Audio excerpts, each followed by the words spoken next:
Are you serious? And they're coming out with a new legend. Have you seen the new legend?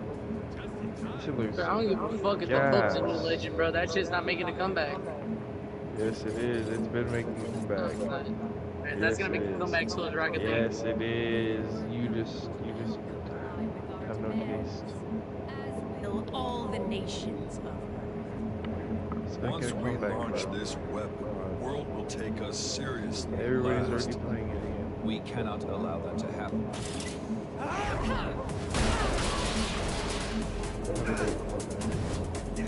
Right now. Good. Make no mistake. Fucking drunk as fuck, Viltrumites fucking will fucking never artery. I again don't be know what called the fuck I'm weak doing. and pathetic. What did you say? I said. Bro, my lobby's just so fucking friendly. I can do this shit. Believe anyone calls Viltrumites weak. This isn't right. Isaiah knows. It's not right that you continue to live. In order to continue my analysis, I must first disable it. Isn't nuking Earth a little bit 1960s? Let me do this. Look, I just ran by 2 raiders, bro. Nobody's shooting at each other. Got my power up, bitch.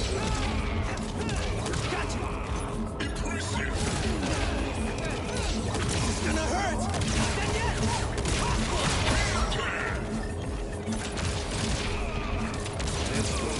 Shoot, jump, bro. I'm on the elevator.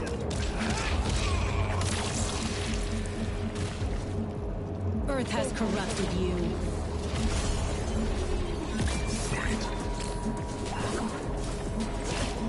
Please move. See how you like this?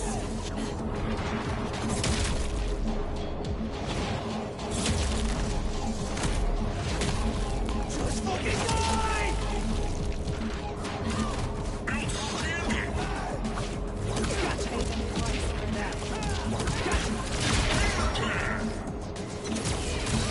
Nuke now. Just in time. Now. Now.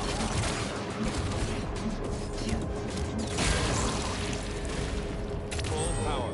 How's the Tostadas going?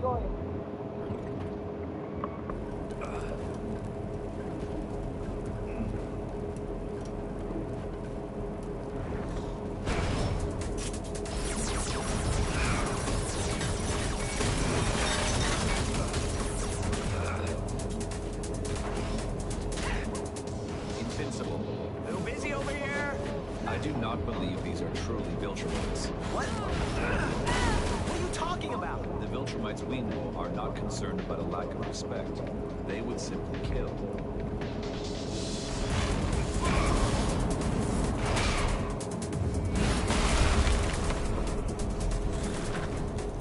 And are they not stronger than this?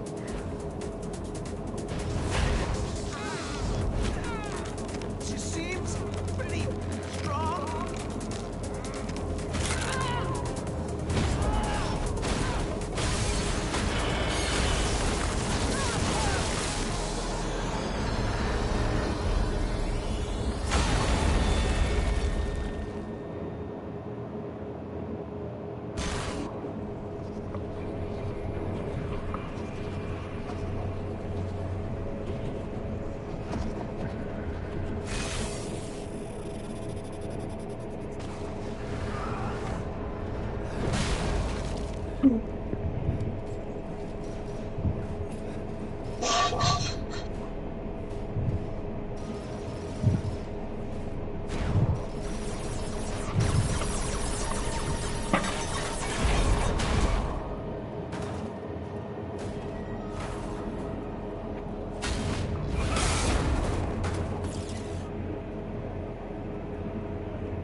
Hit me. As hard as you can. Happy to. Again. I said hit me hard! Oh shit. There! The disrespect!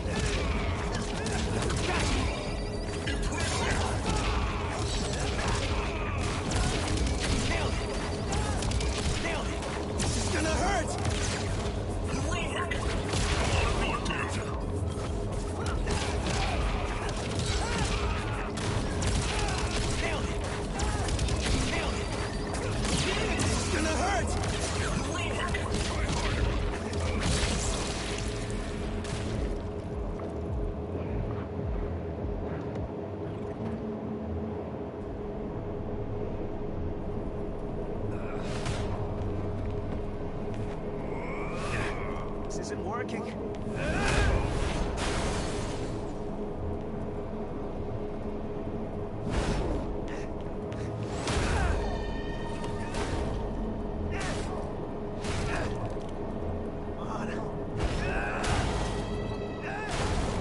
Stop. What are you doing?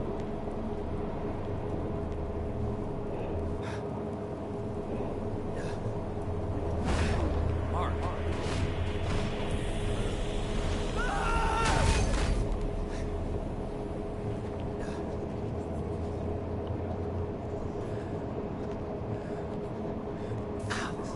Mark. Rex.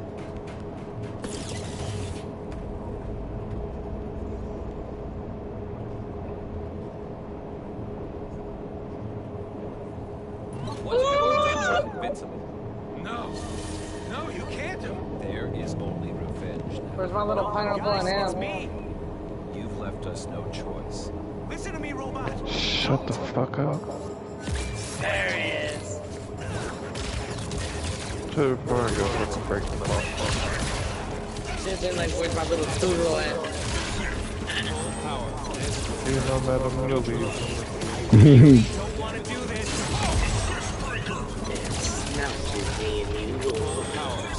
No, no.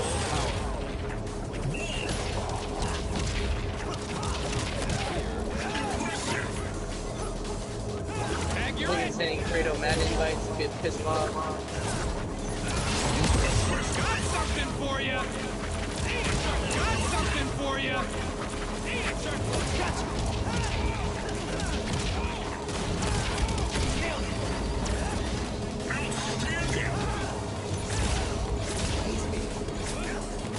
Hello. We have defeated you before. We can... Yeah, how you like this?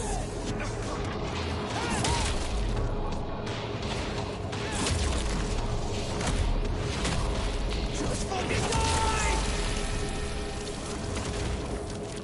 I cannot forgive your actions. Now, This is gonna hurt! this will neutralize.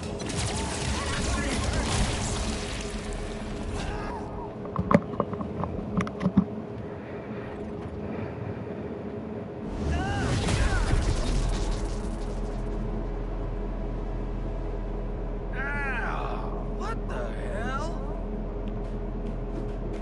Damn it, listen to me!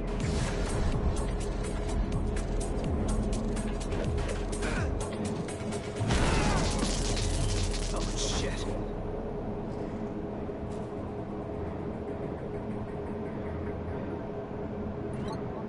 Mark, where are we? Took the words right out of my mouth.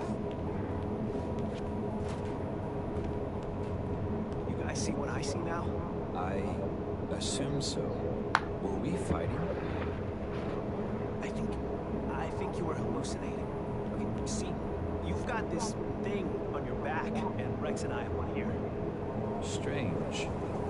Ew, gross. They always come crawling back.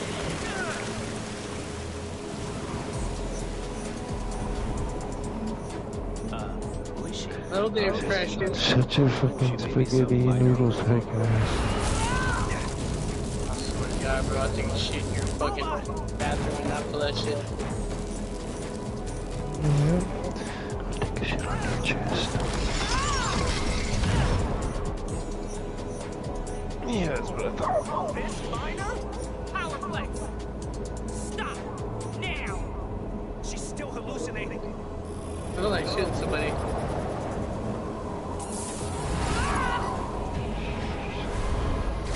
Pick the wrong side of this thing. I worked so hard for this PvE. When I stop you, that is for your own sake too.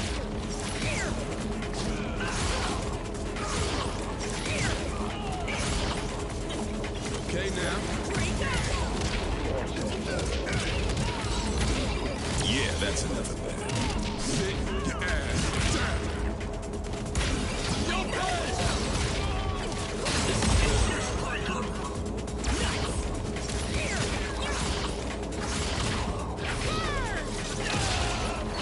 Yes, yes! Oh, little bitch. You have no idea. Get over here. Done being patient. It's time for legitimate. Anticlimactic. I don't know what to play, bro. When I stop you, know that it's for your own sake, too.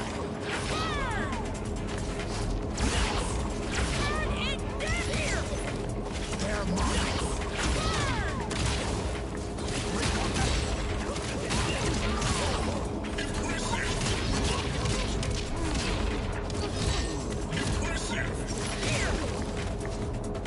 Take orders. Do not interest me.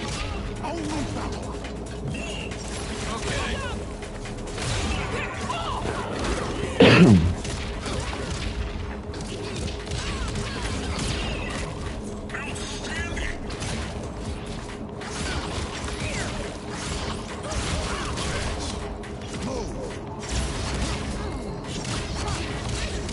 Hell no.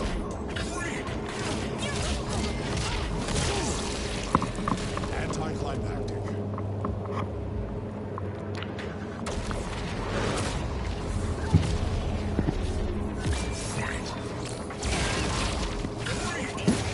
When I stop you, know that it's for your own sake, too.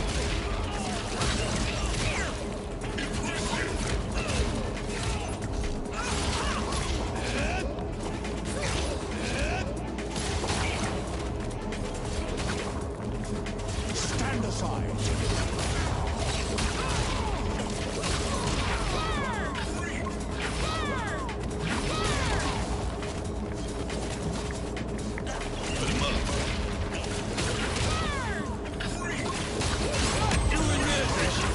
It's time for legitimate. What else can you control?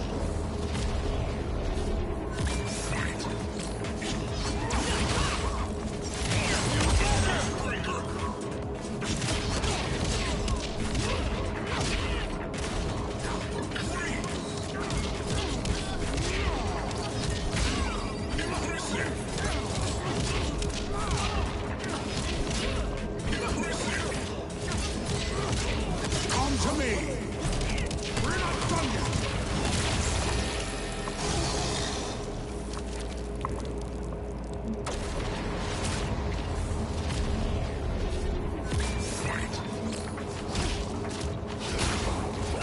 Get going. Done being patient. It's time for legitimate beatdown. When I stop you, know that it's for your own sake, too.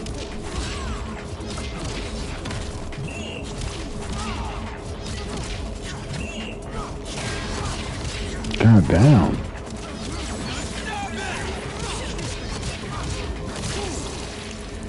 Anticlimactic.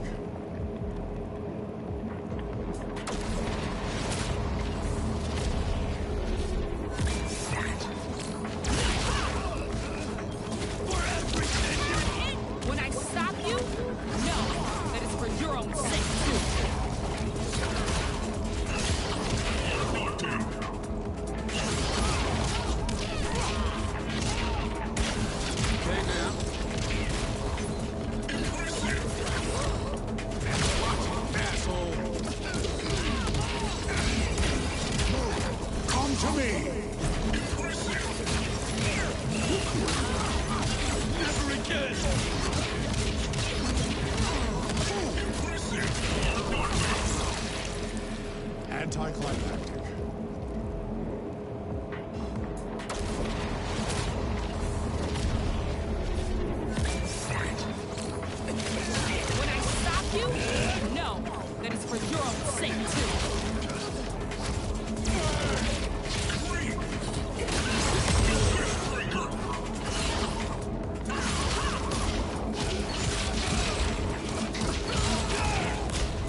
listening? You deserve this! Little rich girl, you have no idea what I've been through! Let me show you what the elements can do. Breathing. That's enough. Yeah,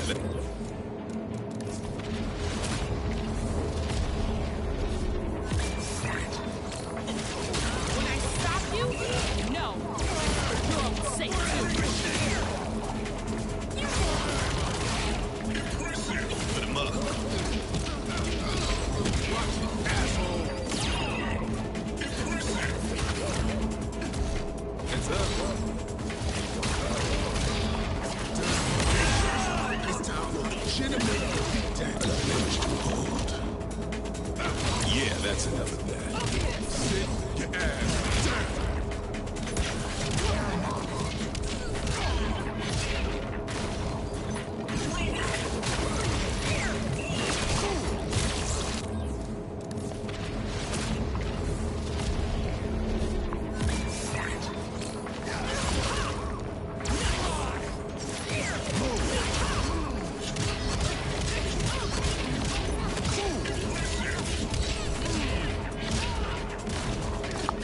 When I stop you, no.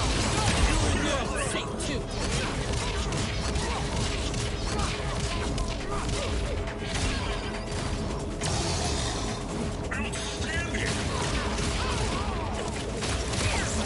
Your words do not interest me. I can withstand just about anything.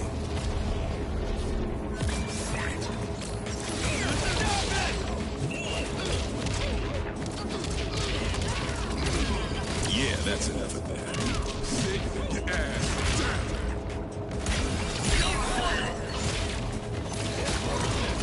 You're not listening? You deserve this!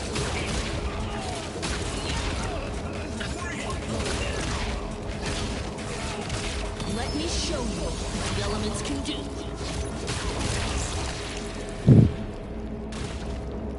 I can withstand just about anything. Done being patient. It's time for legitimate beatdown.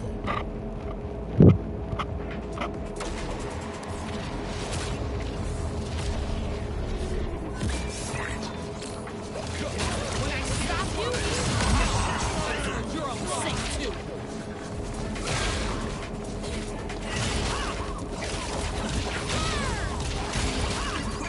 Get going.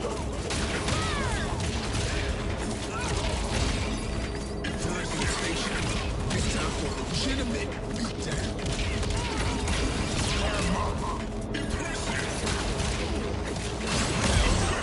Your words do not interest me. Only battle. Never again. Come to me. We're not done yet.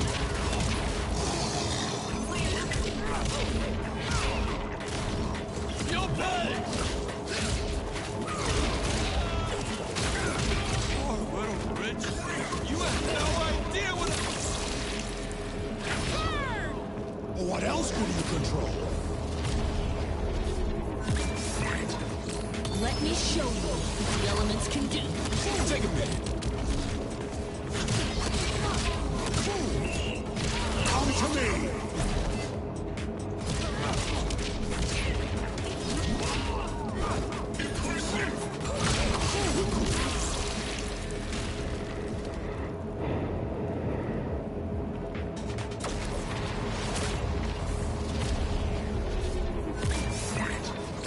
When I stop you, no.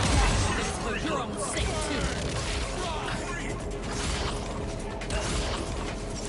Break up. Get going. Heads up. Okay. This is useful.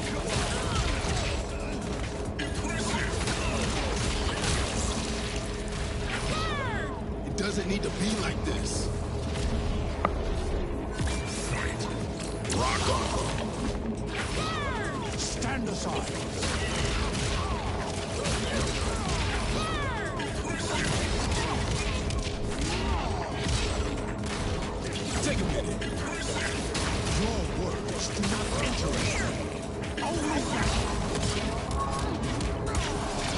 show you the elements you hate.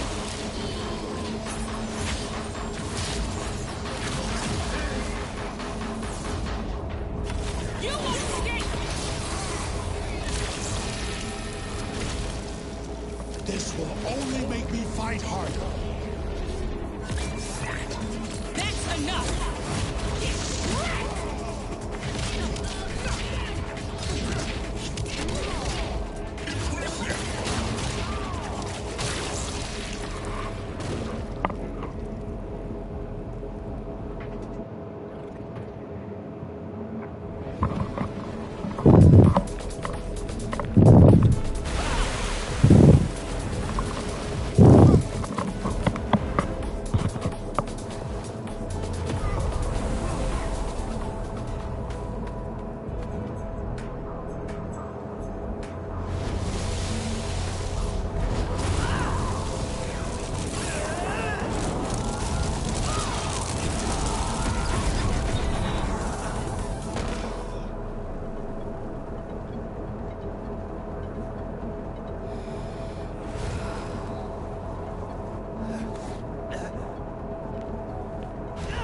I'm not your enemy.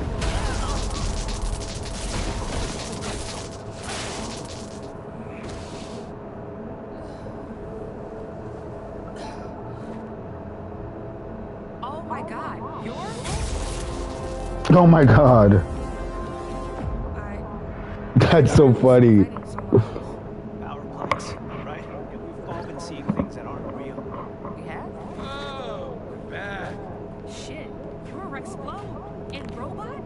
I just tried to kill the Guardians of the Globe. We are not significantly injured. But your powers intrigue me. You control the 4 elements, do you not? I actually go by Elemental. Does anyone remember how you got wherever this is? I do not. But given this chamber and the devices on our necks, I hypothesize that whoever brought us here is harvesting kinetic energy. They underestimated the power of Earth's heroes, however. It must be possible to overload the devices. Doing so breaks us out of our stupor, at least for now. First things first, we've got to get out of here. Wait, you don't know what's in there?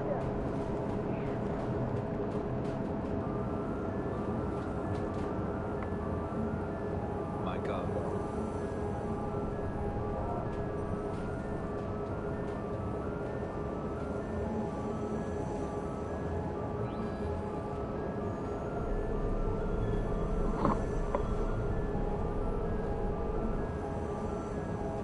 Who's the old man? Only our fucking boss. Shit. Eve.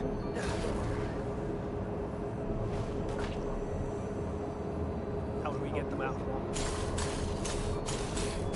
That may be the least of our worries.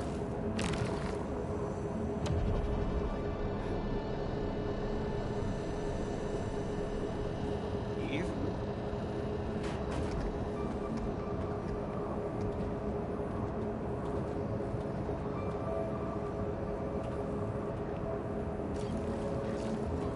Listen to me.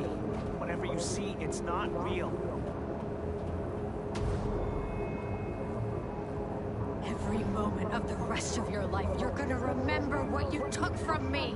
No, Eve, it's me. Overloading the device is the only way we know to wake them up. You have to fight her. No. You, Erickson. Oh my god. Back off.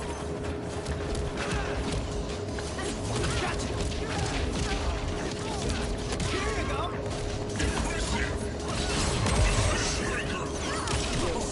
You stole so much from me. Nailed it. Nailed it. That's all. Put him up.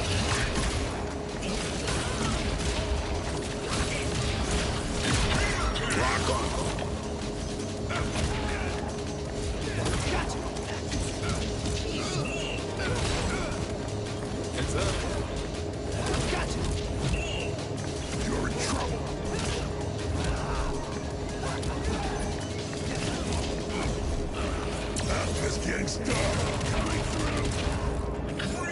Get to safety. Gotcha. Back off.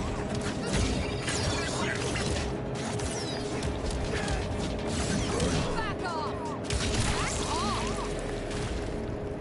What do you want? A hurricane or an earthquake?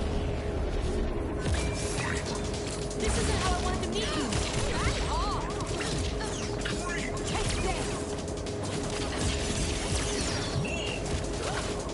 Take this.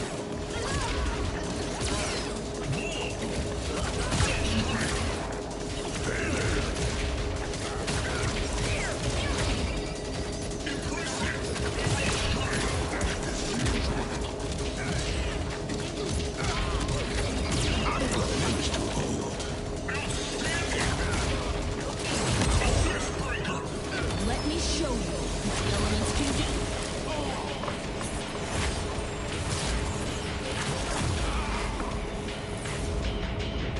You won't escape! Heads up.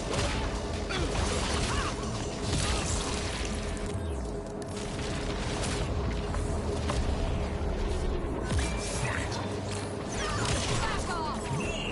Gotcha. Nailed it.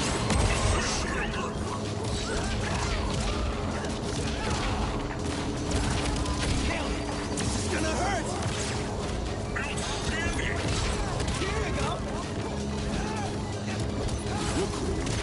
Stole so much from me. It's gonna hurt. Not done yet.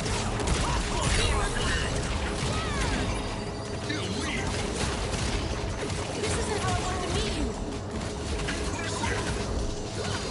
Get going.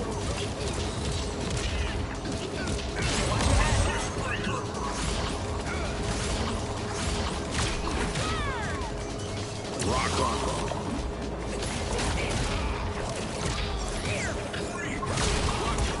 Need a hand? Back off.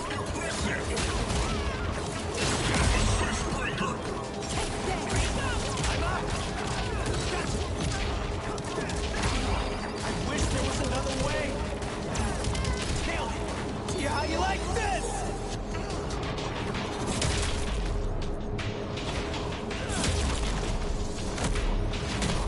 Just fucking die!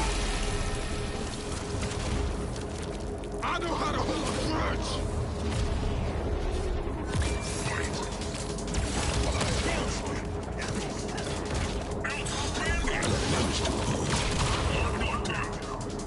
Heads up. Heads up. Gotcha! Nailed it! Let me show you the elements.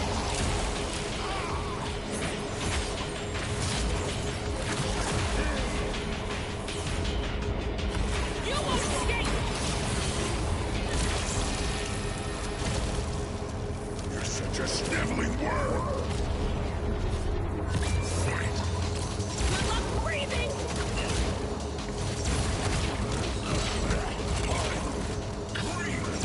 Here you go! Pathetic as you. Kick the dirt.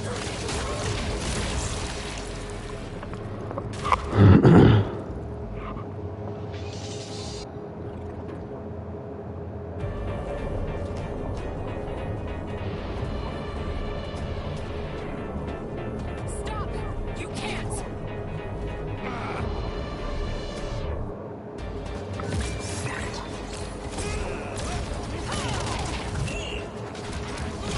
I'm sorry! I have to kick your ass, I swear! Go time!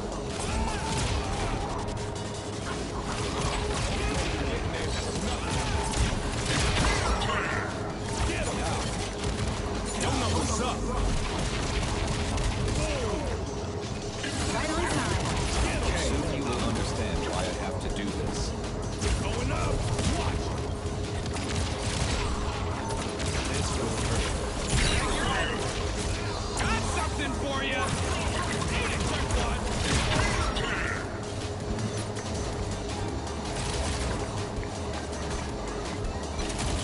And again.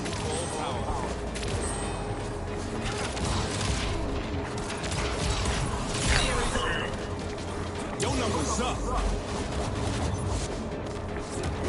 Need a hand? Hey.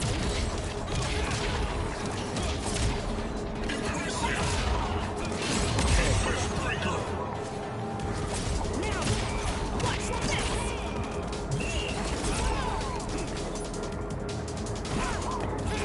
Watch this. Stop it. Now. Time for the big finale!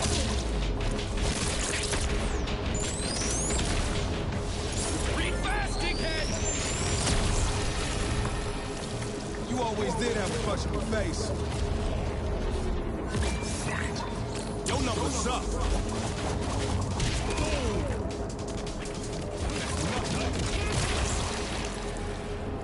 Coming at ya! Old habits die hard, huh? Our surveillance says you dead to rights. Quit playing dumb. I am here.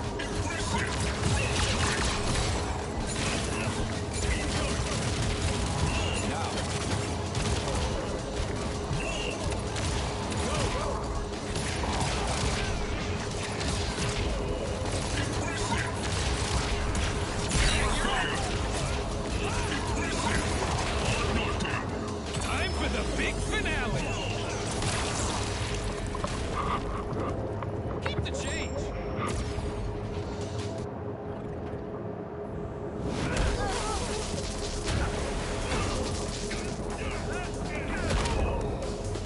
Oh fuck, please don't fire me!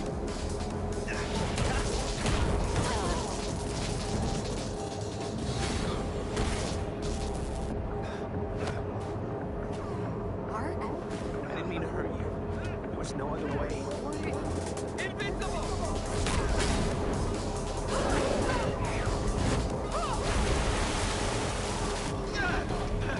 This is that giant cat we fought!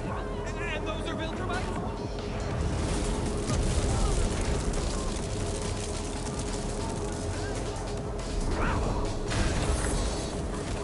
I require a stronger foe. Think we should wake him up? We have to. They won't stop coming. I knew you'd betray us, Nolan. We will not stop until your entire planet is as lifeless as this cursed moon. That's never gonna happen, Anissa. Hey, Nolan, you miss me.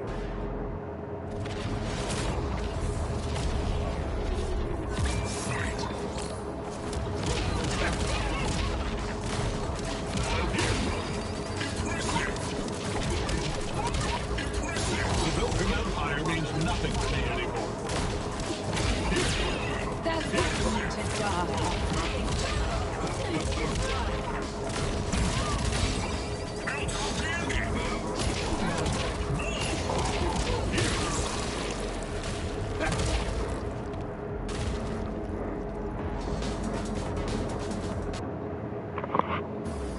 Come on, big guy, let's do this.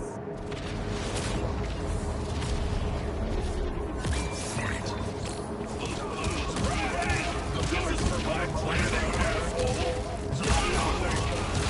You're going to drop one.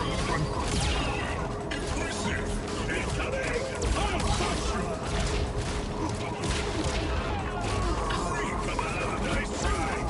Incoming.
Boom.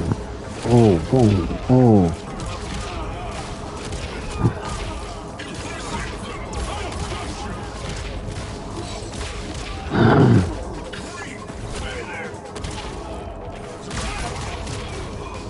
No, I hate this.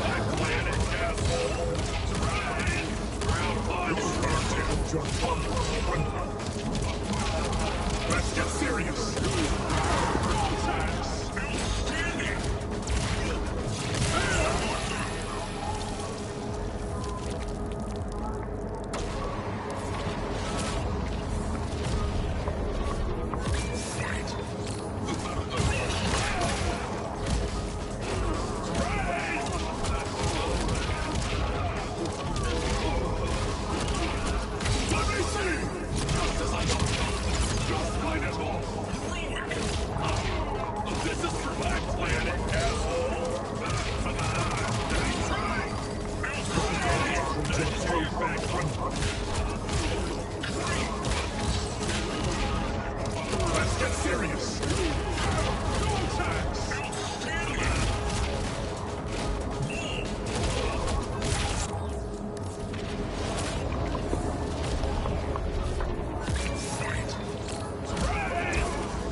planet down there is my home.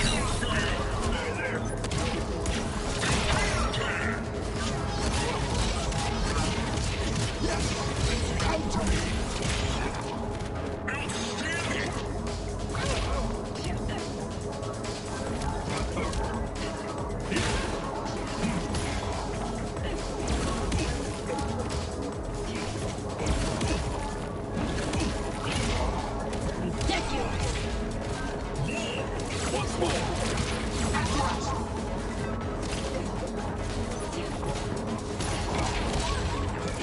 You'll pay the price for your insolence.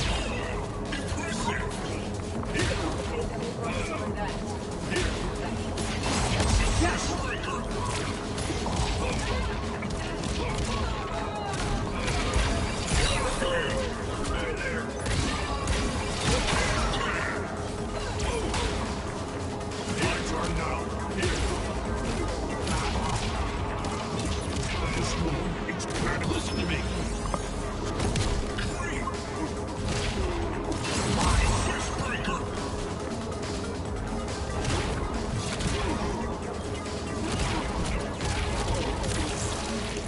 Join the Empire. Lucan! They should call you Lieutenant! Surprise! Surprise! Surprise! Incoming! Surprise! Yes!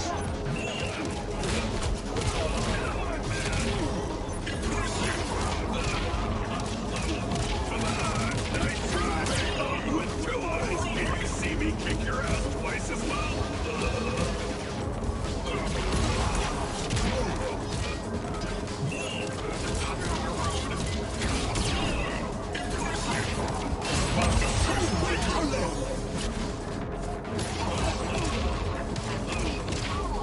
We need to talk.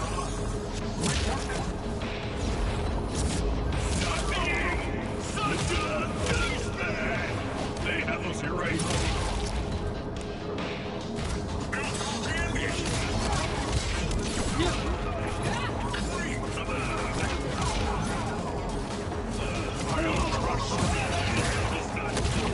Let's get serious.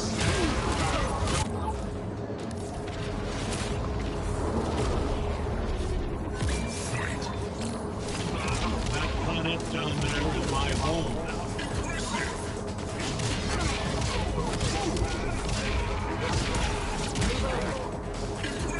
What's more?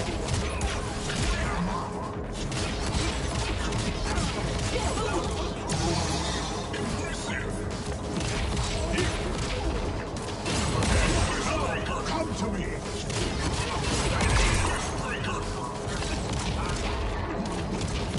Pay attention! Learn something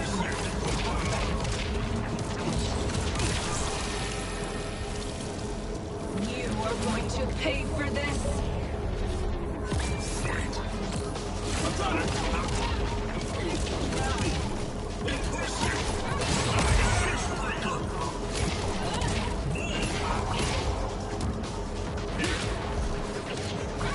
You'll pay the price for your insolence.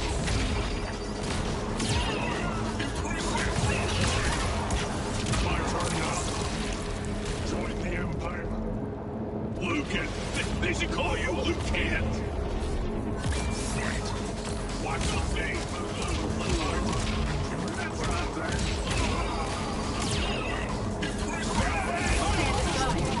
Planet this galaxy. All belong to Voltron. Watch the thing!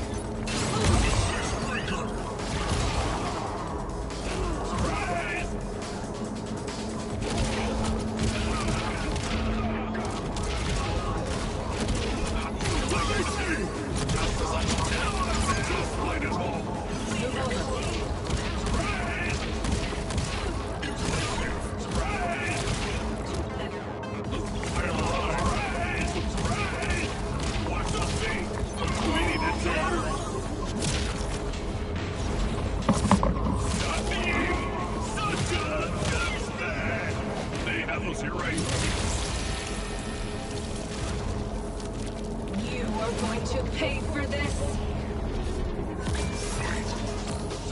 Your education begins here.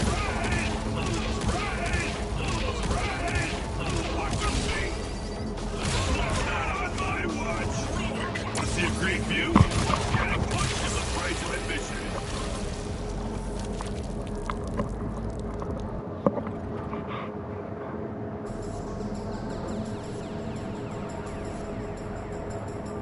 Eat rocks.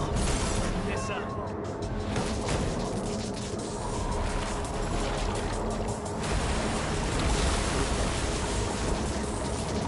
What have you done to me? I was in the middle of a glorious battle.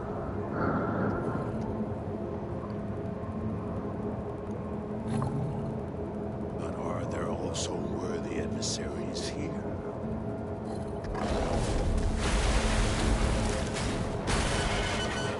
Relax, all right? We're gonna figure this whole thing out.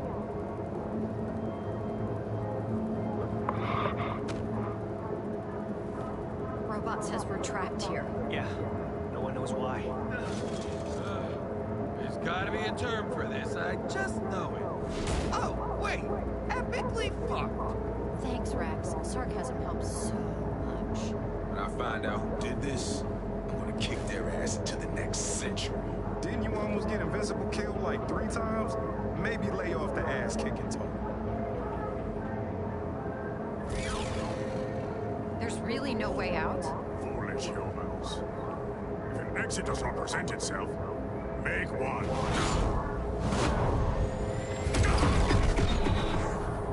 What? Yeah, we could have told you that would happen. Could we? What is this place exactly? Based on my sensor analysis, we are not on Earth. Perhaps an asteroid or some small planetoid body. Any thoughts on how we got here? Or who's behind it? If those who transported us here desire battle, I say we give them what they want. Will you calm down? Logan! What have they done? Robot. Could Filtramites be responsible for this? Abducting us would not be in their usual habits. You sure? An asshole is an asshole. I would advise you against entering into conflict with us. There is one thing here that's not like the others. Someone none of us have ever met before.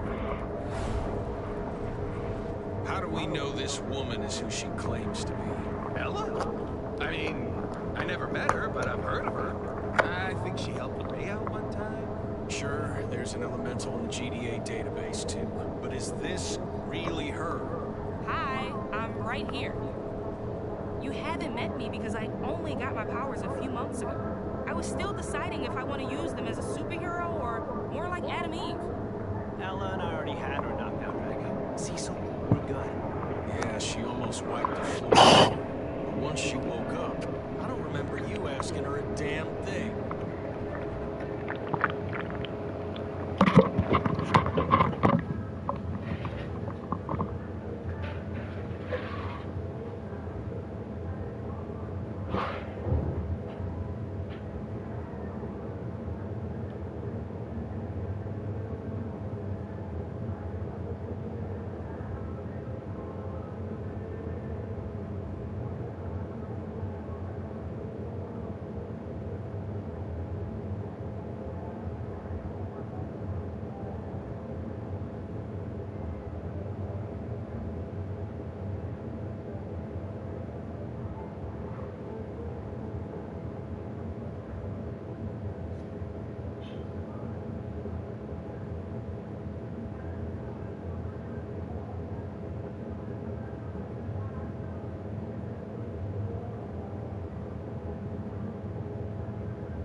How did you know?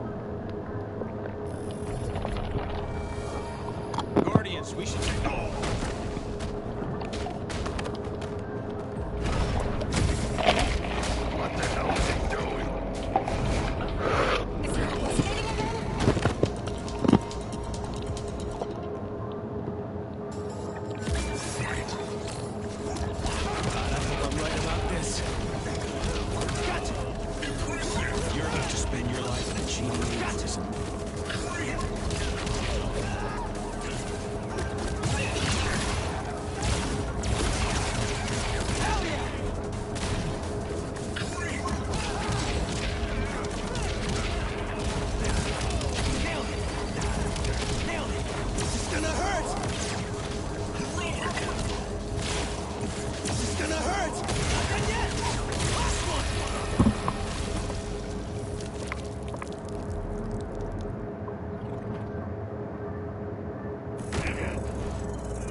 has one of those things on our neck. Except him. Oh, shit. He's right. Are you saying this isn't Cecil? We're about to find out. No! Stop! Guardians!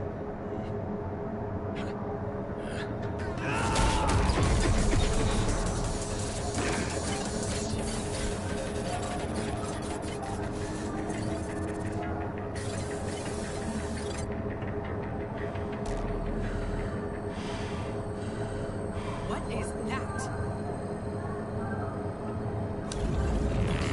Oh, hell no! Help me!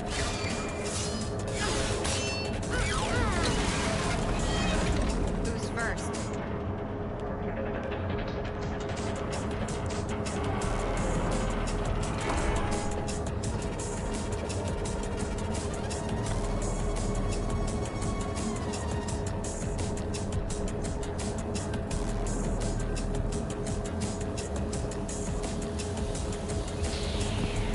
You! What are you? Why did you bring us here?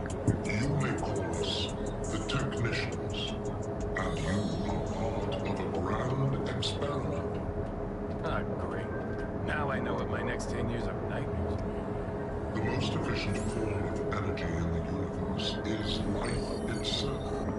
The power you expend in fighting could fuel civilizations, if only you thought to harness it.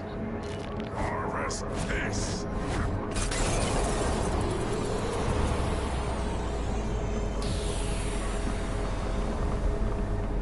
What?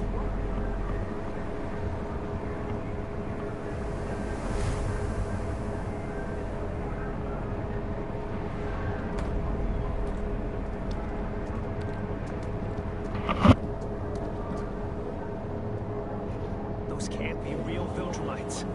Those weaklings? Of course not. We have taken these forms to show the strength we truly possess through our technology.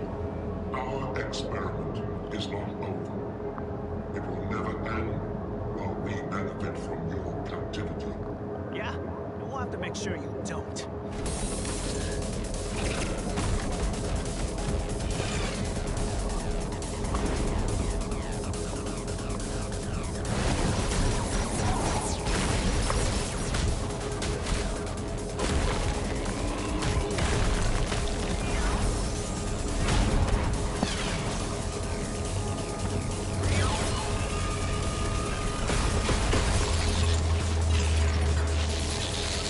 As you can see, we've improved on the originals.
liability to our people.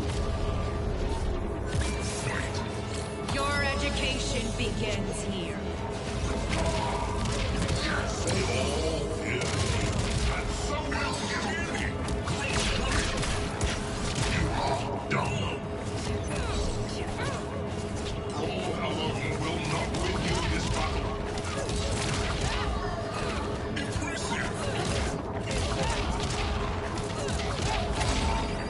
Your education begins here.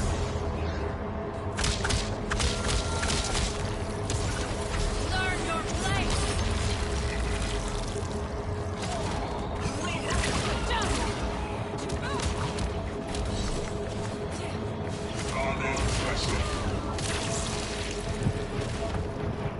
You're not all that, Viltrumite. Hell no! Viltrumites are bad enough. Your mind betrays you. Hey now. Our study begins.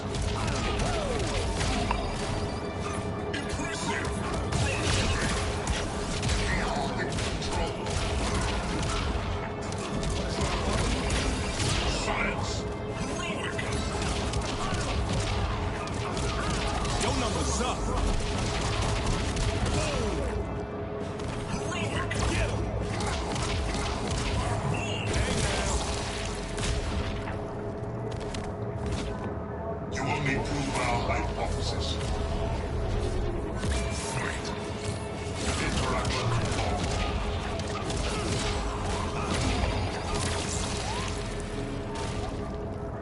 These forms frighten you, do they not?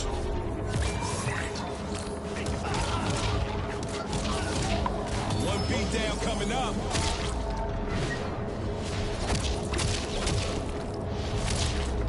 It's all good. I called you a cat.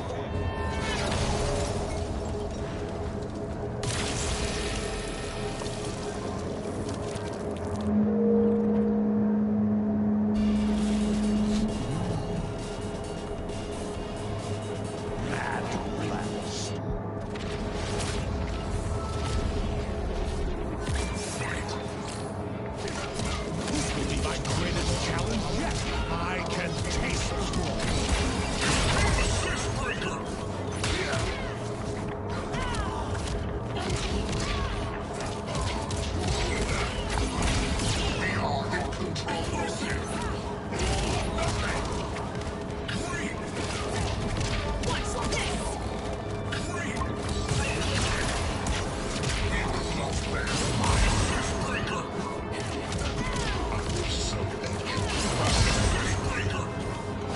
Oh, well, well, well.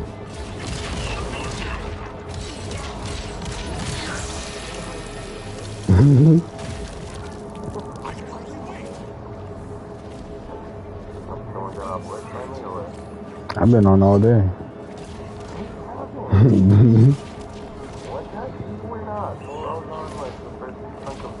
Nope.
Alright. I had a couple tostadas, I'm a little bit more sober now.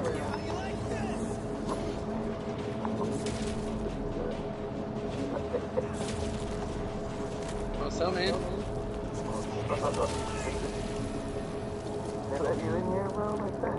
Oh, I snuck into the back door, what do you mean?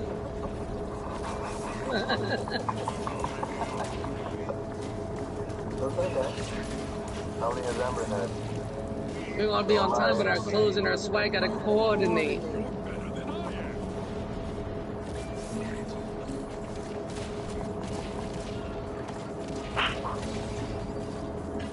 So who's down to pick up some fat bitches tonight? That's where I'm trying to be, bro. You know what I mean? I'm trying to fucking pull the harpoon gun off the wall. Trying to get some hard fucking well hunting going, bro.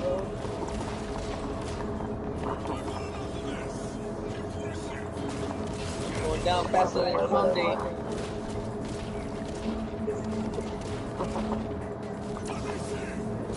See what California's doing here? What has it not done to me, bro? Arizona just makes you want to shoot people when you hit 90 degrees. Over here it gets so cool you want to fuck fat bitches. Just to stay afloat, you know what I mean?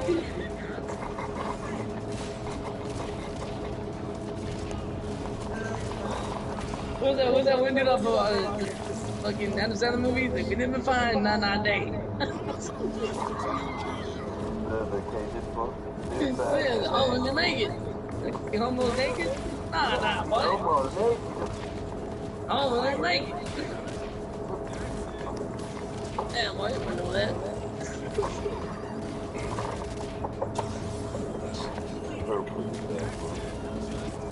When the water boy made that fucking goal and he was rubbing his nipples, bro. I was like, what the fuck? I think I need no tostadas. You just called it a goal instead of a touchdown. I'm dead, I did. Hey, that's coming from a motherfucker that knows shit about sports. I don't know shit about sports. He's like, I used to watch tennis. 40, love. Alright.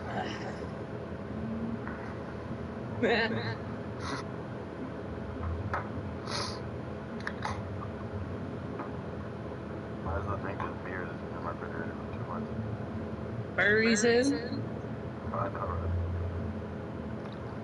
right? What you drinking?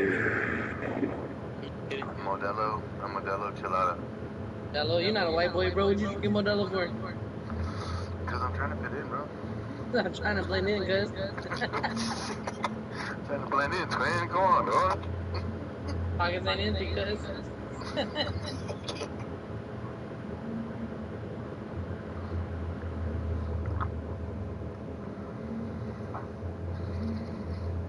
So you want to get fucked up in Tekken 8 or what? Shut the fuck up, bro. I know you got your ass ripped Invincible by Nomad, so let me fucking ease the tension. Bro, you know what? Nomad don't even want it right now. He ain't talking to none There's of a us. lot of things in Nomad's life that he doesn't want. Alright? It's about what I want right now, alright? It's not always about him. Somebody get this lady a chair. I'll beat you with that bum ass Puerto Rican chick with the red eyes. What you mean? What do you mean? You want fuck? You want fuck? You want fuck me, big boy? Come on, big guy.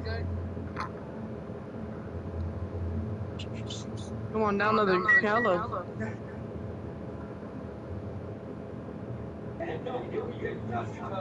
What is it? Whoever swallows the most time up here to win.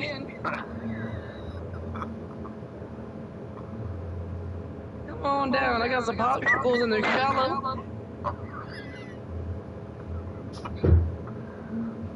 Oh, bitch. See your cat. Come on down with your mother to the arm. You better get your fat ass. You old fat son of a bitch.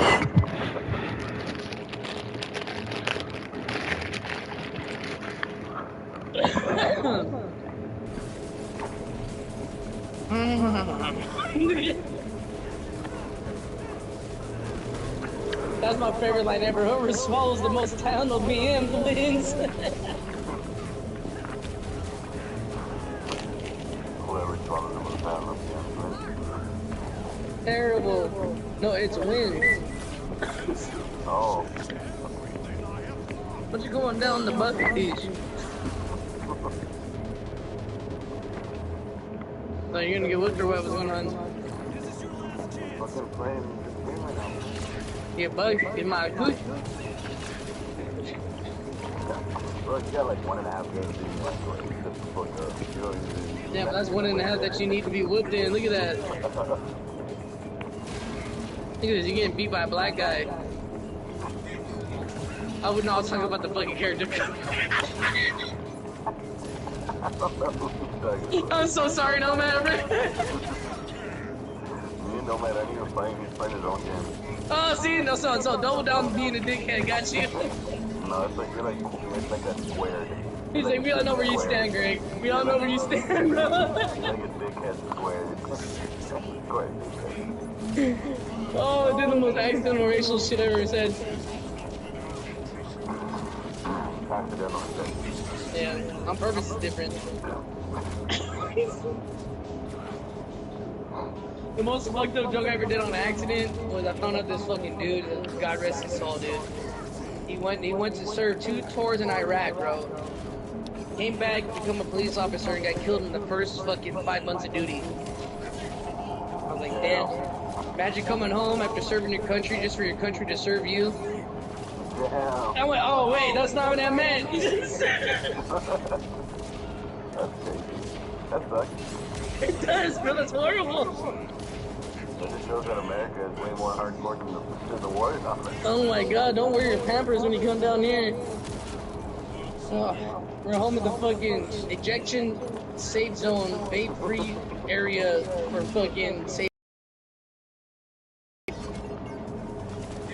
We even had a fucking child department in the fire department where you could put your baby in a fucking box. They don't. You're gonna surrender your child like a fucking dog. Oh fuck, Gavin Newsom.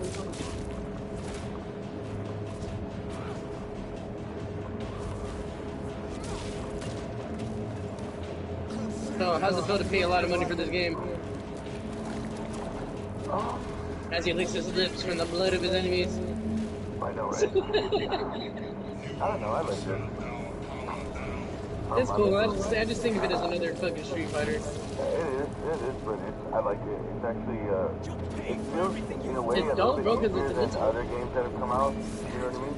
Yeah. Like, I mean, it's a lot easier to grasp than, like, 2X KO, I think, or 2X KO, that was a Wanted something to grab, bro, I'll just pull my pants down.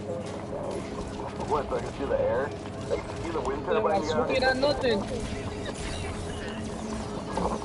It's like, oh, Oh, you got it. Oh, hey, did she have a special where she aborts her child? No. Ooh. Adam E, who else? That bitch.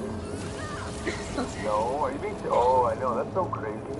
I thought she was gonna keep the kid, bro. I thought she was gonna be big. No, you just big because you're lazy. Fucking bitch. I couldn't believe it. I didn't, you know what's funny? Like, that, I forgot that they actually put that in there. Like, in Apple's I can see why she did it, but at the same time, that's fucked. No, because that right there is just nerd programming for girls to be like, oh, so if I'm scared, like, it'll be okay. They're nerfing them, bro. That's what it is. She got her first fucking, You know, she's like, oh, I didn't know if you were gonna come back, and I didn't want to deal with it by myself, so I killed the baby. That's exactly what happened. She got her first Vegemite killed. Oh. Yeah, to secure the dub. Have you seen that video where that black girl is in a room full of these other girls, and she's like, oh, she had an abortion, and she had twins, and there's this other black girl. Oh, double homicide. She's like, oh, double homicide. She said, what, bitch? She said, I'm sorry, I didn't mean it. Double homicide. You can tell her reaction like she didn't mean to be a bitch, but that was just a reflex. That was pure reflex. He's like, I'm sorry. He's like, no, bitch, what do you mean?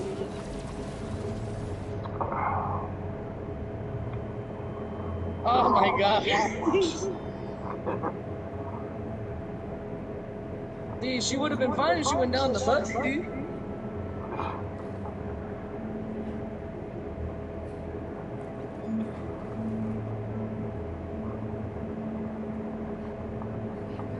I gotta get a fucking trim, dude, and a haircut. That shit is getting out of hand.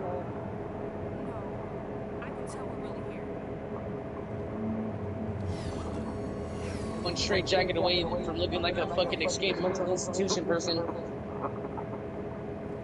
It's like some Shutter Island. What are you doing now? Mario hopped the wall and that needs Kobe Bryant to hit the goal. Like, what? What are you talking about? Let's go! So yeah, this guy needs to be medicated. But it's okay. And they slap a helmet on me. Right.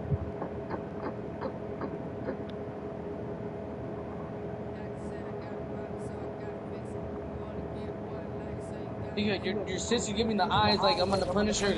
Stop fucking, please. Do us both a favor before I roundhouse your ass. Did you hang?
Bro, Rocket League makes me want to start drinking again.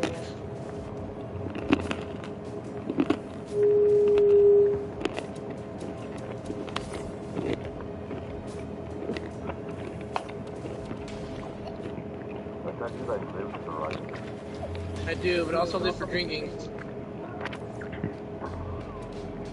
That's fair.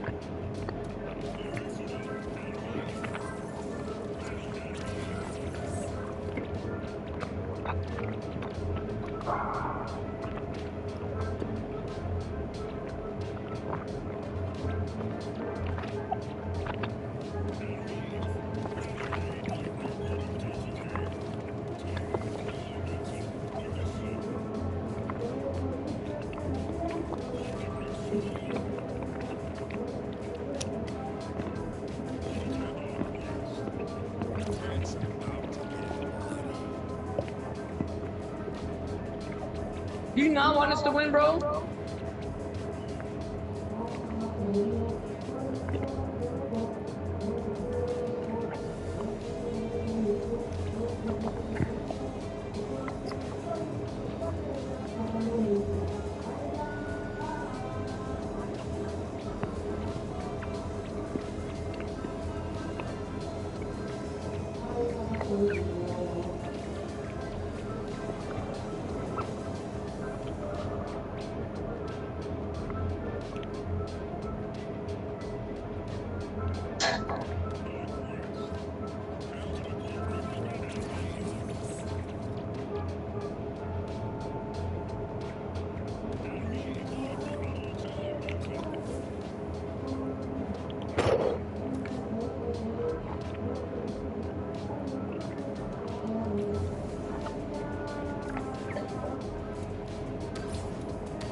Shitting on him.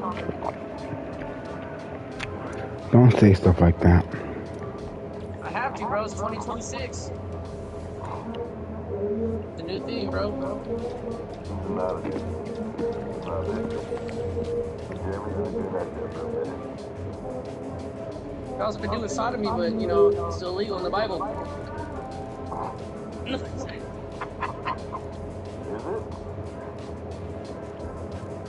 really illegal in the Bible? Fucking get baptized, you know what I'm saying?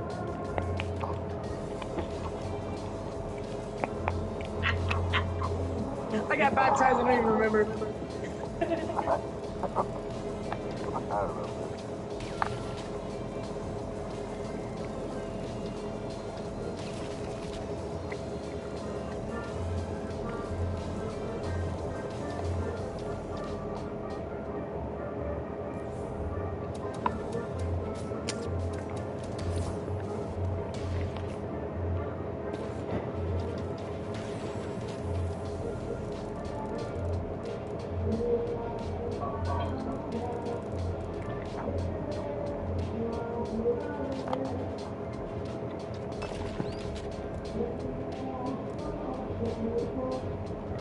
Oh, there's arcade endings for every character. Don't change the subject, bro. We're on the Bible.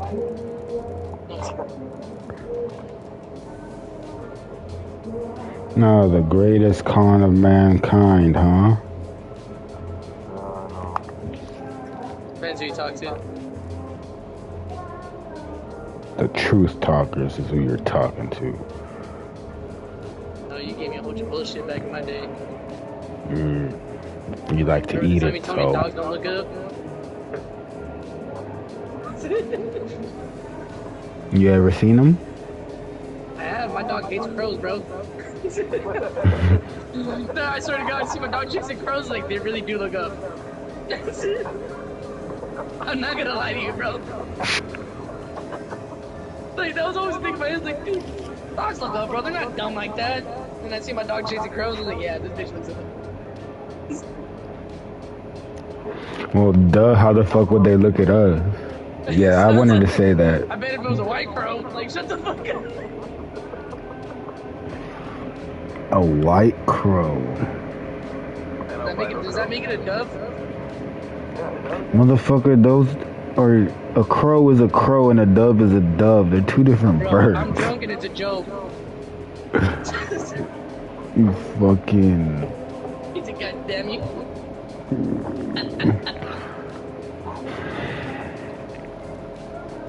I'm sorry, my stupidity seems to fucking strain a lot of people out, don't worry. I know it's not a dove, bro, but it's like... This is a common man.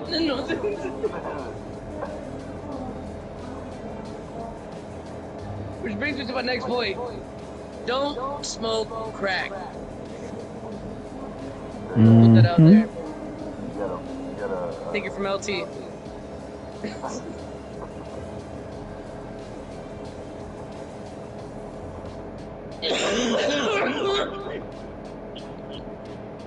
I'm not taking my sneakers off. I'm gonna sneakers off too.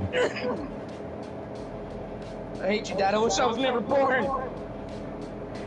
I wish he named you Sue, but Greg is just as bad. A boy named Greg. They want no man, they wanted a woman. No, I'm just kidding. It's nomad. No, you know what? They literally knew that Nomad was gonna fucking have such a problem with society that they implanted it in his name. They're like, Nomad, please don't be mad. Nomad. You're gonna run into a lot of idiots, but don't be mad, fool. So they had to give him Nomad and then like a built-in chill system so he didn't have to fucking... Give him a little buffer. No, that fool, you know that fool did that shit because it's fucking low-key just his name backwards. I'm kind of jealous. I wish I could write my name back. No, Nomad is fucking free lifestyling, I don't live by no rules type shit. Yo, what's up? Let me find out. I do with the cyberpunk. How did I miss that? No, I was kidding. Oh, so you're a nomad, huh? Yeah. Yeah, back in the day when I was like in 6th grade, that's the crew I got put on, the Nomad crew. I'm not gonna lie. There was Conquistadors, Nomads, and like all these other little groups I got put in the Nomad group.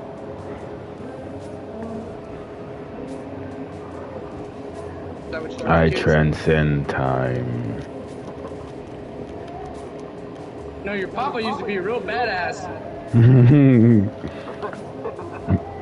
What the fuck? He was though.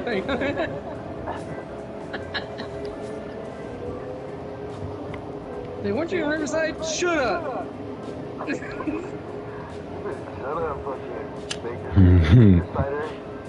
Baker's cider. Bakersfield is, my god. Bro, shut up, it's Hammett. No, I'm not gonna lie. I went to visit one of my mom's like old friends, and she lives in Bakersfield. Not only is the drive long as fuck, Hell yeah. it's honestly probably the poorest place I've ever seen. Bro, Bakersfield is so fucking big and open. Like, I remember being a little kid and my mom That drove, too, like, there's barely any I would say houses. like 25, 30 miles of nothing. All of a sudden there's a water park. Yeah, yeah, just random shit popped up everywhere. And Yeah. then another 20 miles of nothing, bro. Like, what the fuck? No man knows what I'm talking about. He knows the fucking water park in Bakersfield. I remember hearing that Bakersfield was like more of a green farm. Okay, first of all, the first word was wrong. You say green. Oh, it's not green? Shit, I saw brown. I was probably in the ghetto part of Bakersfield, but that shit was Texas has a beach and they like take the you to Galveston. motherfuckers could not afford bootleg movies.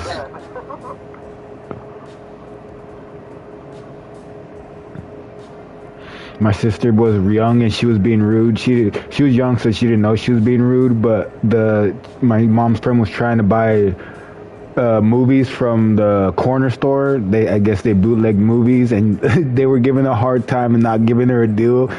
And my sister was like, "No, I want that movie." And I was like, "Come on, dude. Do you not see what's happening here? Just let him just chill out." Bruh, Adrian is oblivious. Well, I didn't know. Why didn't they just tell me? They were, Adrian. They were telling the room. He's naturally close at being dumb. Ignorance is it. I almost low key think because it's either brain, it's either somewhere he got hit really hard, or literally our family was so traumatic, like little kids. Don't lie, bro. You dropped him once or twice. Oh my mama, bro, that fool must have just shut off like. On my mama, on my hood. Just so that way, like, you can get through the day, bro. So it's cool.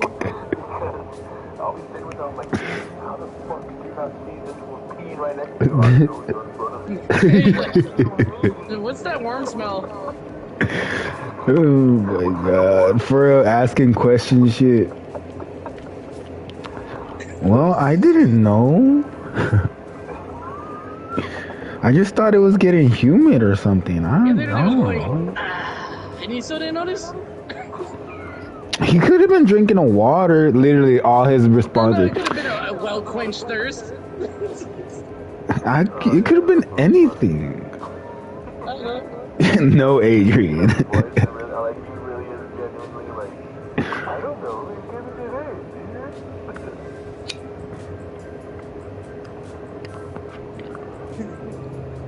You see this video? These guys are playing on some, not Call of Duty, but fuck you. What's the other one? I can't think of it. Not Battlefield, fucking Counter-Strike. And they had some like kind of like chained up type shit. They're like, alright, 1, 2, 3. And then somebody fucks up. And he goes, you know what? Can I tell you something? Yeah, go ahead. Or a 3, 2, 1 type of guy. What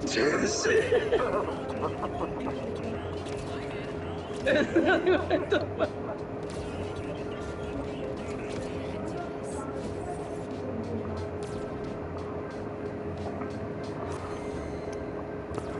Over 3, 2, 1.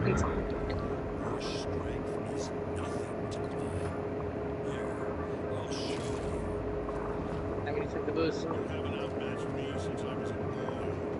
Ooh.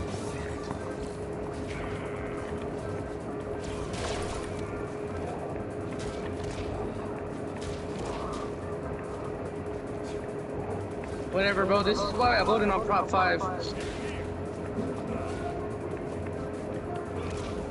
Would have laughed so hard if they would about it. Nothing, I fucking do it. Remember Prop 2 or 3? You remember fucking Prop 89 for medicinal cocaine? No. I was like, no. How did I miss that one? I would have voted for that shit for sure. No, Grand Theft Auto was at vote Prop 78, medicinal cocaine. I was like, what the fuck?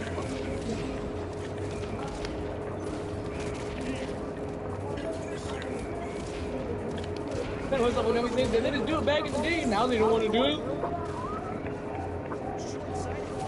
We all know Bill Clinton was smoking that shit. Bro, I thought Bill Clinton was cool being a DJ on stage.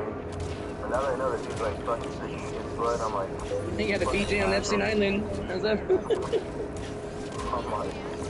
Oh god, people don't want to say it, bro, but Bill Clinton was our first black president.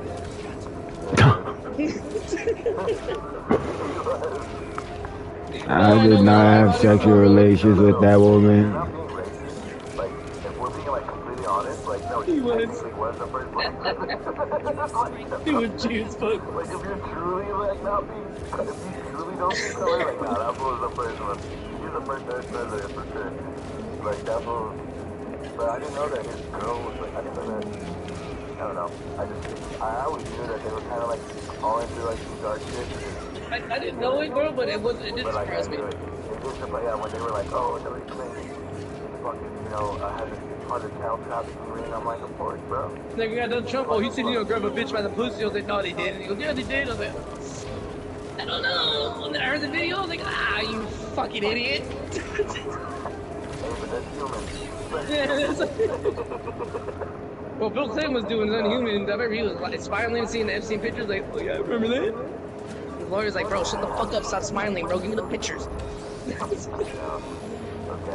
don't know. I think that on a, you know how it is, like mathematically, like if it has to be even, and I think how people like us feel how we feel, there's other people that wake up every day and they're kind of like, you know, I'm supposed to try to drink some like South today, but. You know, there's some people out there that are just on that shit. Bro. I see this video. This guy's like billionaires when they hit $1 billion. This guy chilling. He had like $500,000, 1.5 million. Hits $1 billion.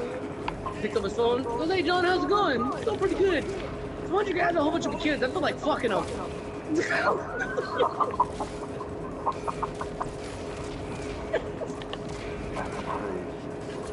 Canceled, Jake. I don't even know how you're gonna get canceled. You don't have a show. Y'all remember Crank Anchors? No. Oh, that was a good one. I actually like that, bro. Dude, there's a gorilla type size shit in the back of my car. The man, we can take it back. Said, I ain't gonna bring it back. Matter of fact, this is a topic piece. I'm gonna bring this up at work. What are you gonna talk about? You ever see Crank Anchors, dumbass? No. It was on Comedy Central back in the day. It was they would take real phone calls, prank phone calls, and they would get Muppets, and they would reenact what was happening in the phone call with Muppets. Oh my god. Muppets talking to each other, but it was a real prank phone call. But it's just funny. It was like they had seasons of it, dude. It's like really funny. Even had this one retarded kid be like, yeah, I like spaghetti, yeah. Like, you know, it'd be like this guy calling a Japanese restaurant, he'd be like, yeah, I want the Samyang guy. He'd be like, we don't have the Samyang guy. He'd be like, no, man, you think you're Come on, some cream of Bro, it was Samyang literally guy. prank calls before caller ID. That was the show. It was so awesome, bro. It was the dopest shit ever. And the really good ones, they would like illustrate it with Muppets. Dude, Wanda Sykes was in it. Was fucking everybody was in it, bro. Charlie Murphy, fucking everybody, anybody you could think of, dude. It was fucking amazing. I like spaghetti, yay! That was the guy with the helmet? Yeah, that was him. Yeah, I was about to say. I went doing it in my pants, yay! Bro, it would have pissed off so many people nowadays, bro. Like, you have no idea. It canceled so quick. Oh, dude, it would have been canceled on the fucking first episode, dude. That shit was like mildly racial, yet fucking hilarious, too. Same thing with the PJs, bro. You remember the PJs? The fucking, Dude, I just watched that the other day with Eddie Murphy. Dude, that was fucking soup salad. I really like the claymation, that's why. I would even, you know what I even busted out the other day? You know what I have on my PS2? I have Celebrity Deathmatch today. Oh, dude, claymation was the shit, bro. Remember Clay Fighters? Bro, that's my shit, dog. For Nintendo? Hell yeah. No, it was for an N64. No, it was for Super Nintendo. I think it got on the N64. Yeah, they had Clay Fighters for they had Clay Fighters for Sega, Super Nintendo, and then they had Clay Fighters 2, and then they had Clay Fighters 64. Fuck you. With the snowman and shit, that fucking... yeah, dude, my brother was real good with the snowman. I was good with the fucking, the Haitian dude. You know what, do you remember Bloody Roar? You remember No, I don't remember that one. You be fighting people, it looked like And then you turn into a werewolf. yeah, you can turn into a werewolf, a rabbit, or whatever the animal Oh, that sounds like some PS2 shit. Yeah, dude. You would see people, they'd be like hitting their combo, and then out of nowhere, like on the sixth hit, they would turn into like an animal, and they'd finish it, and then they'd finish it with like a super like dope ass move and knock you out of the ring. That was the one where it had ring bounce, where if you hit hard against the wall, it'll bounce, and the fight real quick, but to knock him out. Dude, that's why I watch. I want to figure this shit out, bro. I'm gonna get a farm ass place. It's gonna be like a dream place for all of us to live on into our own game. And we're gonna have like one building that has every single console in it. Where's that?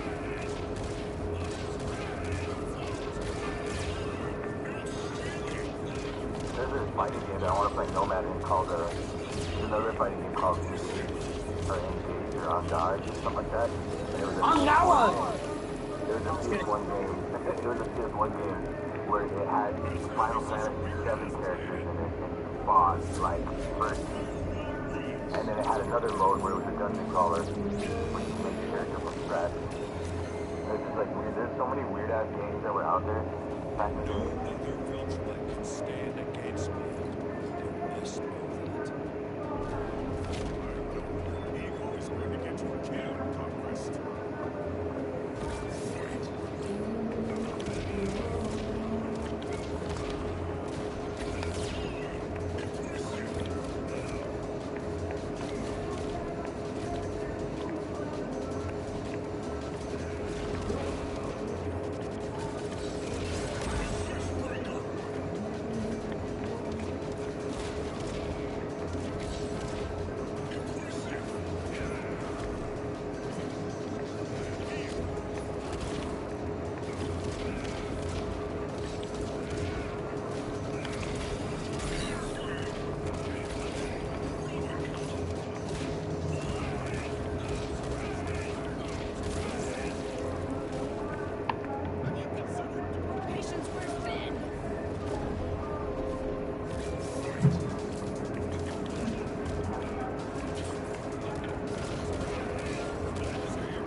No, I finished the story a little bit ago.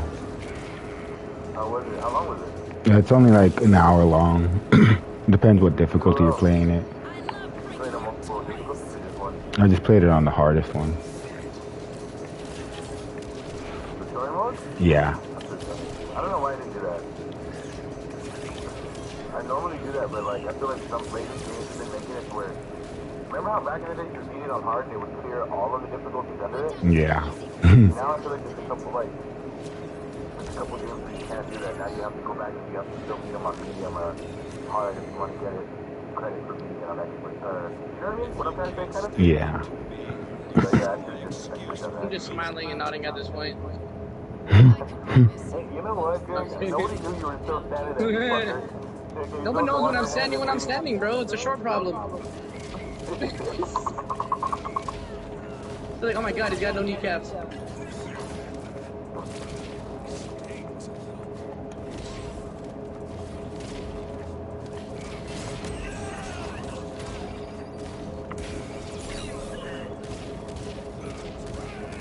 Just bust these guys' ass. I'll be right back. I'm gonna talk shit.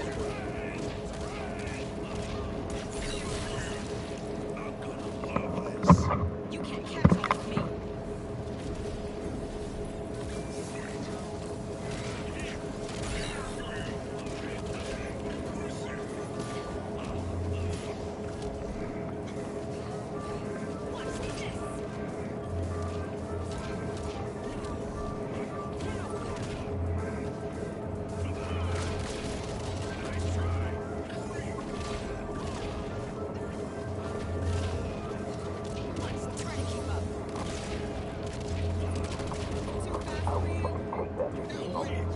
Fuck that. No better switch out.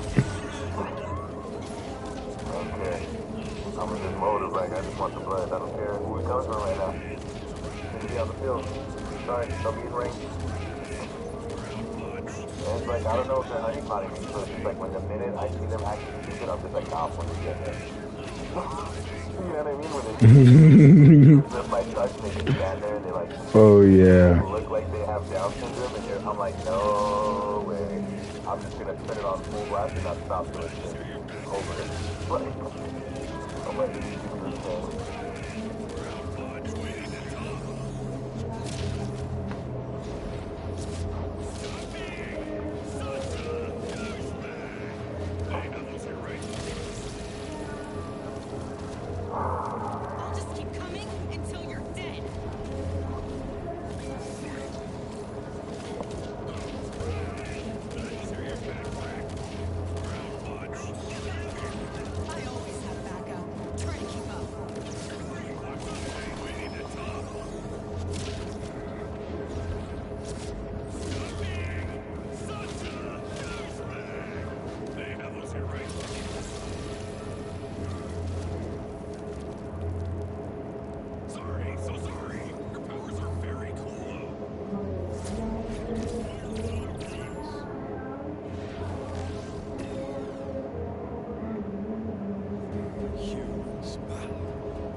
Those fangs, those weapons. I'm starting to hope for some fun here. If I finally need a warrior battle, you shall have it.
The neighbors have a mariachi band playing.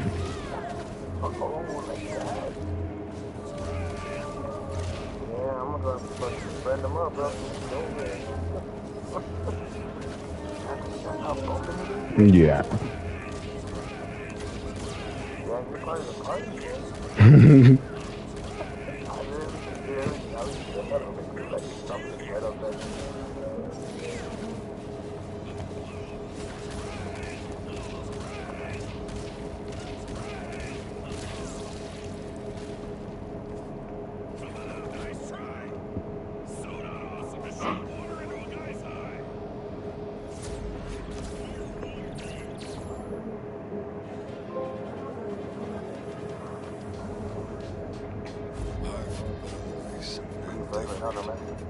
I just finished one of the arcades. Yeah, arcade ending. To show their strength. I fight for the pure joy of it. Yet this creature thinks like me. Maybe his reasons aren't the same. I don't understand his twisted sense of honor. We're alike in our lust for battle. Is that battle over? No. It's just beginning. Sunbrook 87, okay. What's up?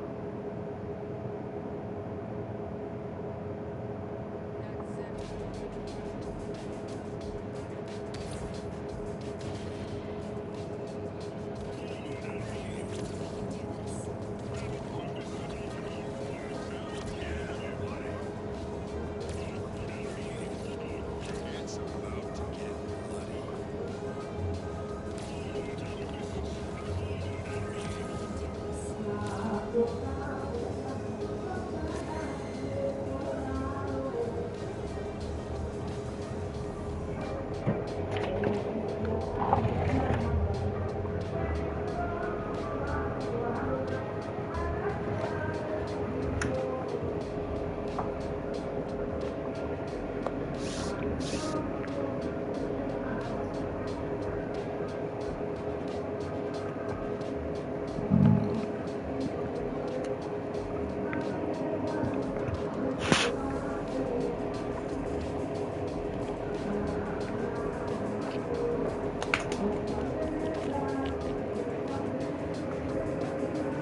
Lighter.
Oh yeah. That opens up a whole new like little alley for me to know if it was, but now I understand why he was trying to get to the power play had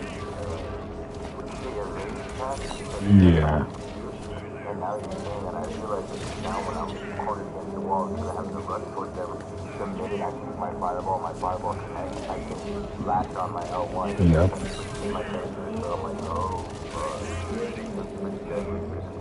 Because then that's what usually happens, right? Once the person is already ready for like, okay, I'm gonna counter a dish or whatever. Yeah. But it's like, when you start breaking up where you're gonna plug it in, it's not so obvious, like, oh, he's gonna do it at the end of the combo. No, it's like after you put it one time, then the other guy's already coming in. Yeah.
doing that.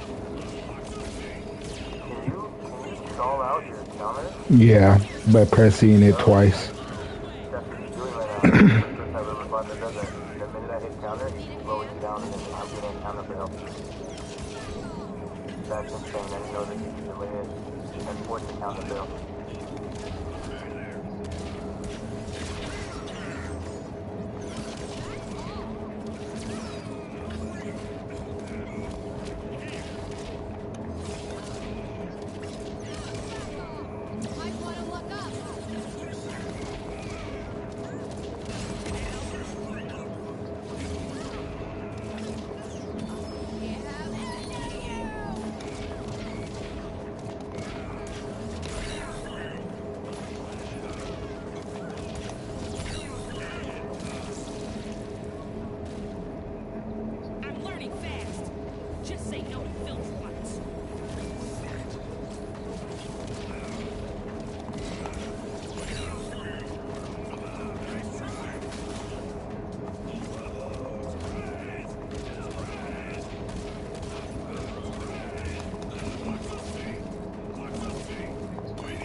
Thought it was done?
babies, all pissed.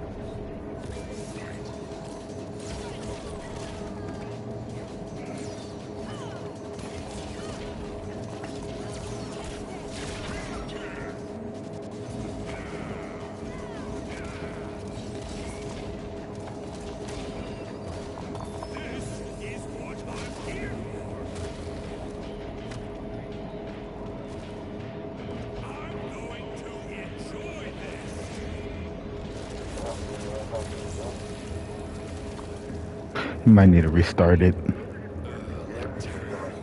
Yeah. Sometimes your rank points don't catch up and it's like out of sync. At least that's what was happening in the beta.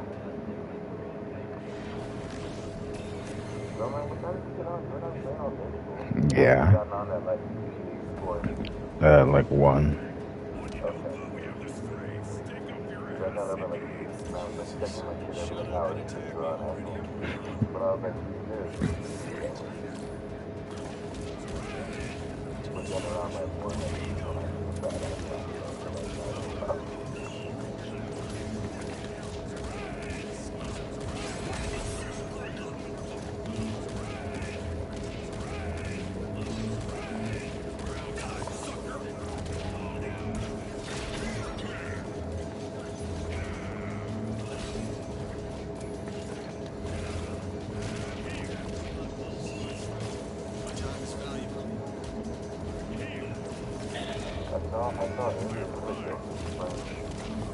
Yeah, but he's ass.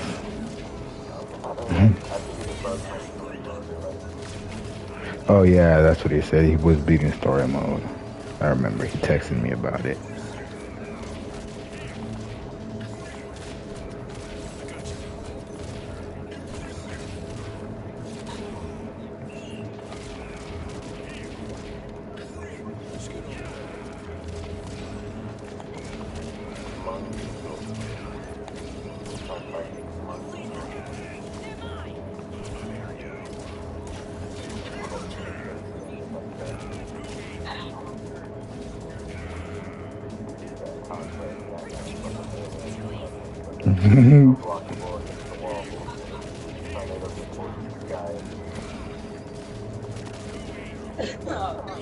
Oh, 85 sausage show is so fucking hilarious, bro.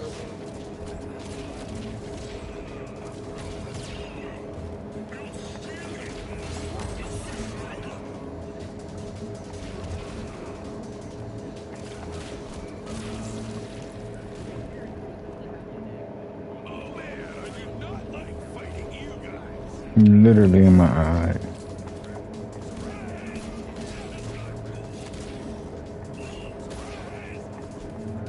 Yeah, I was dying. I was in the park with my niece and nephew and my brother. My pops, bro. We had these kids spinning on this fucking like carousel type thing. This kid flew out of that shit full fucking speed. Like, we're worried at first, and the kid got up giggling and laughing. It's alright, this little kid likes it.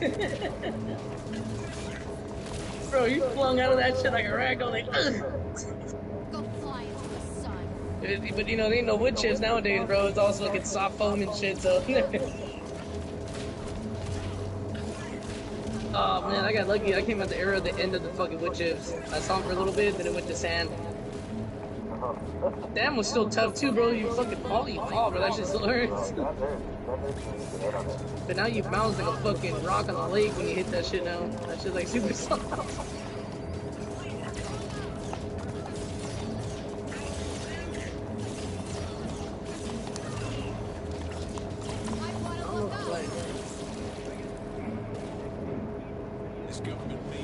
Has your new games of the month yet?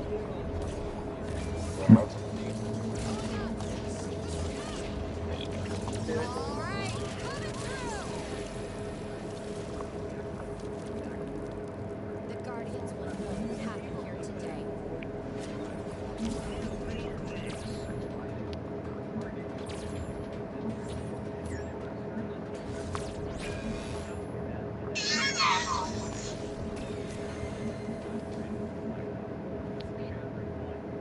I feel bad. I hate to do this, buddy, but there is such a thing as too much violence.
People welcome, stream welcome. How to get my diamond back?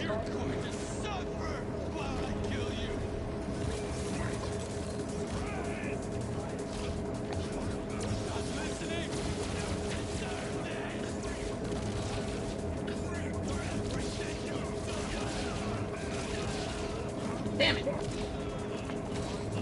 Go in! Yeah!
I'll drink to that. Michael, take a shot. Get the fresh milk that's in the fridge. Mix it with some vodka. No.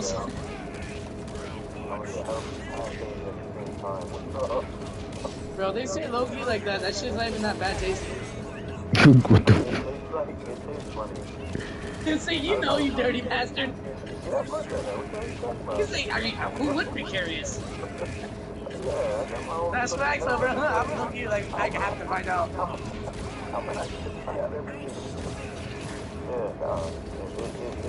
You know the drugs I used to take with breast milk is anything? Open your eye and watch me kick your ass. But I haven't tried it as of recent. I tried it when it first came coming out. When it first came out, when it first dropped? Shut the fuck up. I'm serious, when the first drop, I was right there, like, alright, let's get this guy. I need the first batch, homie. Let me see this little bullet of me. If it's possible to kill you twice, I will.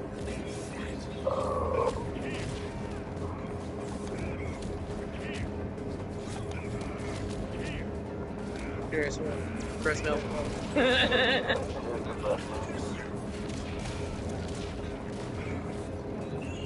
Ah.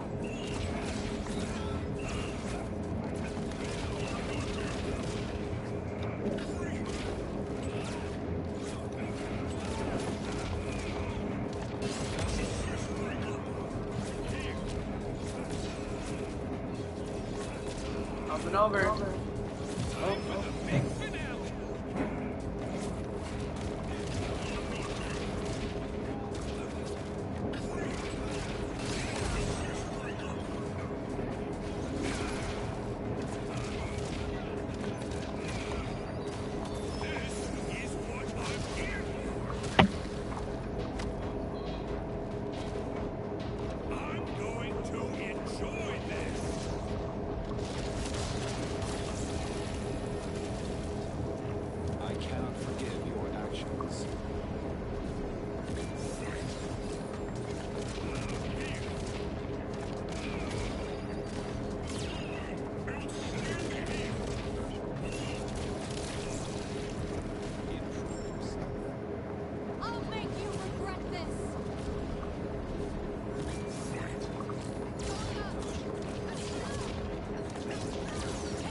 like the thing you're supposed to get in? Yeah.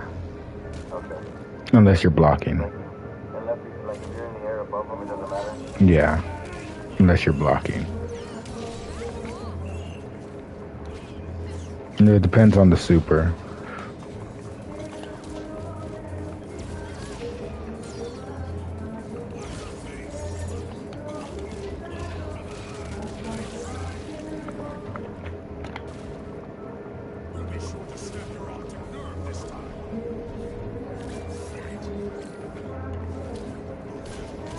Got 6 shots, only made 2 back.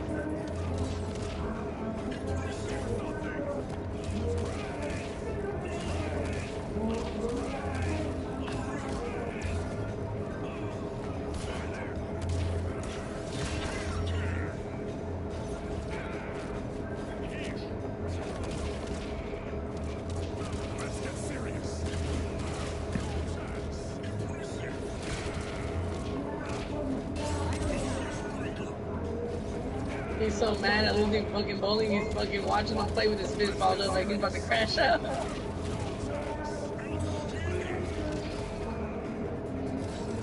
Yeah, you can't take him bowling, bro. You can't take him anywhere, bro.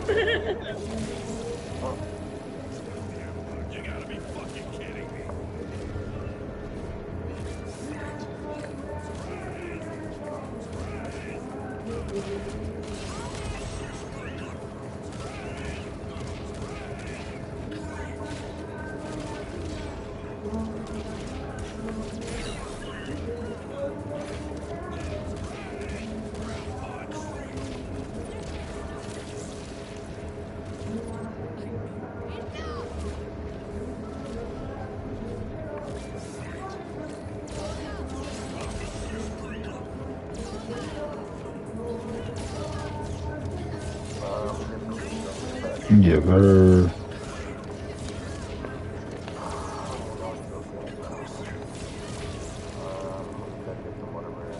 Water booger. Yes, sir.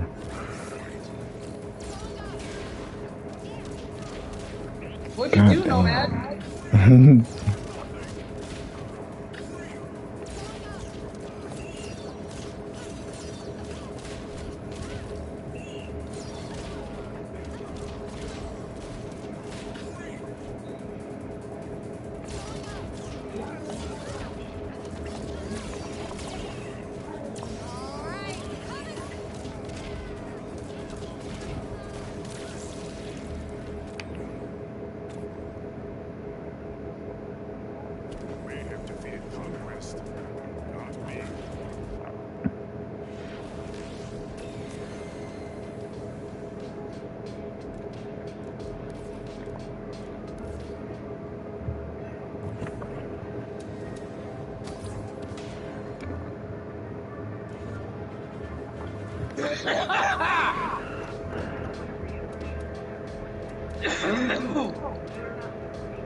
Supposed to be fun though, man. You told me that you're the jolliest guy on the planet. Not true. False statements. They lied to you.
Yo, what's that new game out where it's like a robot and like some chick you gotta look after? I don't remember. But it's like a little blonde girl, right? Yeah. It was so sad, bro. Fucking. That's fucking match. But this dude, I guess this guy had a daughter that was the same age, he looked like her a little bit. Like, man, I lost her early when she was a little kid before she was 10. Like, this helped me fucking get over this shit. I was like, damn. He just being innocent on the game and really just breaking something hard.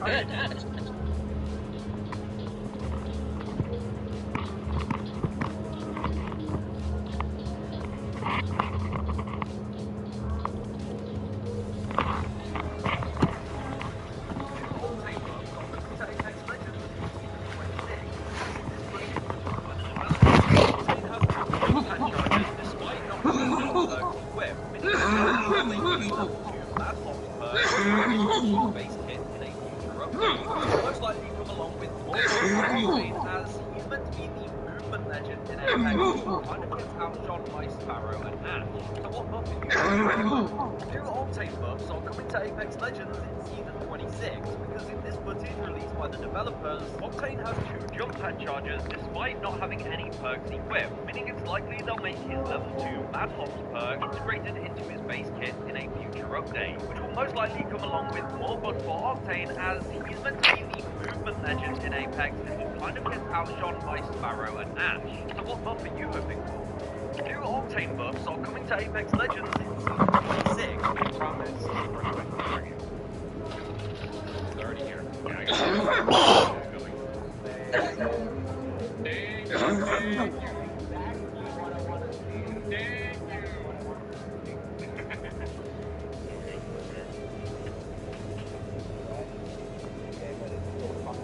Hey, I'm trying my best here. I thought it was going to be a great game because I had actually someone who knows the game, but no, they don't. The problem is, it's the worst push in the entire game.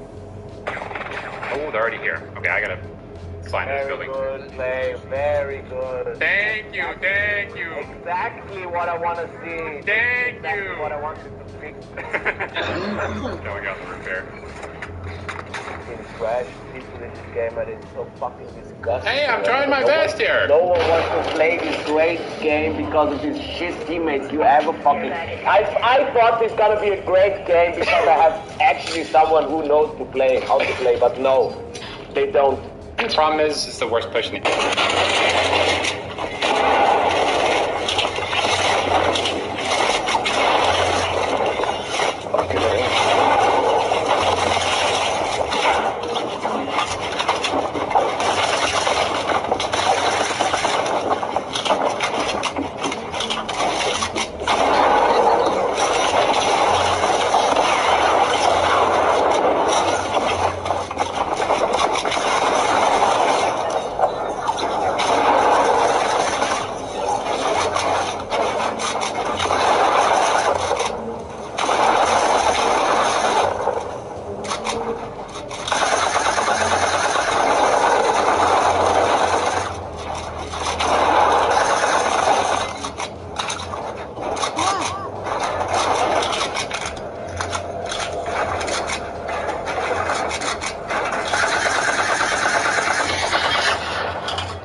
Alright.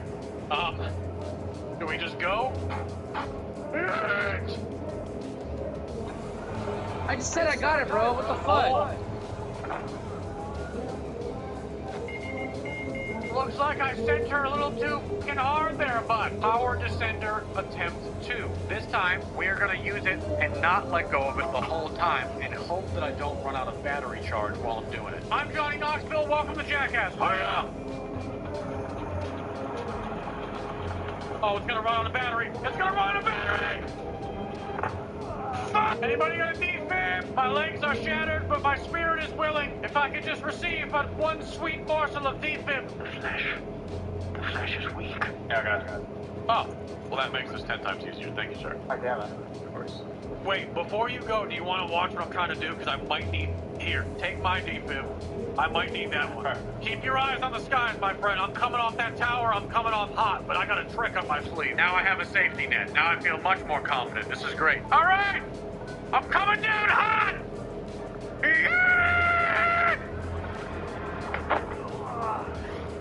Yeah, I misjudged it a little bit. I'm gonna try it one more time. God, you are an absolute saint. Thank you for putting up with this. No worries. That's what the game's for. It's meant for like the average building, not the biggest tower in the game. All right, we're going again. And hit it now. Yeah, we're doing it, baby! Oh. I like the idea. All right, so you literally cannot survive that big of a fall with this thing. I just made that guy waste like 4 defibs. Get me out of here. All right. Half-inch AR steel. This is our hallway, so people do not shoot through the wall and potentially hit somebody. So we have this steel plate all the way down behind here. I remember putting these up. These are hundreds of pounds apiece. Gotta remember, I forget how heavy they were, but it's a 4x8 sheet. You get like a little raspy kind of like voice after a couple days with certain brands.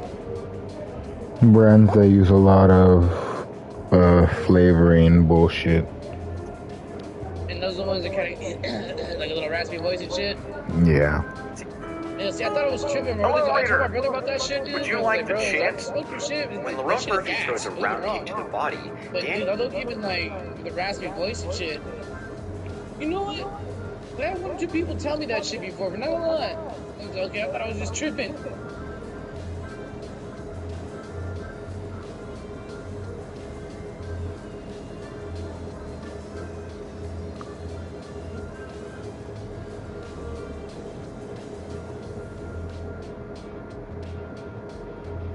It's the terps, bro. The terps.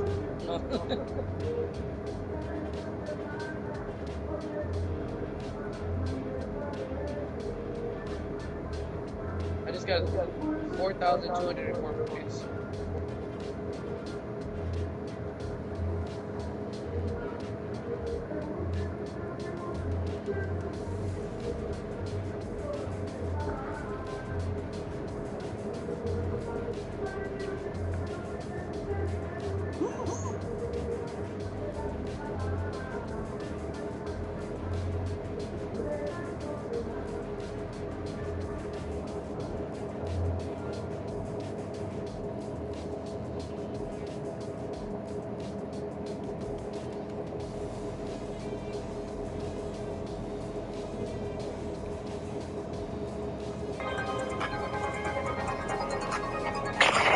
Want your own exclusive virtual avatar? And the way you walk, the way you understand me, the way you move, the way you just whisper me. Body better get her, cause she out here looking fun. Better pop your shit. I got choppers in the trunk.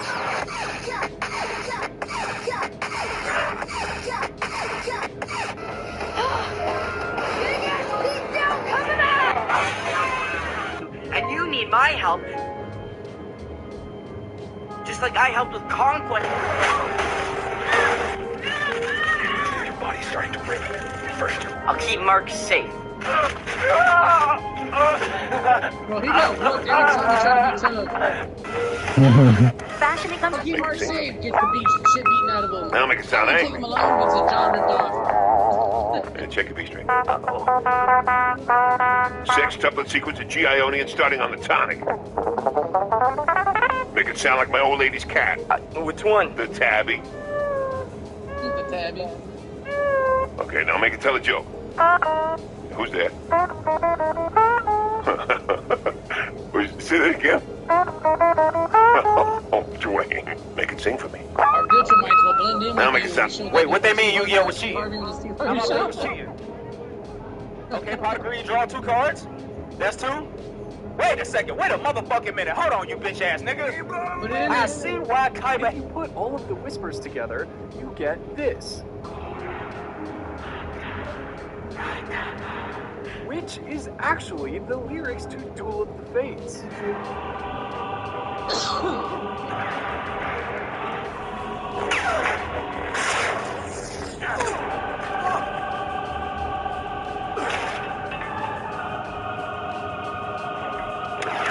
It is so freaking cool that they use the Sanskrit whispers from Duel of the Fates in Maul's Shadow Lord, and these exact same whispers also appear when Maul is first introduced.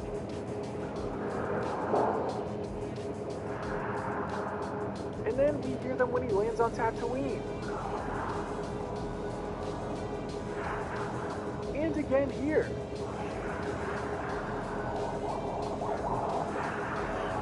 During this scene as well, and then all during his fight with Qui-Gon, you can hear the whispers.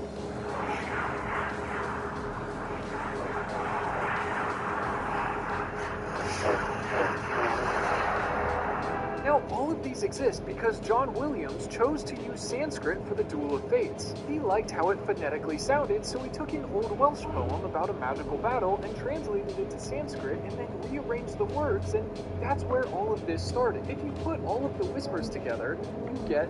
You all ready? Have cargo on the side of 5-5s.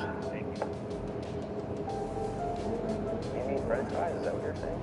5-5s, motherfucker. You don't ever use that word. You guys, 5-5s. What? Hamburger and 5-5s. Another order hamburger and 5-5s on Needle Crib. You looked at the menu, right? Potatoes, nigga. I don't believe that's on the menu, You know, we can catch a friendly fade if you can't get my goddamn order. I don't want to fade, brother. I just... Well, get my shit. Tell them what I want, motherfucker. I want 2 orders of shit. I can't say it. It's disrespecting my dead homies. Okay. I will never say it. He wants a hamburger with french fries. Oh, good. That's what I want. You all ready? Hamburger on the side of 5-5s. Thank you. You mean french fries? Is that what you're saying? 5-5s, motherfucker. You don't ever use that word. It's just another. You guys, 5-5s. What? Hamburger and 5-5s. Another order hamburger and...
All car, no boost. Zero, no merc.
No!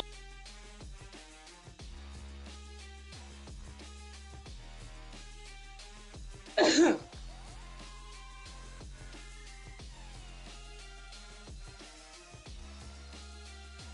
about to quit on this guy after this one, brother. We're gonna lose because I need a smoke break.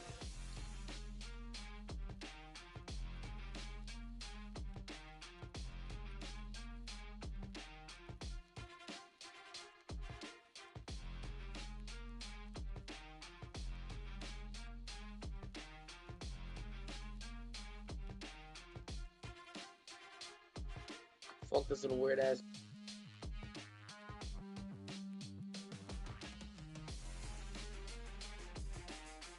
We're on Minecraft. I was or seen this video of this guy like getting tackled in WWE online land, and the dude did like a fucking spin on the top of his back, bro, when he was down. Gets up and slaps him in the back of the head. Next thing you know, he's playing Lawn Simulator, bro. He's like, fuck this game.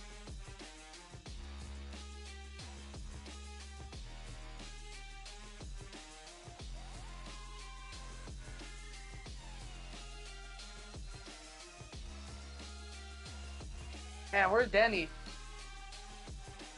He never killing a fucking Dead Island the other day.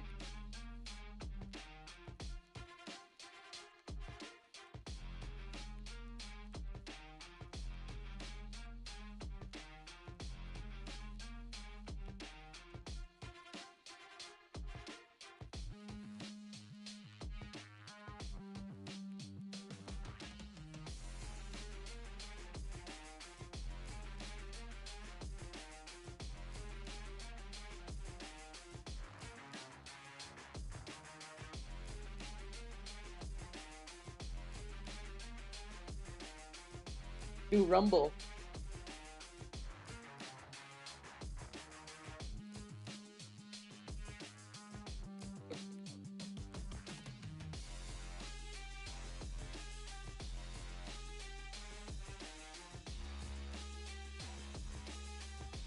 So what are you trying to relearn Rocket League with me, bro?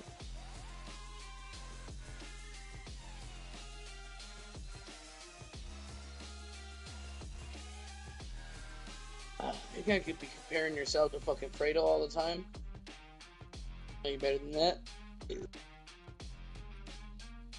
Fredo's got mad aim and fucking crucial skills, but he just fucking misses every time.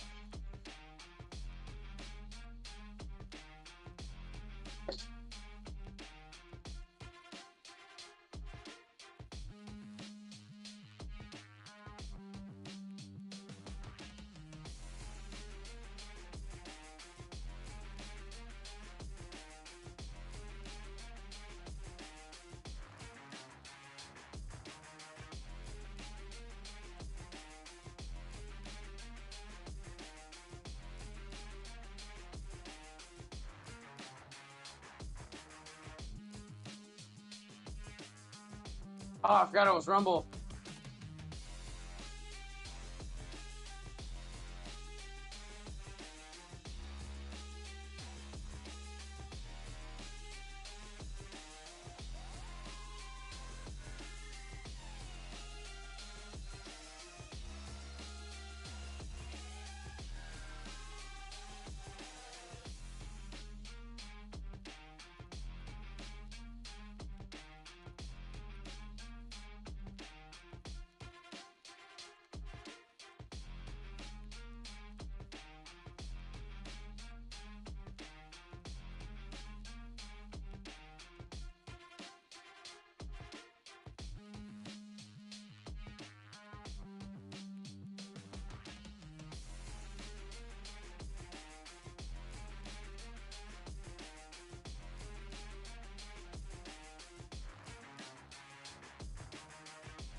Oh, no way!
His team was ass.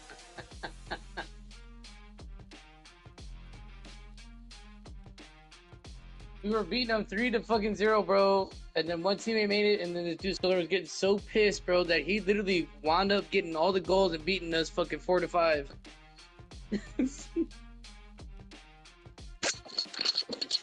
God damn it, that's $70 I just dropped. God damn it. Are you okay? No, I'm kidding.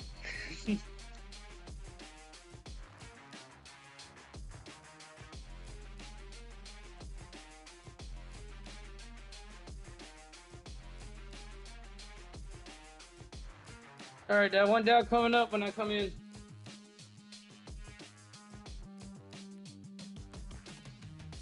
Dab coming up.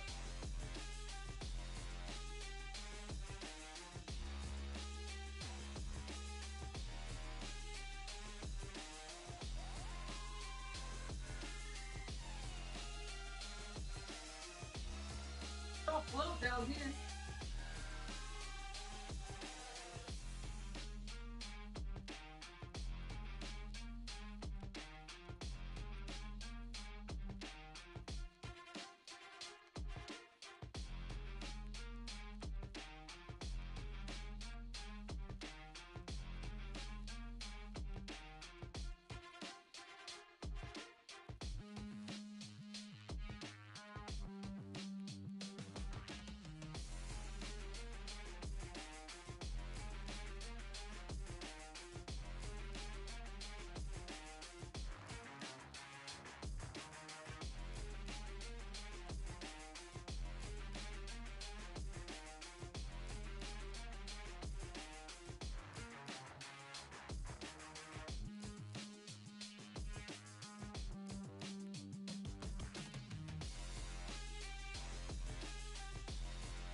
flash.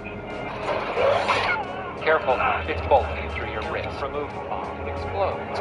Before you heroically leave the train to protect the passengers, once you start running, if you decelerate, it explodes. You've got 12 seconds to decide what to do. I got a bomb bolted to my wrist. If I stop, it'll explode. Listen, I can't keep running. I think I can vibrate. No, it won't work. You have to trust me. You got a better idea? How far away are you from an iceberg? I'm never far from anything. Flash, are you okay? Not the way I would have been 2 seconds ago. Yeah, I'm fine. Good. Which one of us is real? I don't care. Come on, I'm not gonna kill you yet. What's in the box? Dead Grandma. I'm kinda sick. Relax. She's still alive. I call this my hostage box. It's a trap. Most probably, but you can't take that chance. Are you fast enough, Flash? Careful, it's bolting through your wrist. Remove the bomb, it explodes. Before you heroically leave the train to protect the passengers, once you start running, if you decelerate, it explodes. You've got 12 seconds to decide what to do. I got a bomb bolted to my wrist. If I stop, it'll explode. Listen, I can't keep running. I think I can vibrate. No, it won't work. You have to trust me. You got a better idea? How far away are you from an iceberg? I'm never far from anything. These round balls are actually six-sided dice. How the H do they work? Well, they don't actually have 6 sides. Like a good friend, they have 6 vertices on the inside. Or at least that's what I thought. If you shake one, you can hear a little ball jangling around inside. And so for years, I figured they just had little cup-like depressions opposite each number, and a little ball inside would fall in there and hold the ball steady when it ran out of tumbling energy. But then I did some research and found everyone talking about octahedral insides. And that makes sense. An octahedron has 6 vertices. So a ball trapped inside can fall into any of those 6 corners and hold the die steady. But to be sure, I decided to make one of these guys talk. Okay, it was harder to cut into than I expected, and I had to resort to increasingly shameful behavior until finally it cracked. Now, I should have, wrapped it in a towel before I hammered it because it took me an hour to find where all the pieces had shrapneled off to. The ball was snoozing under my cork roll. But check out the space inside the die. It's not an octagonal cavity, it's a series of cup-like depressions. Oh, I always believed in you guys. This is the stat. That's not real Lego. This isn't a real Lego head. That's not a minifig head. Alright, no! Alright, now I'm on Rob's side. I'm on Rob's side now. I hate to do this. I kind of agree with Rob's point there. That's not Lego. That's not Lego. There's always been molded heads. Name a molded head though that it's King Fisto 2005. Jar Jar Binks 1999. Jar Jar Binks 1999. Never came out as molded head. That's not real Lego. Want to see something cool? Let's zoom in over here. We have 125 people watching me on Newsstream. How many of you read the newspaper every day? Go. No, hell no, yes, no. Gucci would be far better off going to every watch blog. I was trying to make the most realistic glass eye, and I just couldn't get the veins right. So I found this guy from Germany who makes prosthetic eyes that look super realistic. And I asked him, how do you get the veins right? He gave me some tips, and I said, I love your work. I would love to buy a few eyes for my bags, because I can't make them as good as you. And he said, you know what, Josh? I love your bags. I collect artwork that has to do with eyes. Let's have a trade. You send me a bag, I'll send you some eyes. I said, you got yourself a deal, my friend. He mentioned that each one of his eyes are 500 euro, and he's sending me a box of 25. So I needed to make a bag that was really special. So what I did was I took a bunch of cane, layered them up, twisted them, did a switch axis, and then put an eye in the middle of where all the canes spiral together. Then my plan was to grind through the canes to reveal the little white dot in the middle. So I'll get well, it's sort of hard to describe, but here it is. You're gonna see. Damn, my bad.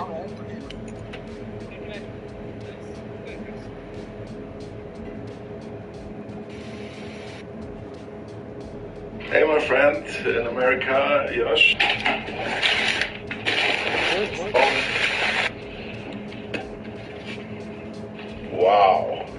What a nice piece. Wow, I love it. Thank you for this so much.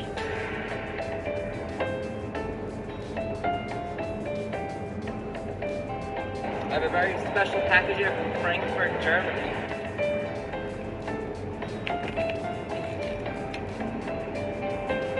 Whoa. Wow. Oh my god, these are gorgeous. This collection will be available March 26th on my website, ricky.com. I was trying to... Interview? Yeah. Come on. Yes. What is the Andromeda Paradox? Well, the Andromeda... How did you get so good at Apex? Well, I played the game 12 hours a day, every single day. I destroyed my social and physical health and did nothing but eat, sleep, and play. I think I averaged like 9 hours of playing a day over 2 years, and I ended up being pretty good. Can't say I'd recommend that, though. Having friends and going outside is kind of slept on, not gonna lie. How did you get so good?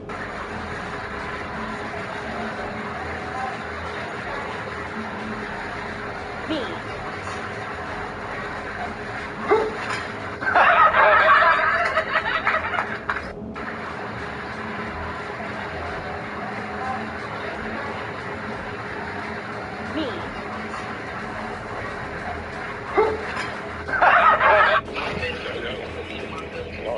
Last one, here we go. If you suffer from arachnophobia, which animal are you scared of? Oh, I got it. I would say in the beginning. Huh? In the beginning. What?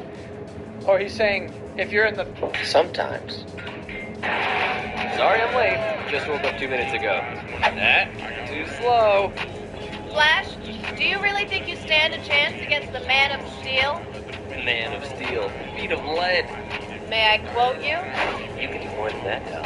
How about an exclusive after the race? Fast worker, eh? Just watch me. I'll run circles around this super slug. Save it for the race. Don't worry about me, pal. I got more than enough heat to burn your sorry dog. Rules of the race must be. The first man to circle the globe 100 times will be declared the fastest man alive. These electronic bands will allow us to track your progress by satellite. Gentlemen, on your marks, get set. Sorry I'm late. Sorry.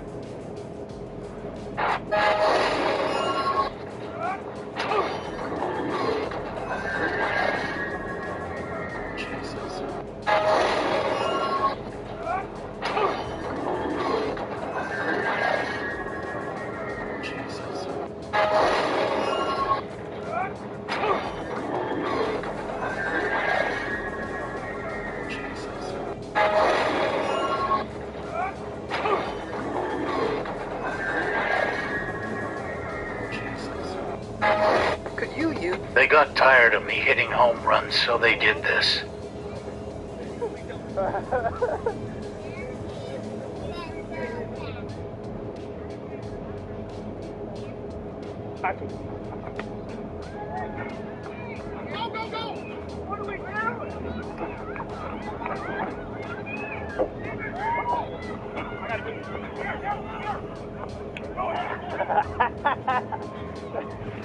They got tired. How to pace count with Ranger beads. Set up a starting point. Measure 100 meters. At 100 meters, place your last marker. We're going to walk to our other marker using the marching pace. 1, 2, 3, 7, 58. 58 paces in 100 meters. That's my marching pace. Patrol pace is slower. You're taking shorter strides. 65. 66.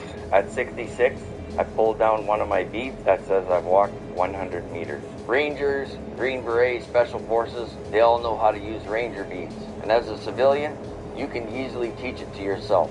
How to pace count. Oh, my sense. Oh, my sense. I don't know how it does it. There's a chance of people being outside of here. I'll go check in case. What? I don't think they do it. It's real people. No, they're real people. Oh my god. Yeah. Pull back a little bit, Nico. These guys are sweating their dicks off. Oh my gosh, they are. My hot take about ranked is that Plat and Diamond players should be put in Master and Pred games. I think the problem is that there are tens of thousands of people that are in like Plat and Diamond that should be in Silver and Gold and Bronze. Like, you're right, the Diamond kid who doesn't know how to slide jump should not be in my Pred game. He should be in Bronze. The game literally has 4 ranks. Participation Award, Plat, Diamond, and Masters. The game needs more than 4 ranks, man. My hot take about... Were you nervous when his first line was, okay, okay, okay, okay, okay, okay, okay, I'm like, oh, okay. he served. I'm like, he gave me the woo-wop when I first heard it, right? I'm like, oh, he served me. This is why I don't ask. I was worried. Oh, and when I heard it, I'm like, my heart just kept racing with every okay. And then I'm like, oh, I get it. Oh, I get it. Then I played it again. I'm like, that's why he got it well. And when I'm performing at the show, that's the best part.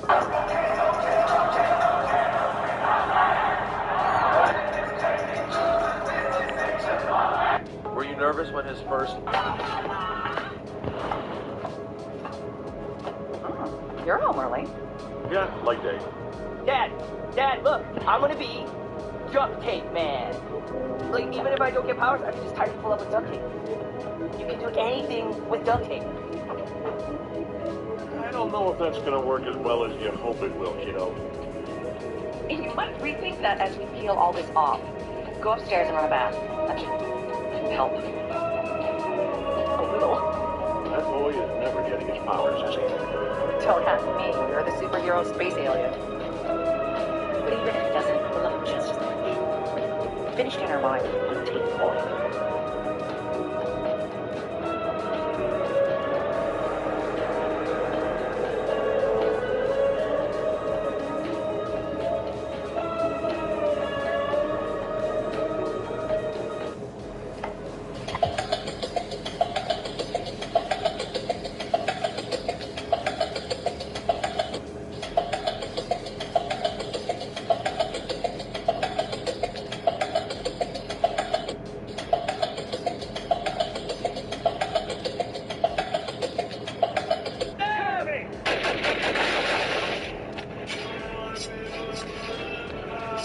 Cut it out. I'm not doing it on purpose. You have to focus. I am focused. Clearly, you're not.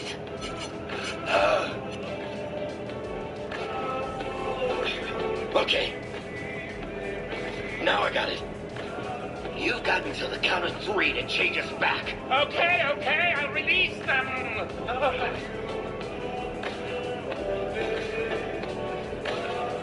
Is everybody who they should be? You slimy. Logan!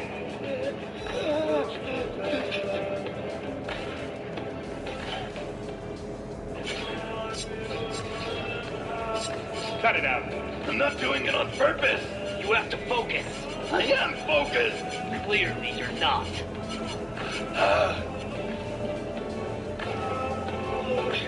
Okay. Now I got it. You've got until the count of 3 to change us back. Okay, I'll release them.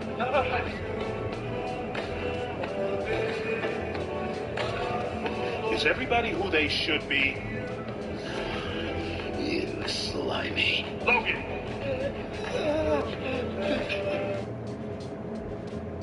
A reporter flicked a spitball at Superman, and the Man of Steel flinched on live television. Weeks earlier, an asteroid the size of Metropolis came screaming toward Earth, and the Justice League sent the only man who could stop it. So Clark threw himself into the meteor at full speed, punched clean through the outer shell, and discovered too late that the entire core was solid kryptonite. His body seized, his vision went green, and his last thought before blacking out was a goodbye to his son. He woke up 3 months later on the Watchtower, and the world he saved was already gone. Kryptonite had rained across the whole planet. A tiny nation called El Caldero mined the green rock into a fortune overnight, and crowned its president the Kryptonite King. Every street thug in Metropolis was now carrying a weapon that could kill him. Then Batman explained the miracle. When Clark nearly died, his body unlocked a brand new defense, flooding him with golden solar light that made him completely immune to kryptonite for exactly 200 seconds. So Superman tested it, shredding Intergang goons firing kryptonite bullets like they were paper. He pressed his glowing hand against Krypto's fur and healed the dog from a kryptonite reactor that should have killed him. For the first time since the coma, he felt unstoppable. Then the 200 seconds ran out. Then he was a regular man in a cape. Then Jack Ryder, the one reporter nobody takes seriously, flicked a spitball across the room, and a citizen camera caught the most powerful being on Earth flinch. Now every criminal on Earth knows exactly when Superman stops being super.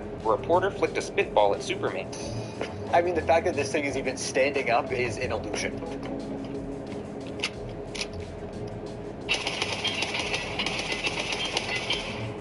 Holy shit. This is how you know you got your film down on the wrong side. Water's not soaking into it, it just remains robust. Also, a way you can tell, there's some activator on there, still, solid. You got your film backwards.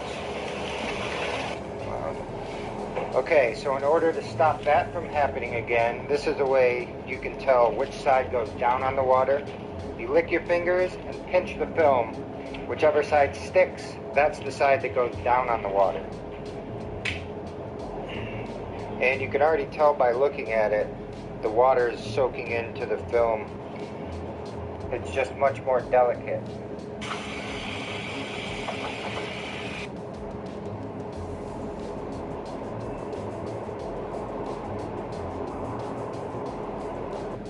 This is how you... Did you know the creator of Full Metal Alchemist released a new anime? Demons of the Shadow Realm just released on Crunchyroll and is looking like one of my top watches of the season.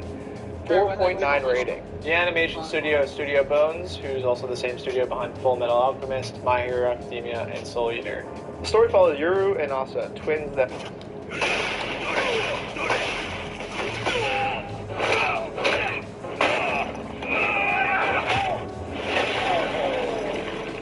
More of this! Come on! Holy shit! You guys are so good!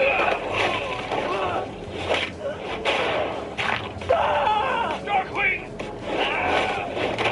You're a pale imitation of Invincible, you monster! Hey, I don't need more motivation to kill you, but sure, insult me.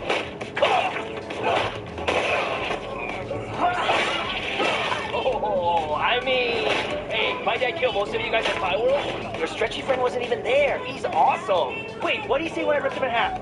Shit, it was like so weird, right? Does anyone remember? Help! I don't want to not be living! Wasn't that it? Or no, it was, oh no, I'm going to not be alive! You're a weird dude.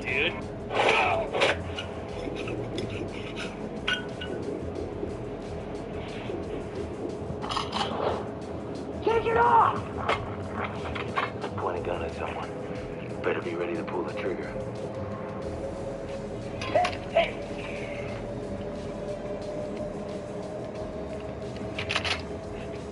Grab it. Grab it.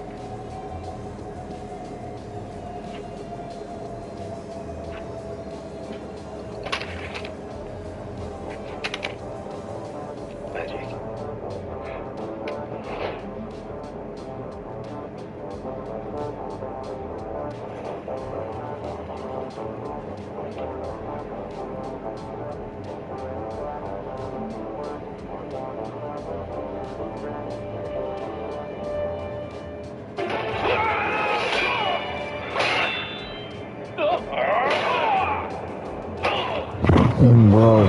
How? I'm hundreds of years old and have trained with the greatest teachers in history. How could you possibly know? Oh yeah? Well, I'm 16, and I learned this from a rat.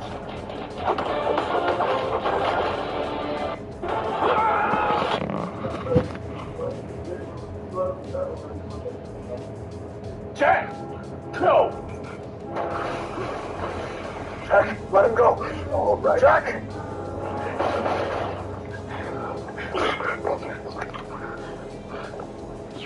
You shot me. Get your attention. You're acting like a psycho. Dad! No! Jack, let him go. All right. Jack!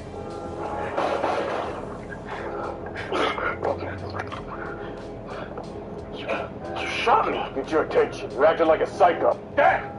No! No! I got down by a bouncing bed in top prison. Teammates, come revive me, guys. For Pete's sake. Enemy soldier incoming.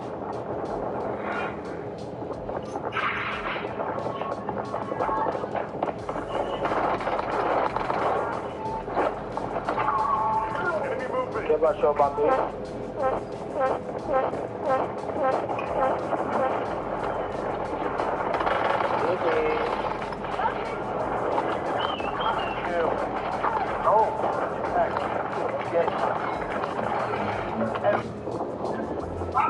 No! What is this emblem that some Viltrumites have on their chest? As far as I can find, there's only 3 Viltrumites that have it. Thrag, Anissa, and Conquest. General Krieg, who is the second in command to Thrag, does not have it on his chest. And I thought this emblem was given to people that were tasked to go breed with other species to populate the Viltrum Empire, but obviously Conquest didn't go breeding. And Nolan, who was sent to Earth specifically to breed, when he arrived on Earth, did not have the emblem on his chest. The only explanation I can think of is this emblem is given to those who are related to Argal. Argal is the most important figure to the Viltrumites, but even that stops making sense because Nolan is a direct descendant of Argal, which is revealed in the comics, but Nolan's father does not have the emblem on his chest. So once again, what the is this emblem? What is this emblem? If you can untangle all 3 of these puzzle rings by tomorrow at dawn, then both of our Dragon Balls will be yours. You bet. I've never tried it, but I'm sure it can't be too bad. Oh, yeah! There. That's 1 down. Oh, man. Feels like my brain is frying. What if you, Don't help, please. I'm not gonna cheat. Just 1 more. I got it. I got it! Oh, I got it! Very good work, sir. Very good. What? Goku? Look, guys, I'm done. So I guess I'll take my Dragon Balls now. Yeah, go right ahead. So, do I still get paid? If you... Need it? Stop this. Or I stop you. Please. I'd rather die. What? Eve. I never kill you. But I can't let you hurt anyone else. I'm sorry you had to do that, Mark. She didn't leave you a choice.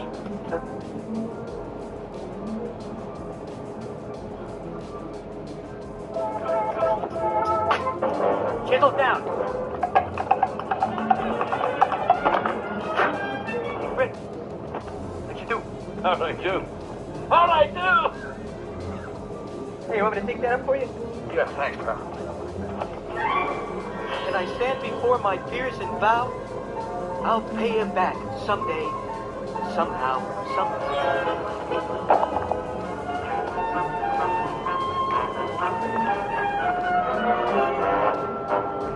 The results of the exam were very competitive, and just because an applicant was not selected is no indication of lack of ability. Yeah, I know a kiss off when I hear one. Let's go, bro. That the newest member of our executive rank is Mr. Fred Flintstone. Barney, quick. What's my name? Fred Flintstone! Go toy with me, Barney. You did it, Fred! You made it! Yeah, but never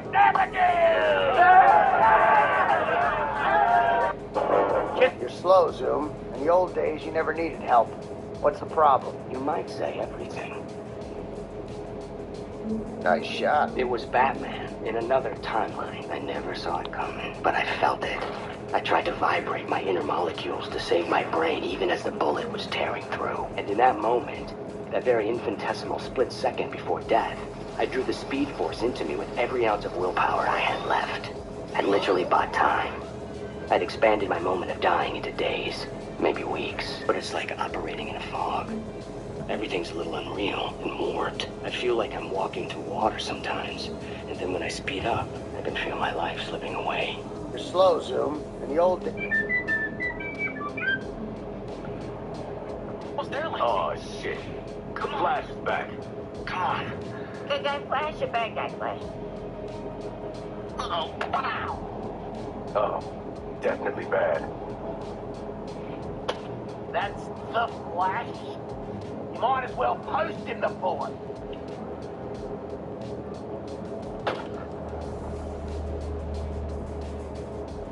Did you get him? Did you really scamper all the way up here just to huff this sweaty LexCorp armor?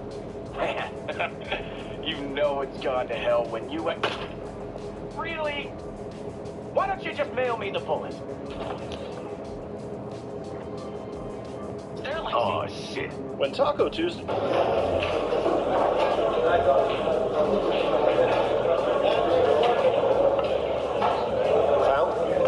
What do you mean, foul? I made the ball. You called the foul before I even made the ball. That's correct, because the foul had already been committed at that stage. Why? What did I do? So, some chalk has come off of your tip here. That's not my fault. You've dragged this back from the tip over the side of the cushion, and you've given yourself a marker. And that marker was the perfect angle for you to make your double. I didn't mean that. Like, honestly, I was just lining up my shot, and that's it. When I pulled, I'm a bit heavy-handed. What can I do? That may well be the case. I feel you had an unfair advantage, and for that reason, I call a standard foul. So it's not my shot anymore. It's ball in hand to your opponent. Mate, I didn't even mean that. All right, cool. I didn't really have a shot like that, did I? Where? Go. I'm planning Colby. Come. One more. That's not Batman. It's probably filling in for Bats. And you, just happen to know Batman, huh? Knew it. He's gone now. The old boy wonder knows to keep the bat legend flying, or else Gotham will explode with crime. Interesting theory. You said you fought alongside him? Oh, I'm a new man now. At least that's what I write in my journal. My therapist says that'll help. Talking things out helps too, friend. As it turns out, I happen to be a good listener. Yeah, sure thing. You know, this reminds me of a joke I told Bats once. You want to hear it? Well, next time I see him, I'll tell the big man you said hello.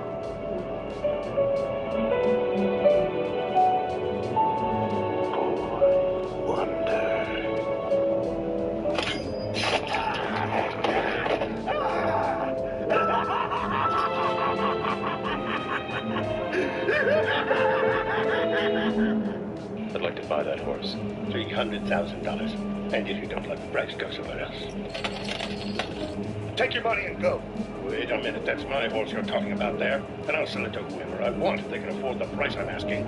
You can't do that. We have laws against it. Oh, good laws. For a damn good reason.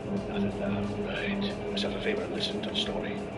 I'm going to tell you about the time when the children were kidnapped. There were 10 children altogether. The kidnappers turned out to be vampires, of course. And so the townspeople pooled their money to hire a vampire hunter. They wanted the best. And when the hunter came, he was a very strong and quiet man. And he did his job, too, which was to return the children safely back into their parents' homes. And when it was over, and the children were back home, the people attacked the man. They said he was a done deal half-vampire himself, so they punished him. He did the job. I see that I'm gonna have to take matters into my own hands. Let it go. Get on your horse, stranger. Thank you. No, it's only fitting I thank you. It's the least I can do. I may be just an old fool now, stranger, but I can never forget a face like yours. And I'll never forget what you done for me back then. That's right. I was one of them kids. I'd like to buy that horse. $300,000. And if you don't like the price, go somewhere else. Take your money and go. Wait a minute, that's my horse you're talking about there. And I'll sell it to whoever I want if they can afford the price I'm asking. You can't do that. We have laws against it. Oh, good laws. For a damn good reason. Right. Do yourself a favor and listen to the story. I'm going to tell you about the time when the children were kidnapped. There were 10 children altogether. No, it's only fitting I thank you. It's the least I can do. I may be just an old fool now, stranger, but I can never forget a face like yours. And I'll never forget what you done for me back then. That's right. I was one of the... This was the easiest decision I had. Oh, it's everything. My suit, my name, my missions. I mean, why would a god take orders from anyone at all? I think you're throwing around the word God a bit loosely there. No, because you said I was all-powerful, invincible, and stronger than a whole team of Avengers, which includes at least one god, so... But I'm starting to think maybe you don't know what I am. Oh, God damn it. Or what I'm capable of. Maybe I need to show you. Oh, it's everything.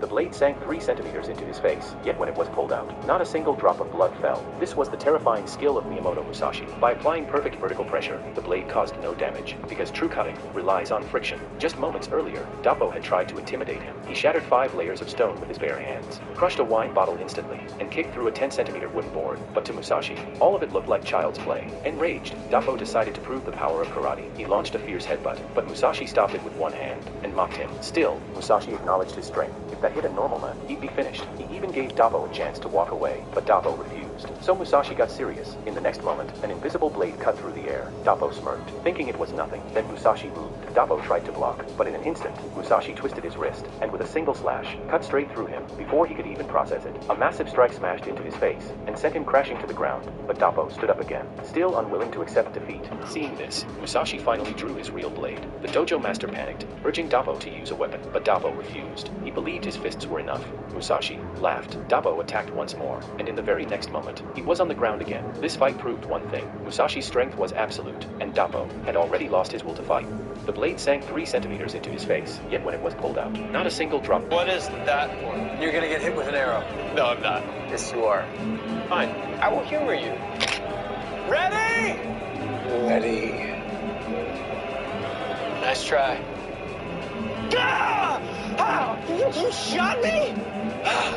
Well, why don't you go over there, run at me, and I'll try and hit you with an arrow. Where did you bury the remote control hose? I'm not you. Never mind. Okay. Ready! There we go. Nice try. Oh! I've been waiting 4 years for that, man. Oh, it's priceless.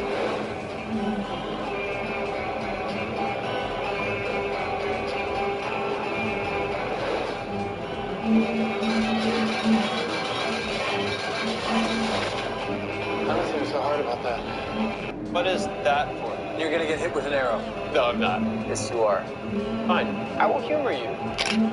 Ready? Ready. Nice try.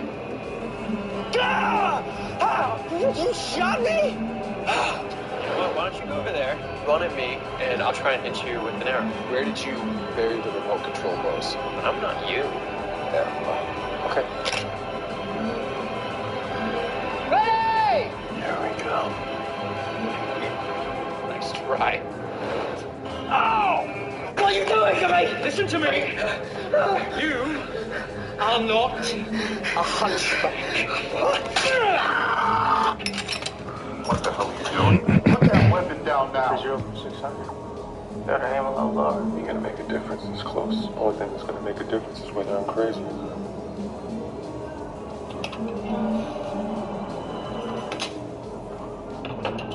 Keep doing this all day. With every weapon in my house. I swapped all the firing pins before I left the house. I always do. Looks right. Need a micrometer to tell. But the gun don't shoot. That bullet you got out of that bishop was fired from my weapon, but a week before in a can of stew. I did take an oath to defend this country from all enemies, foreign and domestic. Just didn't figure it'd end up quite this involved. But at the end of the day, when all the dust settles, you can't hide from the truth, you son of a bitch. Whatever. Who gives a shit?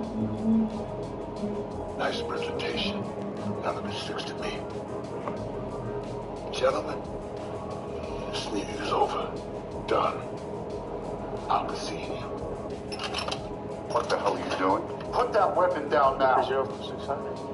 That I am a lot lower. You're gonna make a difference. It's close. The only thing that's gonna make a difference is whether I'm crazy or not.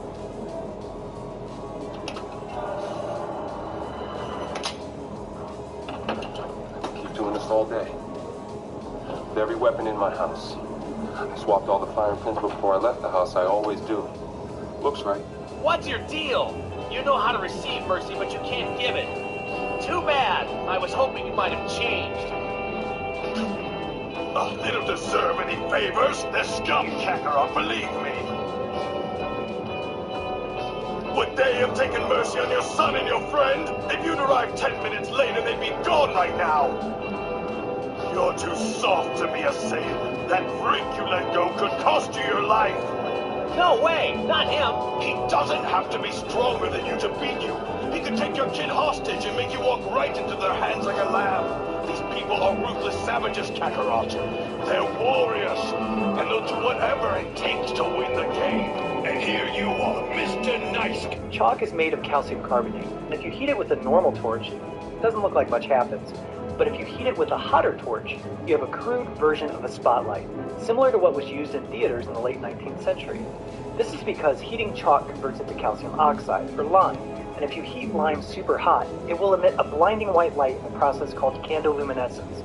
Unlike the orangish color from This man had a rule. Every 100 people he killed, he'd walk himself down to the police station and turn himself in. Not out of regret. He was just tired, and he found the prison bed the most comfortable place in the world to rest. After sleeping well, he'd break out without much effort, take down the guards on the way out, and go right back to another day of carnage. His existence was the biggest nightmare the Japanese police had ever faced. This killer, known as Hawk, had been declared dead 30 years ago after a nuclear bomb explosion. But not only had he come back, he was now setting his sights on a legendary new target, international thief Lupin III. Lupin and his crew tried to fight back, but killing Rock was simply impossible. His reflexes were so far beyond human that he could dodge bullets and even deflect them with nothing but his colossal axe. Seeing they had no chance, they tried to run, but Rock kept coming without slowing down. That's when Gomen and Chikawa jumped in to protect their companions, cutting down a tree and blocking the monster's path for a moment, but even the greatest swordsman in the world wasn't at Rock's level. Gomen's most powerful strike was stopped with 2 fingers, and Rock's axe, heavy as a mountain, nearly crushed him. Rock's strength didn't seem human. Gomen was saved, but his sword was destroyed, and for him that humiliation was worse than death itself.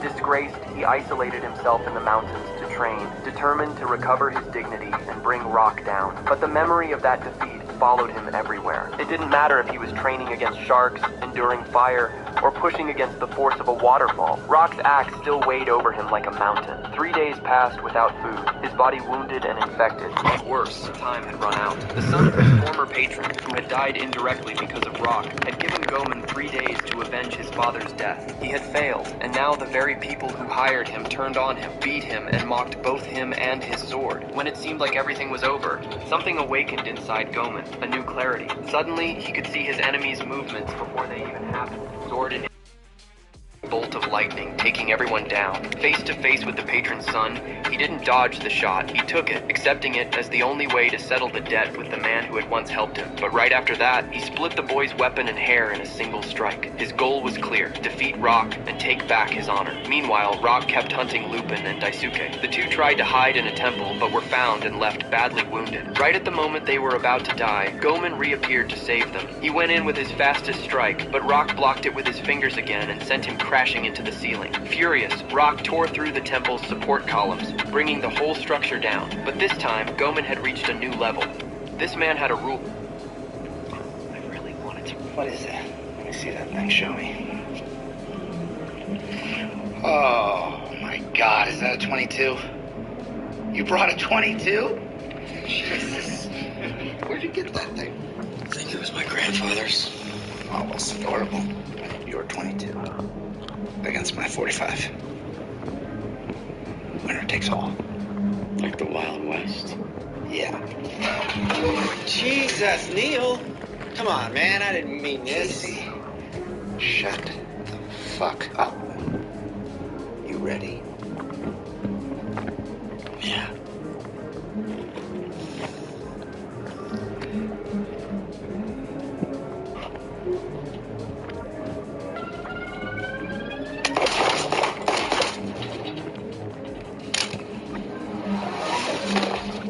What is that? Let me see that thing. Show me. Which one is yours?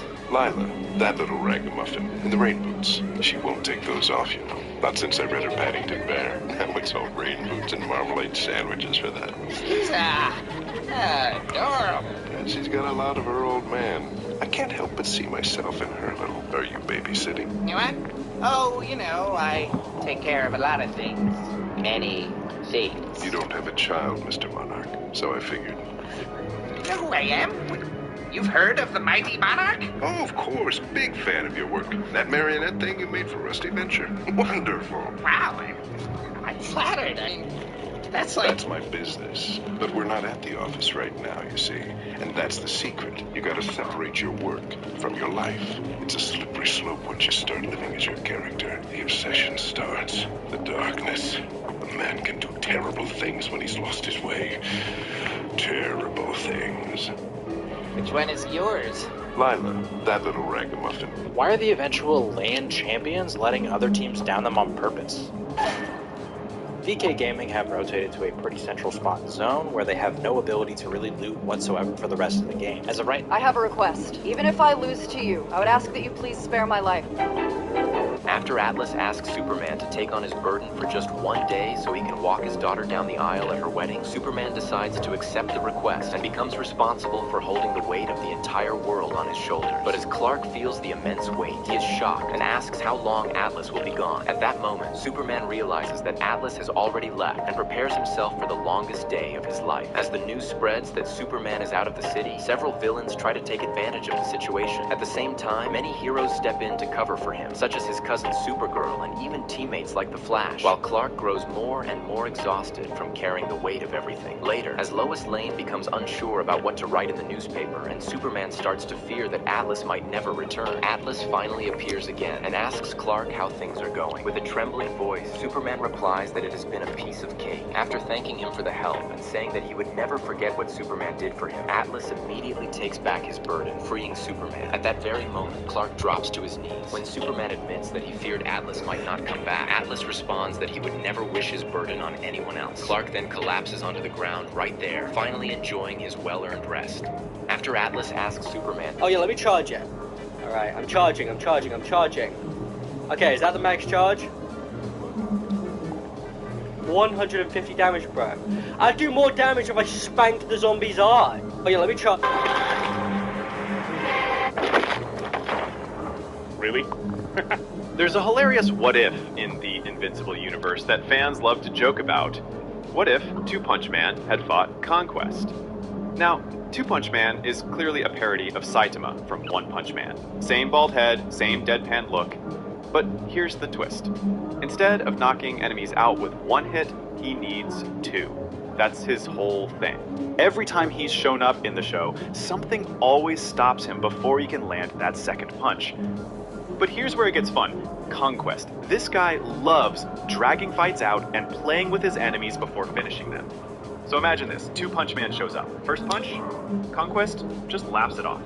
But that second punch, boom, game over. Conquest gets deleted. Fight done, Earth saved. All because someone finally let Two Punch Man throw both hands. Is it possible for a 23-year-old to build the biggest soft pretzel company in the... Dude, I can see in your mind's eye that you put half and half into one of those coffees in an attempt to make me break vegan edge. I'll take the one with soy. Actually, muchacho, I poured the soy in this cup, but I thought real hard about pouring it in that cup. What are you talking about? You just drank half and half, baby. Freeze! Vegan police! Vegan police! Todd Ingram, you're under arrest for veganity violation. It's Baltimore. No vegan diet, no vegan powers. But it's only my first offense. Don't I get 3 strikes? 12:27 a.m. on February 1st. You knowingly ingested gelato. Gelato isn't vegan. It's milk and eggs, bitch. On April 4th, 7:30 p.m., you partook of plated chicken parmesan. Chicken isn't vegan? The vegan eggs are ready. Hit him.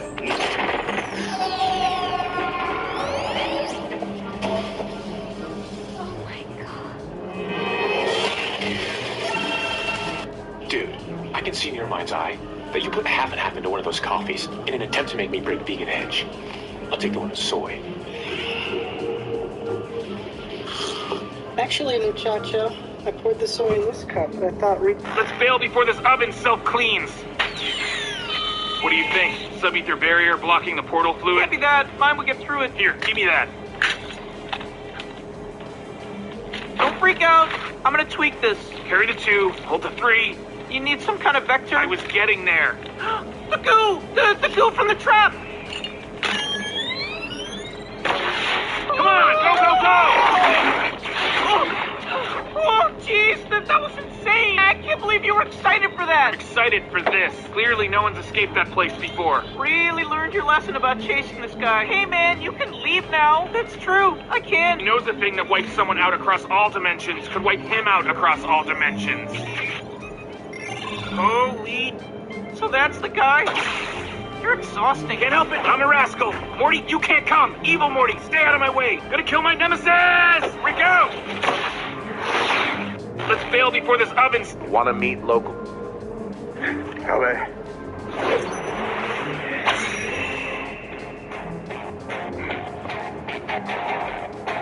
Well now, that body of yours is surprisingly firm.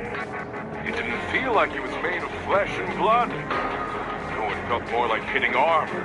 This is the first time I've not been able to sever the collarbone. That was disappointing. You didn't even bother drawing your sword, but you're surprised you can't cut through my flesh?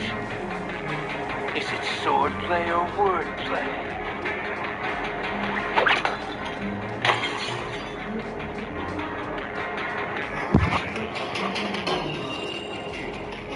A kind gesture from a strong man. Play with me! Are those gold-plated 50 caliber Desert Eagle pistoleros? Of course. Can I have them? Over my dead body. You're fuzzy. Smoothie time, baby. Look alive!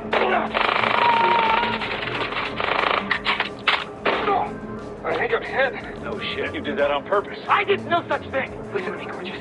How long does it take for you to regenerate? Regenerate? You really are God's perfect idiot, aren't you? Okay, how was I supposed to know he doesn't regenerate? I'm not a medicine woman. Look, the donut cars, they're practically hospitals. They built portable triage units. They don't. I'm gonna get you to safety. Easy. Deep breath. Where is that? Just catching my breath. Your legs on vacation? You're dead. Wait! It's because I'm paralyzed. Say it with me. You're gonna live. I'm gonna live and live. Say it louder! I don't think so. You died from murder, dumb fuck. All I have to remember by... Are these 2 gold-plated 50 caliber Desert Eagle pistoleros? This is for him. Are those gold-plated 50 caliber Desert Eagle pistoleros? Of course. I have them over my dead body. You're fuzzy. Smoothie time, baby. Need a better gear in Arc Raid? Isn't it weird that Kevin never used small rings to absorb materials? You might remember in Alien Force when Gwen gives him tiny balls of different materials, but Kevin himself mentions the limitation. He could only absorb them into a limited part of his body, mainly his hands. But later, after being healed from his elemental mutation, Kevin was able to spread a small amount of material across his entire body and even regrow his cut hands when he had absorbed metals. And in Omniverse, he could even create objects using his powers. Yet this whole idea was never fully explored. Isn't it weird that to prevent others from seeing his back, even when climbing stairs, the man had to lie flat on the ground? Rohan was burning with curiosity, so he used a trick and managed to see the man's back. But unexpectedly, there was nothing unusual at all. However, the man looked utterly devastated. Just as Rohan was about to comfort him, saying it was fine, the man's back split right open. The exaggerated amount of blood caused the man to collapse and die instantly. Rohan was shocked. This was clearly a stand attack, but when he checked the man's memories earlier, he hadn't found anything unusual. Could the man be a victim? Before he could think further, a strange stand appeared behind Rohan. Rohan immediately summoned Heaven's Door, but the attack missed. It turned out that at some point, the stand had climbed onto Rohan's back again. After a brief probe, Rohan finally understood. This was the consequence of his insistence on seeing the man's back, but Rohan decided to try one more time. He immediately called upon Heaven's Door, intending to alter the stand's memory, but the next moment, cracks actually appeared on Rohan's face. The reason for this was that the stand's user had become Rohan himself. It was a stand with its own consciousness, able to control its abilities freely. Rohan was terrified. He rushed out of of the house and started dancing. At that moment, the stand hinted, once someone sees your back, I will leave. But in the end, Rohan couldn't bring himself to do it. He could only call Koichi and tell him everything that had happened. But Koichi didn't believe it at all, thinking Rohan was messing with him. To prove it wasn't a lie, Rohan went to show him the man's corpse. But when they went to look, they found the man had been drained and shrunk to palm size. Koichi finally lost his patience and prepared to leave. Rohan was in despair. Even his best friend didn't believe him. When evening came and no one was around, Rohan decided to go find Jotaro. To prevent others from seeing his back, he kept pressuring himself against walls. But when crossing the street, there were no walls around. However, Rohan wasn't panicked at all. He waited for passersby to walk by, then quickly pressed himself against their backs. Although it was a bit embarrassing, Rohan managed to cross the street successfully. He made it to the other side. But then he suddenly noticed a group of stray cats charging at him. It was the stand causing trouble again. People and animals all came to attack Rohan. Although Heaven's Door was awesome, there were too many animals. In the critical moment, Koichi showed up. He helped drive away all the animals. It turned out Koichi had been observing Rohan the whole way, and finally noticed something was wrong. He immediately had Echoes try to pull the stand off, but as the stand fell, Rohan's back was also torn off. Seeing this, Koichi had to stop the attack, and Rohan became like a zombie, only moving toward his destination. He even deliberately showed his back to Koichi. However, just as the stand thought it had succeeded, it saw something shocking. Countless hands reached out from behind, coming for it. It turned out this was an alley where you must never look back, and the stand had just looked back, so now it was haunted by evil spirits. In the end, the stand was dragged to hell by the spirits. Rohan successfully got rid of the enemy. To prevent others from... Play with me! Play with me! This is the new crash mat. So you throw it, it creates this little thing, which I assume reduces fall damage. You know, as it says in the description. But we're going to test a few different weights. So it's basically 10 meters. We're gonna fall. Take that much damage. Now we try it with the crash mat. Oh, it illuminates fall damage. Okay, so we have this drop, which is, you know, Down there. it's about Down there. meters. Down there. Does a good amount of damage. Let's see if I take damage. Huh. After doing some math, I figured about 50 meters was about the maximum you could survive from, so we're going to test it at 48. I am recording. It's good. No! You don't want to know how many times I missed. These things suck. This is the new crash mat.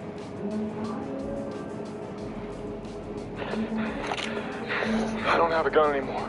You can only use a gun because I was. You shoot me, you break the rules.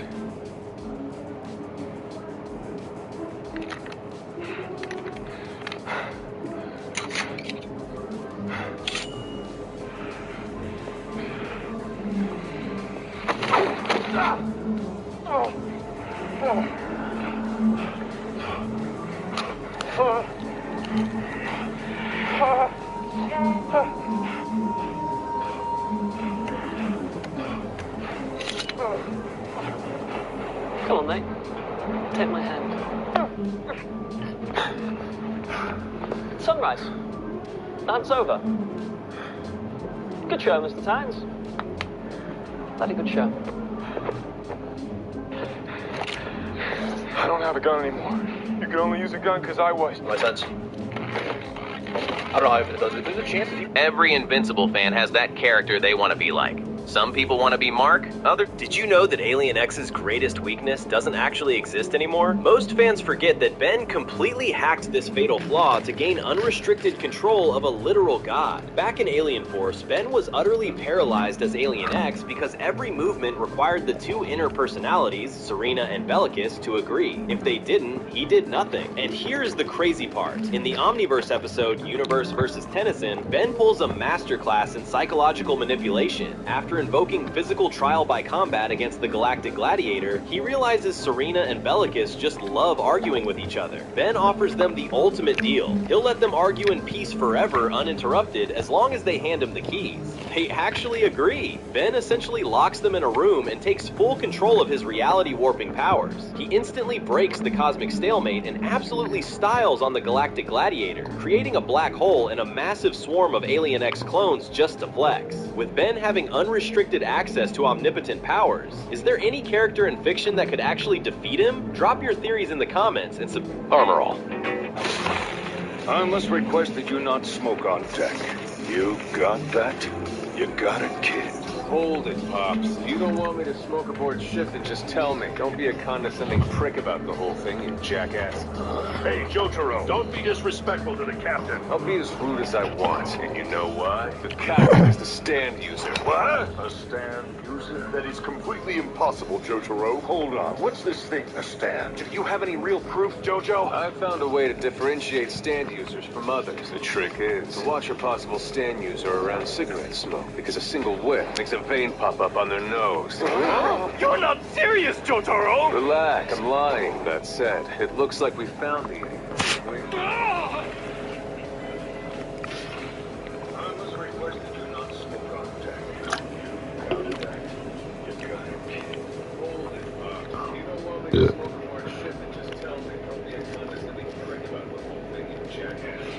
Hey, Jotaro, don't be disrespectful to the captain. I'll be as rude as I want, and you know why? The captain is the stand user. What? A stand user? That is completely impossible, Jotaro. Hold on, what's this thing, a stand? Do you have any real proof, Jojo? I found a way to differentiate stand... Nobody ever actually defeated a medieval knight the way movies show it. Everyone assumes the trick is simple. Just stab the gap. But a knight's armor wasn't loose metal with random openings. It was a carefully engineered, overlapping fortress that moved with the body. The gaps near the joints were layered and curved to deflect blades, not expose flesh. But even if a weapon slipped past the outer plates, a full layer of chainmail underneath acted like a flexible steel net. Then there were the sabatons, articulated foot guards that deflected strikes from every angle. And the gauntlets were so well designed that knights could easily grip a knife, use a computer, and even eat with chopsticks with full dexterity. Every single piece worked together as one system, engineered so no blade could ever find a clean path to the body.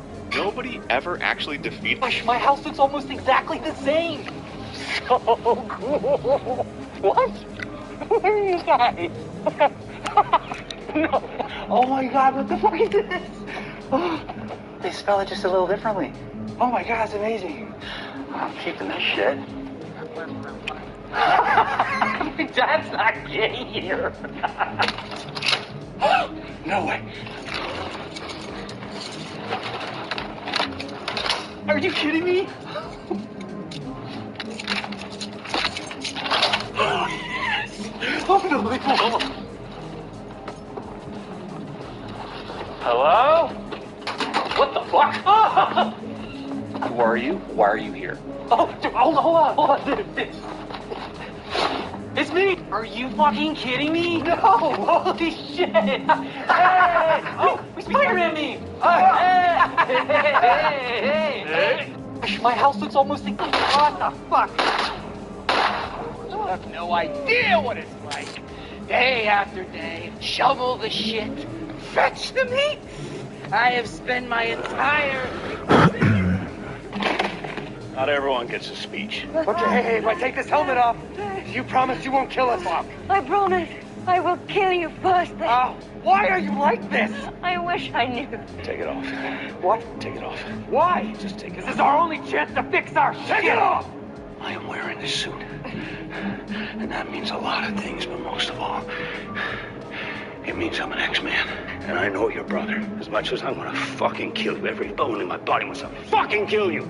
He would not let me stand here and watch you die. Take your hands off. This is for him. This is for Charles. No. Don't you dare do me like Johnny.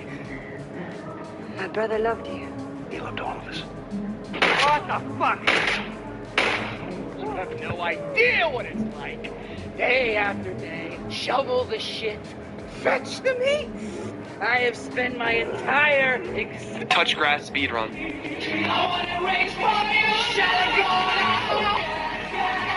Luckily for us, Woody smoked a lot of weed and it never crossed his mind we were burglars. He just assumed we were people he knew. The right and proper thing to do would have been to clean him out and move on. But because of the heat wave, we decided to rob him one piece at a time and enjoy the cool air. We thought we were busted for sure when Woody caught us rolling his fridge through the living room. But apparently, something called the munchies made it hard for him to concentrate on things like, well, where the hell he was. Eventually, there was only one thing left to steal.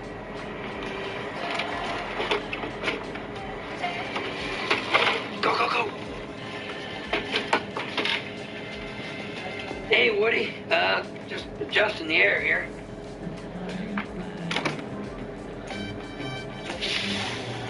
I was sad to leave, but once we took the AC, well, there was no reason to stay. Come on, Randy, it's time to take care of number 26. I need to give that stoner guy his AC back. Luckily for us, Have you ever noticed this detail? In Avengers Endgame, right before Hulk snaps his fingers, everyone is putting on protective gear. But Tony suddenly tells Friday to activate a strange protocol. Friday, do me a favor and activate barn door protocol, will you? Yes, boss. The name sounds meaningless, even a little weird, but we all know Tony never names things randomly. Stock. Point Break. Welcome, Point Break. So what exactly is this barn door supposed to protect against? Let's rewind back to Iron Man 3. At that time, Tony was at one of the lowest points in his life. Anxiety, panic attacks, insomnia. Even his suits were starting to malfunction and act on their own. And during that period, he met a young boy, a kid who saw him as someone to rely on and even hoped Tony could be a father figure. So now you're just gonna leave me here, like my dad? Yeah. Cool. I can tell. You know how I can tell? Because we're connected.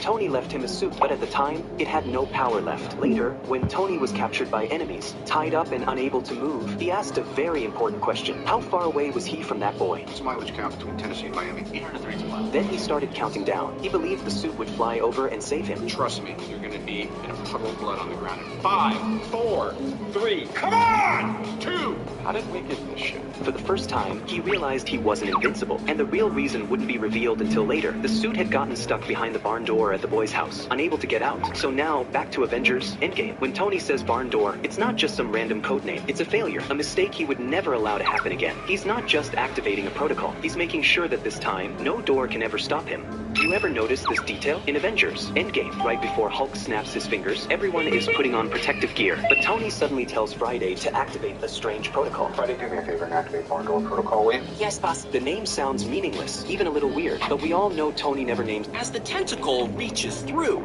it starts to pull its entire... Did you know Ben Tennyson's actual favorite alien completely changed as he grew up? You might think you know his top pick, but young Ben valued raw strength over complex strategies. According to Man of Action, when Ben was 10, his undeniable favorite was Forearms, designed as the ultimate smash and brawl power fantasy. But everything changed at age 11 when he unlocked feedback. Omniverse art director Derek J. Wyatt confirmed Ben literally became addicted to the rush of feedback's energy absorption, loving him so much that malware destroying him actually caused Ben to retire from the hero game for 4 years. Fast forward to Alien Force, the recalibrated watch made Swampfire his reliable go-to, and in Ultimate Alien, Dwayne McDuffie confirmed his initial favorite was actually Ultimate Swampfire, relying on that advanced form constantly. Eventually, Ben got bored and started spamming Humungosaur. While Humungosaur remained his primary pick early in Omniverse, the exact second Ben re-unlocked feedback, the Conductoid instantly reclaimed the crown as his absolute, undeniable number one. In fact, even the mighty Ben 10,000 had a clear favorite. His future preference was the Ultimate Fusion, Atomic X. Which of Ben's favorites is your top pick? Let me know and subscribe for more. Did you know... Basically just a part on fluid. Hold tight, the Earth's gonna shake a bit.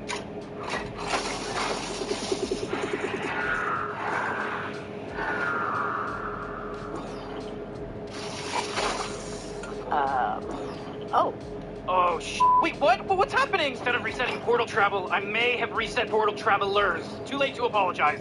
Rick, why am I pulsing green? And don't say you don't know, because you're pulsing green. Rick, are we about to die? No, we're about to vanish from this reality. That's totally dying. No, it isn't. It's everyone from this reality returning to their reality of origin. Back to our original universes. I explained it fine, Morty. You're spoon-feeding spoons. Well, where's Summer? Oh, Nate, you guys are back. Whoa. Summer, 3 of us are one-way blind hopping. You gotta help us get back. There's a protocol for this in your chore server. File name Booger 8. Every file is Booger 8. I hate naming things. Just search for words like one-way blind hop, reset nav beacon. Why do I have a reality of origin? There's no time to explain, Jerry. Counting on you, Summer. One-way blind hop beacon protocol. Here we go! Basically just a hard... So whatever you do, don't put your finger on a ported handgun. What happens if you put your finger not in front of the barrel of your gun, but just... Tilt up the blade. Where'd you get that little beauty? That's Punisher's AT4. Which Punisher? There's been like 5 of them. There's only been one blade. There's only ever going to be one blade.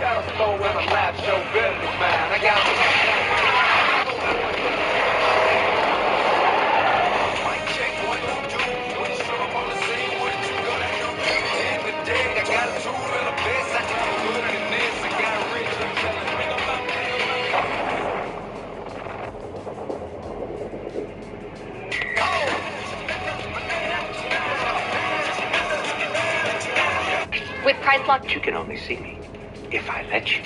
True, but you'll have to get near me eventually. You're not like the rest of them. Your soul, I can get it back for you. There's no freaking way a leprechaun can do what angels cannot. Angels? Oh, please. I'm talking about real magic, Sonny. Yeah, I got a wish. Iron. All fairy hate iron. Painful, but not a deal breaker. And the dark fairy burn when touched with silver. You've already taken your best shot. You're right. I'm done shooting. So do me a favor. Oh, you could spill sugar or salt in front of them. I count this. No matter how powerful, the fairy must stoop to count each grain. Oh, no. Why did I do that earlier? You can only see me if I let you. True, but you'll have to get near me eventually. You're not like the rest of them. The man just took a bite of the salad. His shoulders started to itch intensely. He even scratched off a large amount of flaky skin. The head chef told him to continue. The shed skin flakes even clumped into a ball. A layer of his shoulder was scraped right off, but Jack suddenly felt relief all over his body. His body also became much more flexible. The head chef picked up the flesh ball, planning to reuse it. Jasuk sensed something was definitely wrong with this restaurant. Not only was it located near a cemetery, but there was also no menu in the restaurant. Dishes were served entirely based on the chef's whim. Before they left, he also poured them 2 glasses of water. Jasuk initially said he wouldn't pay if the food wasn't good, but Jack just took 1 sip of water and gave a 5-star review. Even after drinking a full glass, he was moved to tears, crying uncontrollably. His tears flowed like a fountain, beyond his control. His eyes even dried up from crying. Jasuk immediately wanted to confront the head chef, but the next second, Jack became refreshed and clear-headed, as if he had gotten 10 full hours of sleep. The next dish was salad. Eating just tomatoes is boring food, but eating it with cheese, that's food so delicious it makes you sore. Seeing this, Jasuk wanted to taste too, but Jack directly guarded his food. Jasuk had to order another portion, but the head chef said this dish only worked for Jack. Amid Jasuk's confusion, Jack's left shoulder itched more and more. He even rubbed it into a ball. The flesh from his shoulder was dug out. Jasuk yelled for him to stop, but Jack suddenly changed again. His joints and muscles all became relaxed and supple. The next dish was pasta. It looked extremely tempting but had chili added, but Jack couldn't handle spicy food at all. Jasuk said not being able to eat it was a good thing. After all, the food here looked really weird, but Jack was already captivated by the pasta. Even though it was spicy, he couldn't help but sneak a bite, and he couldn't stop at all. The man just took a bite of the salad. His shoulders started to itch intensely.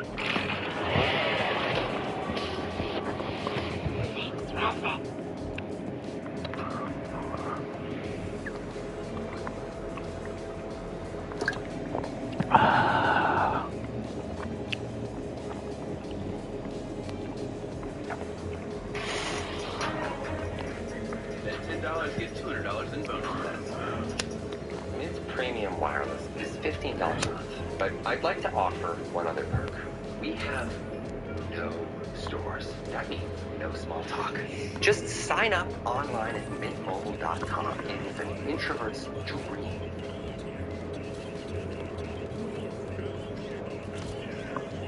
And it occurred to me that I never really realized just how insane Skyrim's encounter system can be. And once I started pulling on that thread, I think I realized why I was so used to fast traveling to begin with.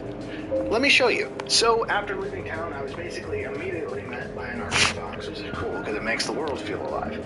About a minute later, I saw a bear that was chasing an elk, and then the bear decided that he wanted a piece of me. So we fought. Then I saw 3 goats, a elk chased by 2 wolves, which I had to kill, another wolf, which I had to kill. I hopped down a cliffside, and then I was met by a giant and his dead mammoth, which was sad. But then 2 bears tried to attack me, so I had to fight off the 2 bears. A dragon showed up, but it was just flying overhead, so I was ready to just kind of like leave it alone. When a guy ran up to me and tried to give me an axe, an escaped prisoner, I think. And so he tried to give me the axe. The dragon lands. The guy who was chasing him showed up, and he's looking for his axe, and that's when a second dragon flies overhead and shoots us with fire and interrupts the conversation. And somehow there were 2 dragons, so I had to fight 2 dragons at once.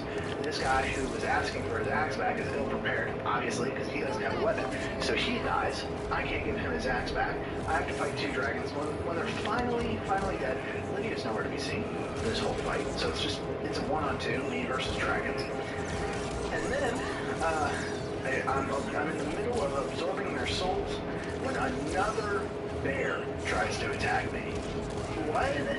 And don't get me wrong, while I think this is objectively really funny, and it is, and chat got a real kick out of it, I was wondering what could possibly have been the reason I saw so much all at once, just trying to get to my destination. So that brings us to this video. I want to figure out what the deal is with Skyrim's encounter system and why it's so weird. Now, the first thing I'm going to say is there was a lot of research. I just want to do hood red thing, so I apologize if I don't get everything right. That is entirely due to nobody in like 10 years would like believe that shit. This brain of mine. I apologize. So with that question in mind, I decided to load up grandma's car, fucking ran some red lights, and started a game. Again, from the intro, I knew I wanted to do two things. One was complete the first Dragon Quest, and number two was level up to level 5. Because everything that I read online said a lot of the encounters are actually gated behind those two milestones. So did you know that you can't hear that well? I killed all the bandits. What? Fuck you. I don't know if that's some kind of moose. Oh, geese. I thought you were saying some kind of joke. No, I thought you were saying some kind of joke. Are you trying to call me a geese or something? You're ruining the fucking joke, goddammit. I knew it was some kind of stupid ass joke. I'm not a fucking goose. You know, geese can't hear that well, right? You like, what? They can't hear? Like, yeah. Every time you talk to them, they go, oh. Oh my god, what the fuck? It was a funny dad joke, but you ruined it, bro. I thought you were trying to call me a goose. I was like, bro, what? I thought it was like one of those loser says what type of things. I know, Game Boy says what? Huh? Got the ability no, man, the one time. And then I immediately left Whiterun to go out into the world and that would have been a good one. I figured I'd take the same route as I did. Yeah, because I really didn't know what the fuck you said. I was like, what did he just call me? So I fast traveled a bit. It's a racial thing. Pause this really quick. Oh, but I did. Somebody, I forgot who it was in the chat, but they were saying that you sound like an owl. I genuinely hope that you're ready to take this ride with me. Was this dragon? This was the first dragon since the Dragon at the Watch Tower. And once you do that, the game basically goes like, oh fuck, he can fight dragons now. So what it does is it puts a timer on for every 3 days. Anytime you fast travel or anytime that 3 days ticks over and then you're in a new location, it goes, okay, is the dragon gonna spawn? And it flips a coin. I'm going to cry in the car. If it lands on heads, you get a dragon plate. If it doesn't, it waits until you hit the next location or you fast travel. What you playing though? It'll do it again. Invincible still. Dragon system. But I'll explain everything in detail later, I promise. I'm so mad I spent that much money on fucking Boulder Gate. You still haven't finished it. No, I'm just didn't give a fuck anymore, bro. I feel bad about it. That was fucking tire right there.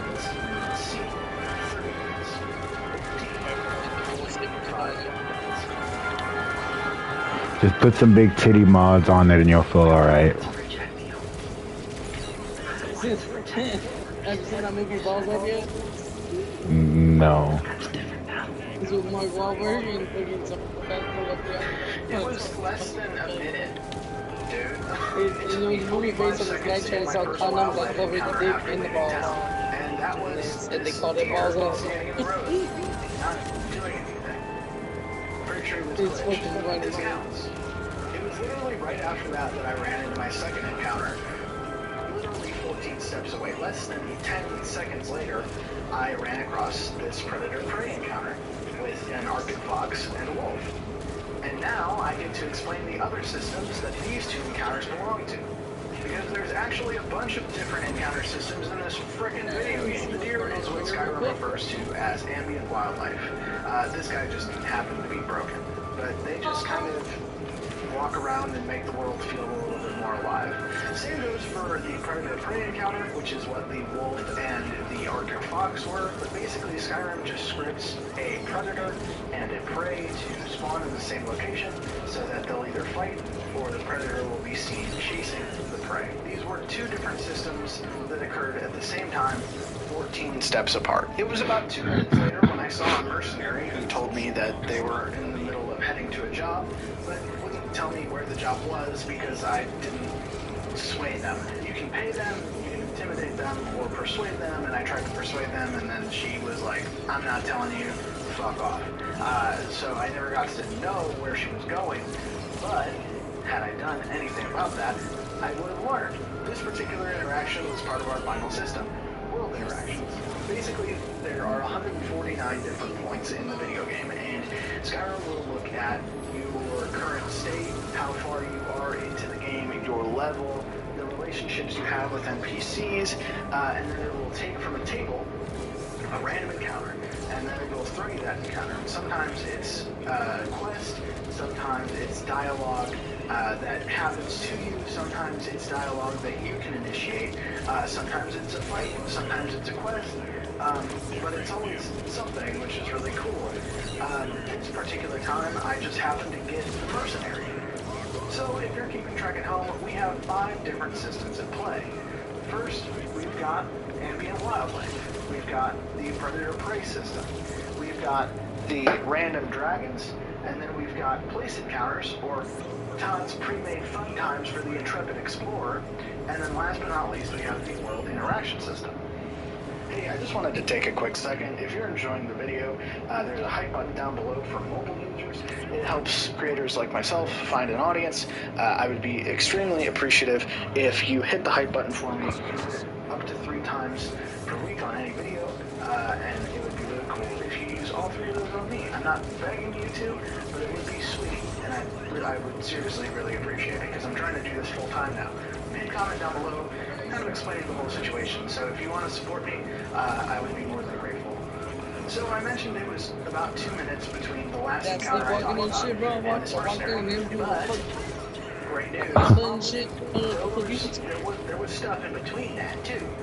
Looks like he was trying to fucking put a freaking scoop in his hand. That I had a friend of mine named Jeremy. Very, like, I was like, I can't do this. I know something you can, though, and he did amazing. So, this is the start of our journey. We'll follow it through here.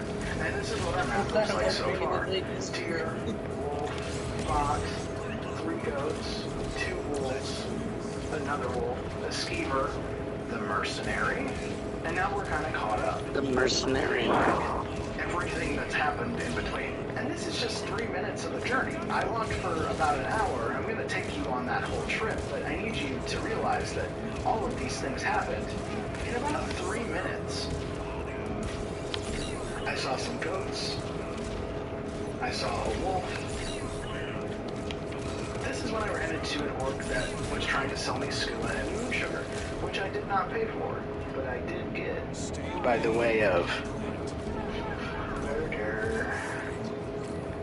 I saw a rabbit, more goats, a traveling bard, and a fox. More goats. There was a lot of goats on this. I walked through a fort and had to kill some mercenaries. I saw 2 sets of elk, a fox, 2 more sets of elk, another wolf. I thought this one was pretty interesting. It's a vigilant of Sendar who looks to have killed 2 or 3 different skeletons. And I was pretty sure when I was walking I heard skeleton sounds, but I blamed it on the necromancer that was up behind the rock back up there. So it might have been. I think it's $50 extra for the back adjustment. Didn't get there in From there, I saw another one of Todd's little fun fights where he just, put a wolf at the end of a bridge. From there, I didn't see anything for a little while, and I've come to realize that's because I was kind of on the outskirts of Wakewood, and I think there's the blue side about a buffer in between these events and the cities that you're going to. Almost every major city I've kind of tested this on has the same sort of limits. When you get within a certain He's not fucking around, bro. you get a random world interaction. Kind of no matter what. Basically, from that wolf fight to the North Tower, you're gonna fucking fight against proteins. And that was the longest stretch in this entire run where I didn't see anything. After that, people started showing up again, but also, check this out. What's happening to the dragon back there?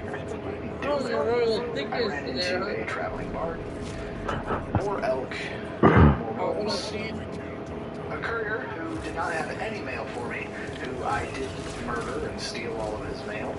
A federal crime most foul. More wolves. was more caribou. More rabbits, wolves, and caribou. That's when I ran into a group of revelers, and these guys suck. Not because they're out there partying, I think that's sick as hell, party on, but because they try to talk to me, and I just don't want to deal with them ever. Because one time while I was streaming, they walked up to me, handed me beer, and then left. And I felt like I was kind of bumming their whole steves. So I try to avoid them so I can let them just have fun. While I was dealing with that, the guy ran up and gave me a helmet this time. This time, he stole a helmet from the other guy. And he said, hey, keep this safe, I'll be back. And I haven't seen him in days. In real life days. I haven't seen him, not since this experiment ended, not since I've continued playing on that save. Haven't seen him once. More caribou? These damn elves I killed, and I heard a hunter go, well, that's the last of them. And I turned, and he's like hiding behind a bush. Like, what are you doing over there, buddy? More wolves, the dark elf, going to join the Imperial Legion, which I thought was kind of cool. Oh, fuck, that one out.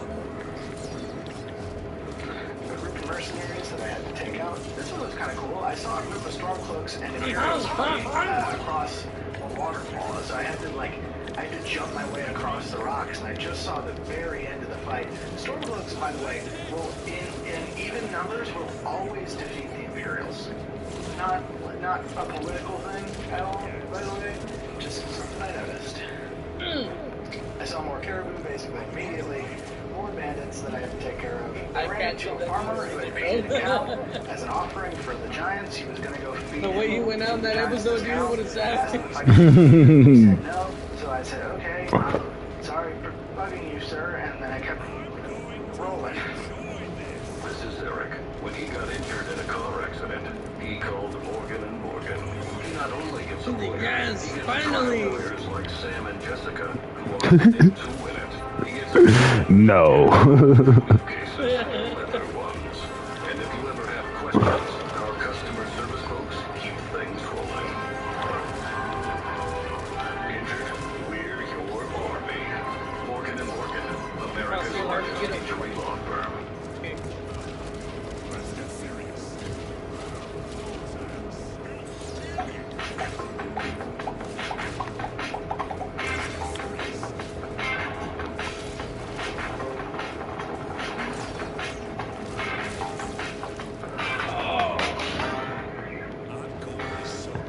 This is not good.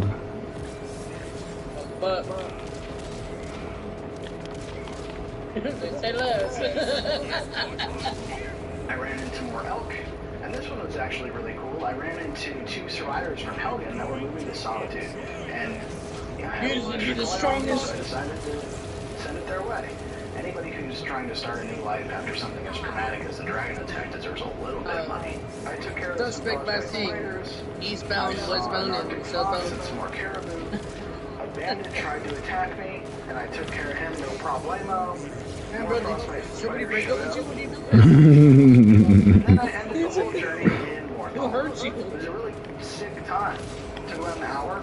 And I ran into a bunch of stuff, but there's something I need you to realize in this whole situation, though. Like, in that entire time, I wasn't left alone for more than 2 minutes, aside from maybe the time that I was spent walking around Whiterun.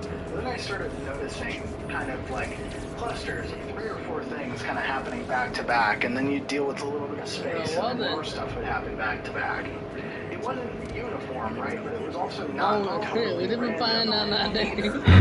I looked through so many things for this video. That's so wild that says Rogan got that gun, bro. That shit's weird. Systems that I've talked to you about talk to each other. They're all completely independent. The 3-day cooldown on dragons doesn't check if you're fighting a bear, it doesn't check if you hit a world interaction system point. It doesn't check if a predator-prey system encounter has fired. They don't talk to each other at all. So none of these systems happen when you like step on a point, right? They load it out. Have you ever heard of Minecraft? Let's explain it with Minecraft. So you know how chunks work. Get away from dig out, bro. Show dominance. The world loads in sections as you move around it. So it's not always loading in the very spawn point that you start from. It's also not loading in 30,000 blocks away. It keeps you inside of something, you know, big enough for you to feel like you're in a truly open world. And so it'll load new chunks in front of you and get rid of the old chunks behind you as you walk around. Skyrim works in basically the same way, except they don't call them chunks, they call them cells. So basically it keeps like a 5 by 5 set of cells around you. And anytime you hit a new cell, the systems fire off. So let's go back to that moment outside of Ripton. I'm walking down the road, 40 seconds in, I see a deer, that's one cell loading, then there's a prey scripts fire, like 60 that's minutes? another thing. Yeah. And so Damn. on and so forth. These aren't happening because I'm hitting specific Not broke, points, but they're it's happening because I'm walking far enough to load these new things in. I'll pay Damn. He killed. Interactions that happen on stream is I I'll was play just 40 or something like this. way that caused so many cells to load back to back to back to back to back that it fired all of these systems as quick as it could to make sure that the world felt open and It looks a lot cleaner too compared to the fucking early access shit that we were playing. a direction that kind of made it feel too alive. Way It just kept cleaner. rolling out over and over, Way like, cleaner. on the tracks. Send it to him, send it, go, Bro, he has a family, man. That's just 5 or 6. Not anymore. Exactly what they're supposed to Not do. anymore. I'm deleting generations, bitch. I just kind of had bad luck that night. The game just kind of never stops, and it doesn't look and go like, oh, are you too busy with 6 other things? Well, I guess I'll hold off on this dragon. It goes, send the dragon. Let's have a little bit of fun. And all that being said, I think I finally kind of have a question as to why I was just fast traveling everywhere when I was younger. I think I did take some time to actually walk around Skyrim, and without realizing it, kind of found out that there's so much going on. And I'd have to stop and do this thing, and then that thing, and then kill this thing, and then talk to this person. And it was easier to get to my goals of completing my quest by just fast traveling and then walking a shorter distance. And I'm not gonna lie, like walking around Skyrim is kind of a lot. Like it just kind of beats you into submission after a little while. There's animals, and then animals fighting animals, and animals fighting you, and then people trying to talk to you, or people trying to fight you, and dragons, and bears. It never stops. I never did realize that I was missing out on such a big part of the video game before A, these videos, and Take a shot on that? streams. Today on YouTube, and then Monday. Bro, you don't get to twist my arm, bro. Sorry. Fast travel isn't bad, but I do know that there's a good portion of people that watch my videos that are kind of against it, that go like, oh, what do you mean you don't explore Skyrim? And I'm not saying it's bad. I've been in my playstyle for a long time, so I can't just go out and go like, well, now I am. Here's me hitting the tables on the floor. You know, experience a good part of the video game, but I also can't go, well, you know, fast traveling is the only good way to go. Because I've now experienced this. So there's a cool kind of dichotomy between the two where I understand why I would fast travel, and I still do often, especially if I'm going back and forth between places. But I'm also realizing that it is cool to just kind of experience the world, because all of these systems, of course, they don't talk to each other. The game would feel less alive if they did. It wouldn't feel as random or open or cool as the real world. In real life, you don't just go talk to a gas station attendant and then just go pump gas. You have to drive to the gas station, and then you have to talk to the homeless guy and give him $5, and then you have to go inside and talk to the gas station attendant, and maybe you want a drink, and then maybe you have to squeeze past 3 people in an Every aisle. single molecule.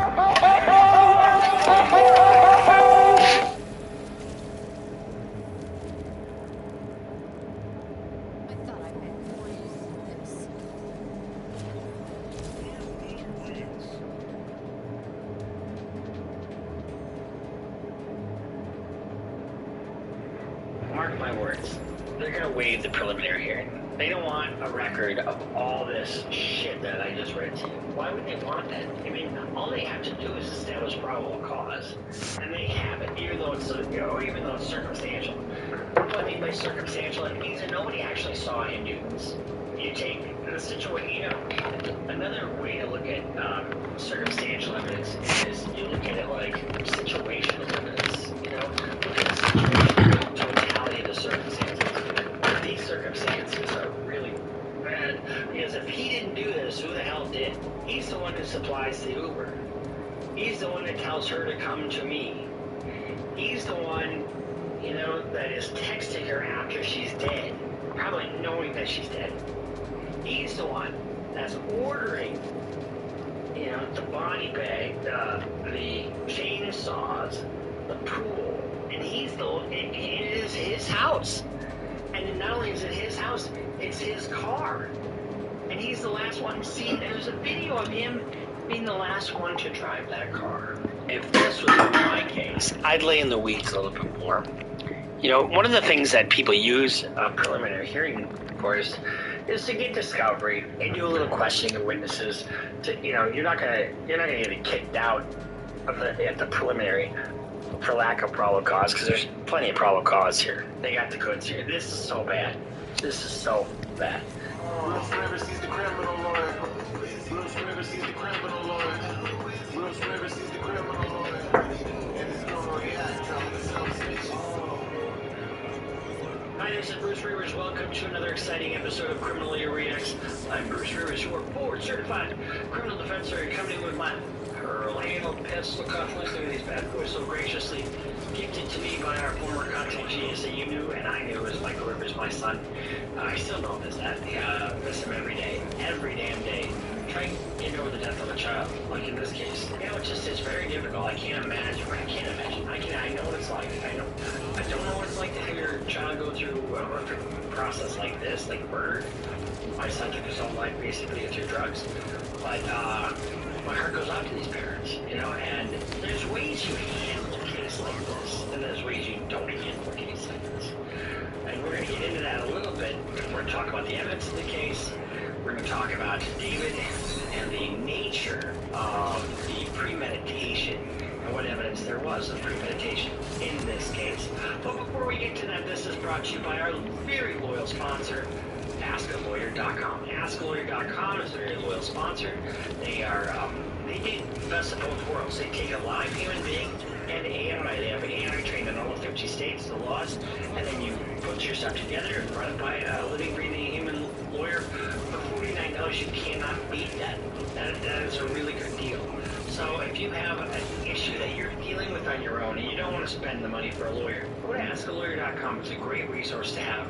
I know Grandma in the basement is trying to find out the best corporate structure for her OnlyFans feed page.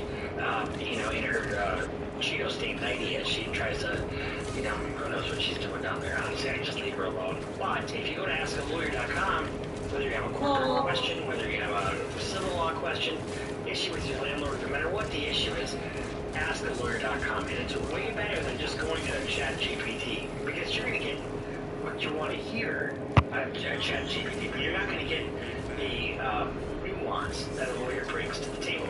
So go to AskALawyer.com, same people that brought you or an e-sign, they're a reputable outfit, and I recommend them. So highly recommend it. AskALawyer. What.com. Yes. All right. So let's talk about David. D4VID. D4. Very creative. I love these artists. So creative in their pursuits. He is supposed to have a preliminary hearing. I don't know why Burke is insisting on this preliminary hearing. Quite honestly, it is an opportunity to showcase the evidence from the state's perspective, right? You can weigh this hearing. And in his case, I would have suggested they do that because there's so much to unpack here. So the people in this case wrote a brief for the preliminary hearing, and it says people's brief regarding preliminary hearing evidence. So let's I'm going to read this, and it's going to seem a little tedious, but we've got pictures to go along with it. And if you're drinking a little bit of white wine, not out of a box, somebody told me that they drink box wine. It's like nails on a chalkboard. Please don't do that. Get your popcorn, put your feet up. Now this is grab your pencil and your notepad, and let's kind of go through the evidence here. One of the things you do in a brief is you start out with the background. You know, you do the background. So the dismembered body of a 14-year-old Celeste R. was discovered in the defendant's Tesla Model X on September 8, 2025. The vehicle had been towed 3 days prior from 1405 Bluebird Avenue, which was parked only 400 feet from the defendant's home at 1368 Doherty Place in the Hollywood Hills. Surveillance video and other evidence confirm the defendant was the last person to drive the vehicle on July 29th before he left for Los Angeles on a concert tour. It was just parked around the fucking block from his house. Why would that be? I don't know. But he thinks there might be fuckery afoot. On September 8th, 2025, the manager of the tow yard where the Tesla had been impounded, noting a strong smell of decay and the presence of flies coming from the vehicle.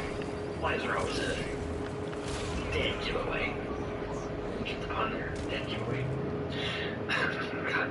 Yeah, you know, here's the thing. I'm sorry, but you have to have a little bit of a sense of humor when dealing with this shit because it's so grave. It's so grave. At the tow yard, the LAPD detectives opened the Tesla's front storage compartment and observed a black cadaver bag covered in insects. Inside the bag, they discovered the severely decomposed head and torso. A plastic garbage bag beneath the black cadaver bag contained the dismembered arms and legs. However, the victim's ring and pinky finger were missing. Why is that? Well, she had David tattooed on her ring finger and had it amputated. They were not found in the Tesla, so those fingers are gone. On September 16, 2025, the Los Angeles Medical Examiner's Department positively identified the body from the dental records as belonging to the victim. Damn it, why didn't he take the teeth out too? Pursuant to their investigation, LAPD robbery homicide determined that the victim and the defendant met in January 2022 when she was 11 years old. 11. Unbelievable. They began a sexual relationship in 2023 when she was 13 years old. Now, mind you, mistake of age is never a defense when somebody's under 14 or under 15. Sorry, so sorry. The defendant was 18 years old, so he was 18, she was 13. Detective learned the victim had been reported missing to the Riverside County Sheriff's Department. Now, I know I'm reading this, but there's an important reason why I'm reading, so just stick with this, okay? Detectives learned that the victim had been reported missing to the Riverside County Sheriff's Department by her family, who live in Lake Elstar, in February and April of 2024. Riverside County Sheriff's Department telephonically contacted the defendant on February 17, 2024 after they identified a phone number in the victim's phone records that belonged to him. So during the call, the defendant claimed that he had spoken with the victim last on February 13th and 14th, but stated that he was unaware she was a minor. Oh, I didn't know. Bullshit. Riverside County Sheriff's Department advised him that Los Angeles Sheriff's Department deputies would be coming to his home. Oh, by the way, we're coming to your home. On that day, the defendant was living at 804 North Doherty Place in West Hollywood. So the Sheriff's Department requested the LA Sheriff's Department conduct a welfare check at the defendant's home. The deputies went to the defendant's home that night at 8:50 p.m. and informed him that the victim was a 13-year-old runaway. The defendant again claimed he was unaware that she was a minor and that he only met the victim once in person in November 2020. So he's lying to the cops, right? And whether you knew or didn't know she was a minor is immaterial. You're 13 years old, you can't consent. A mistake of age is not a defense. So despite being informed by law enforcement the victim was only 13, can do it. And here's the other thing that's even more important, because after this, they continued a sexual relationship, right? So he had noticed back then, and he's still, you know, having sex with a minor. Right? And a young minor at that, despite being informed by law enforcement the victim was only 13, the defendant continued to pursue her after the victim returned home in February 2024. The parents took her cell phone away. The defendant drove to Lake Elsinore and paid a junior high school student in the victim's class to give her $1,000 to give the victim a cell phone. The defendant purchased, so he paid some other student to give her a cell phone. Here's $1,000. Give her this phone. Throughout 2024, the victim spent a significant amount of time with the defendant, including summer weekends at his home in Hollywood Hills and traveling with him to Las Vegas. Now, take a look at this. We've got these text messages here. So, hey, I'm about to have a baby. And then this supposedly is his hand on Celeste's leg. And they're talking about pregnancy. And she does threaten to expose him down the line. And is that the reason he did this? We'll see. So throughout, we spent a significant amount of time with the defendant, including summer weekends at his home in the Hollywood Hills, and traveling with him to Las Vegas, London, and Texas. You know, does she have a passport? How'd she get to London and back? You know, and usually if you're a minor, you have to be with your parents. Text exchanges between the victim and the defendant contain references to sex, pregnancy, abortion, and the use of the Plan B emergency contraceptive. There are also explicit photographs documenting corroborating their sexual relationship, in other words, CASM. You know, and that's illegal. That's, you know, we know what that is, CASM. You know, CSM. Yeah. Anyway, I didn't know what it stood for either. In November 2024, the defendant and him broke up. Although they continued to communicate, and text messages suggest they also continued to have sexual relations. So if he wasn't on notice back then, he's on notice now. April 23rd, 2025 was likely the day of the victim's death when all of her cell activity ceased. The night prior, April 22nd, 2025, the defendant and the victim engaged in a lengthy argument described in detail in their text messages. I tell you, we all have a digital footprint, you know? The only way your digital footprint doesn't matter is if you're not up to shit. She became extremely upset and threatened to disclose damaging information about her relationship with the defendant to end his career, destroy his life. I'm gonna fucking ruin you. Here's the problem. I'm dating somebody younger like this. First of all, she's just a baby. You know, she's barely a fucking teenager, right? Like, it's what you have when you're that young. You have your irrational, unmeasured teenager behavior problems. Like, you know, fuck you, no fuck you, no fuck you. You know, I mean, you hear what I'm saying? I mean, you don't act like a responsible adult. And then you think, oh, well, if David loves me, there's no way he could be with anybody else. When you're in the music business and you're got a hit record coming, guess what? Everybody wants a little piece of that black hole, you know? Well, too fucking bad, you know? I mean, you're not the only one, sweetie. You know, but here's the problem for David. Somebody like this can really fucking wreak havoc on, right? I'm gonna ruin you? I mean, what better way to have a guy go fucking apeshit on you than to tell him you're gonna ruin him? I had somebody say that to me in the past. And you know what I tell them? Fucking bring it on. Bring it on. I don't give a shit what you say or do, but did I dismember that person? You'll never know. Of course I didn't. I mean, you don't solve your problems that way, David. Or maybe you're innocent. Maybe you're innocent. Maybe all these things are just coincidences. Let's get into these coincidences, shall we? So, she became extremely upset and threatened to disclose damaging information about her relationship with the defendant to end his career and destroy his life.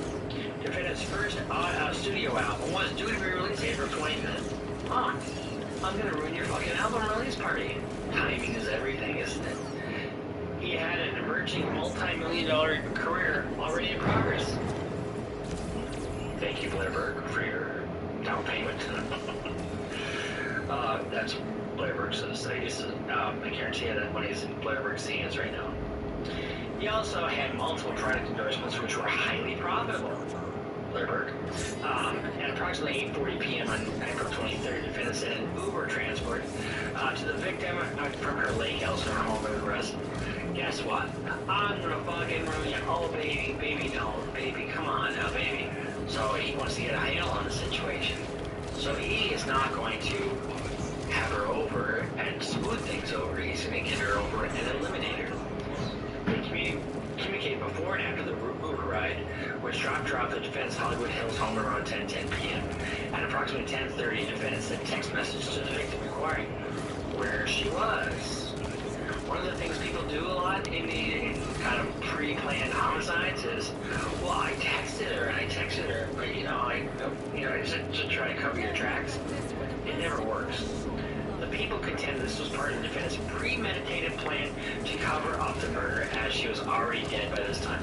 So you've got a couple of aggravating factors. You have the dismemberment, you've got the concealment, you've got the age of the victim. So you have all these aggravating factors. And then you have this really kind of horrific premeditation that is kind of really chilling.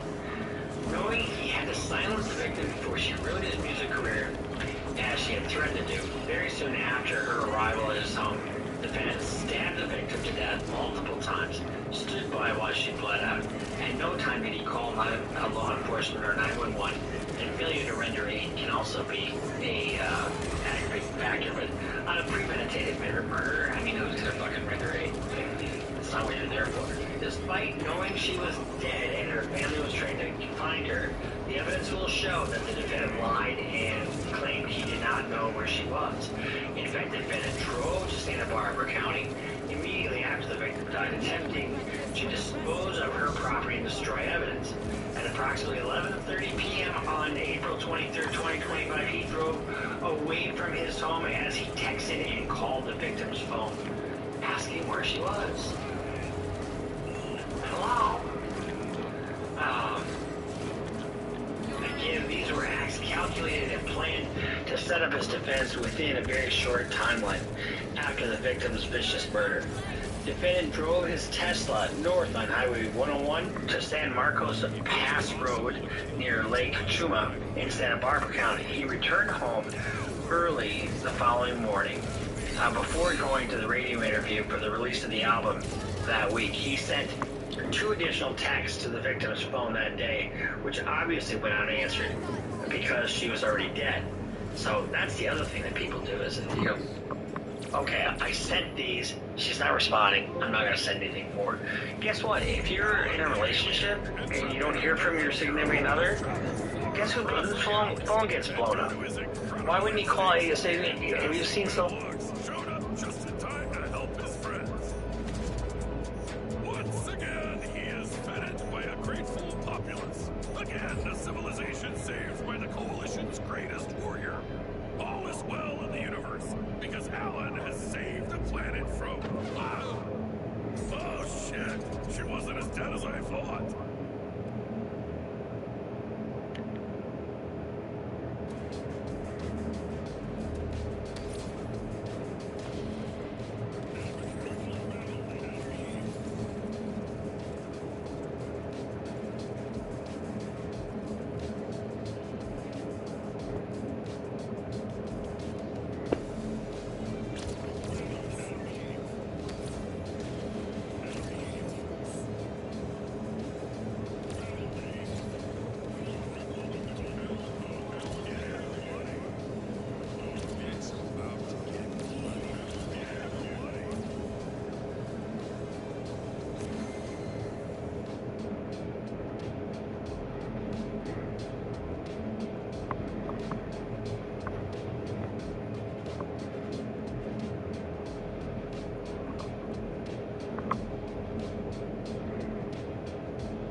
A full cart that's lighter on your wallet. That's a breath of fresh air. Use the code on screen for for a $10 bonus on your first purchase.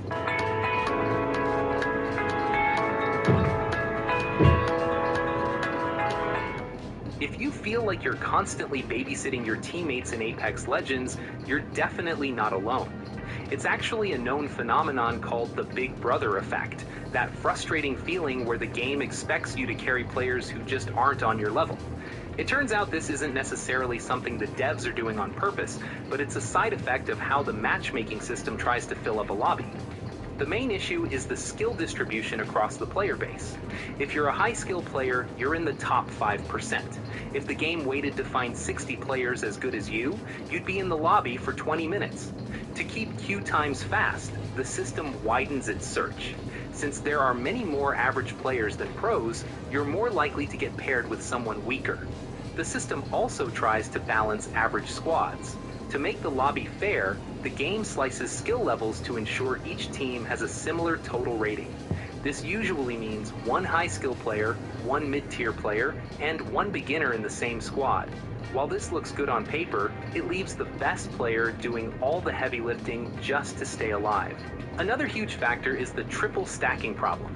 Most high-skill players don't solo queue. They group with friends. Data shows about 70% of Diamond and Predator players queue as pre-made squads. This leaves only 30% of good players in the solo queue pool. Since all the top-tier players are taken, the system must grab whoever is left to fill your team. It's especially brutal when your random squad faces a coordinated triple stack.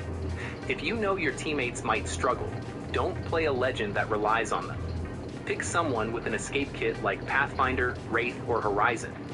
If your teammates make a bad play and get downed, you need to be able to get out, reset, and craft their banners rather than dying with them. Most bad teammates aren't trying to lose. They just don't know where to go. Use your mic or the ping system aggressively. Tell them when to rotate, when to hold a building, and, most importantly, when to run. If you don't lead them, they will wander into a crossfire and leave you alone. Mentally, you have to play every fight as if your teammates are going to go down instantly. Position yourself near cover where you can take isolated fights. If you rely on your teammates to hold a door or watch your... If you feel like you're constantly babysitting your teammates in Apex Legends, you're definitely not alone. It's actually a known phenomenon called the Big Brother effect, that frustrating feeling where the game expects you to carry players who just aren't on your level. It turns out this isn't necessarily something the devs are doing on purpose, but it's a side effect of how the matchmaking system tries to fill up a lobby. The main issue is the skill distribution across the player base. If you're a high-skill player, you're in the top 5%.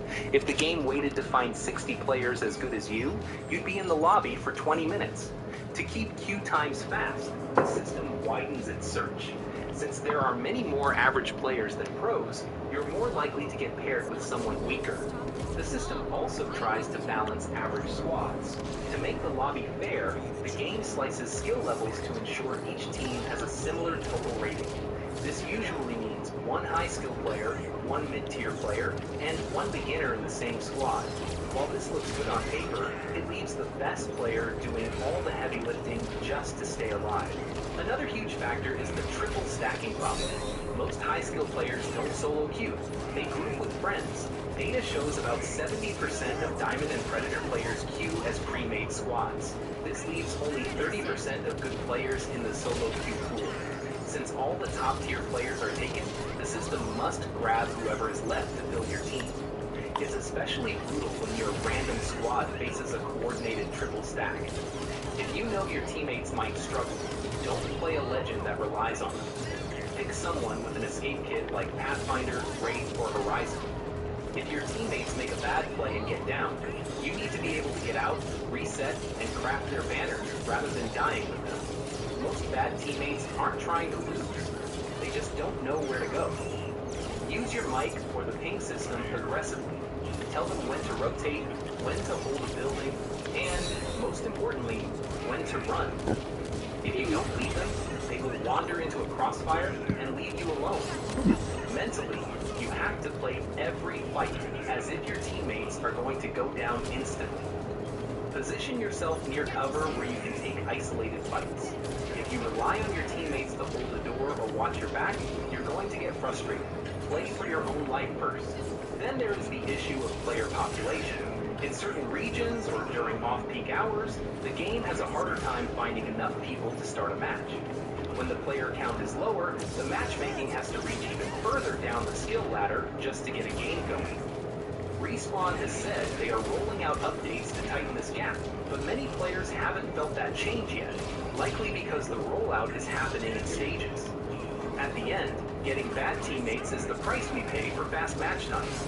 Until the game can find 60 identical players on the same server at the same time, the Big Brother effect will stay.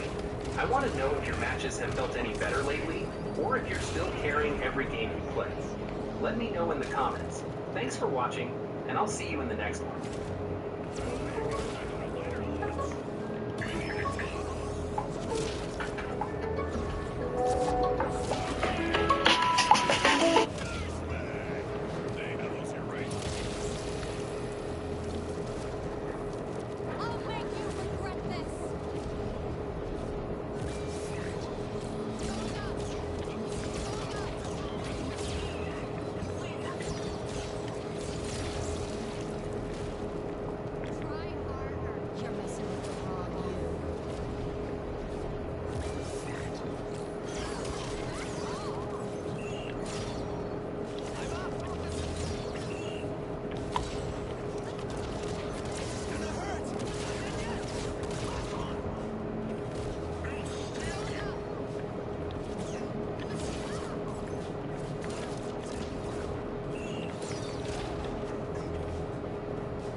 Thanks for the rematch. I needed that.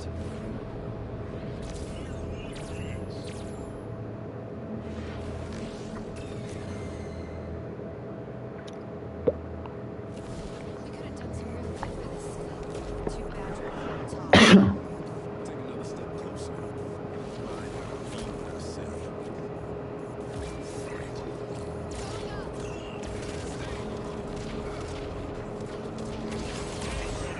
Oh my god, I didn't realize my health was gonna be...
As I expected, you gave me a good run.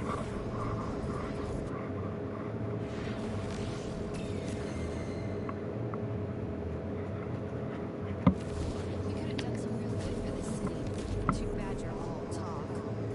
Take another step closer. I feel the city.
Damn.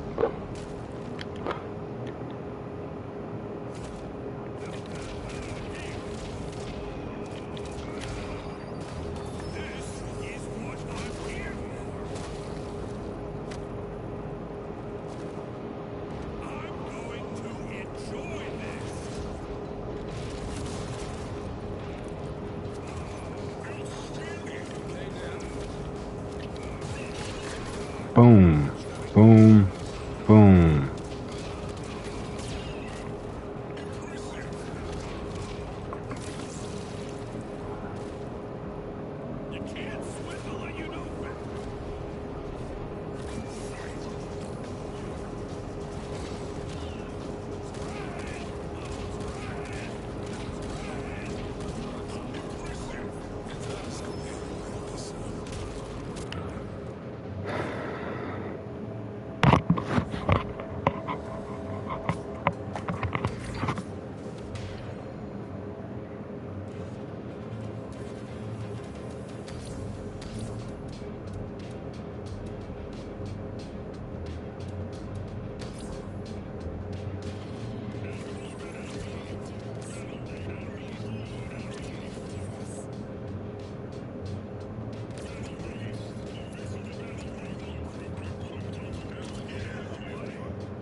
part of the video where Tech Knight and his butler for his family is leaving and quitting because the night before, because Tech Knight can't stop humping things, and he humps his right ear and he can't hear right ever again.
my friends, freak.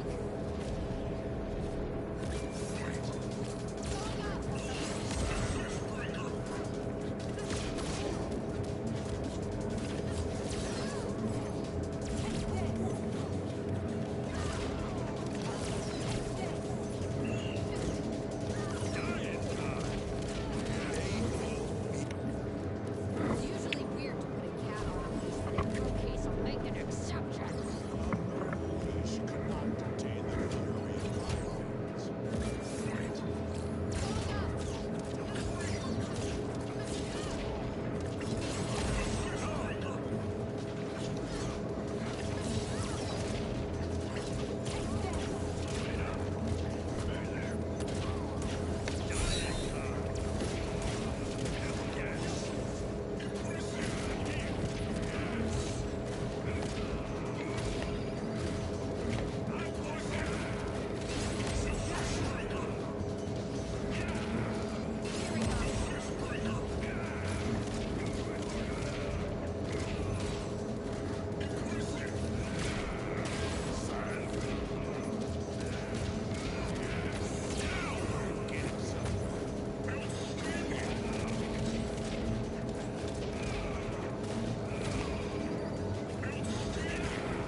as Rex explodes.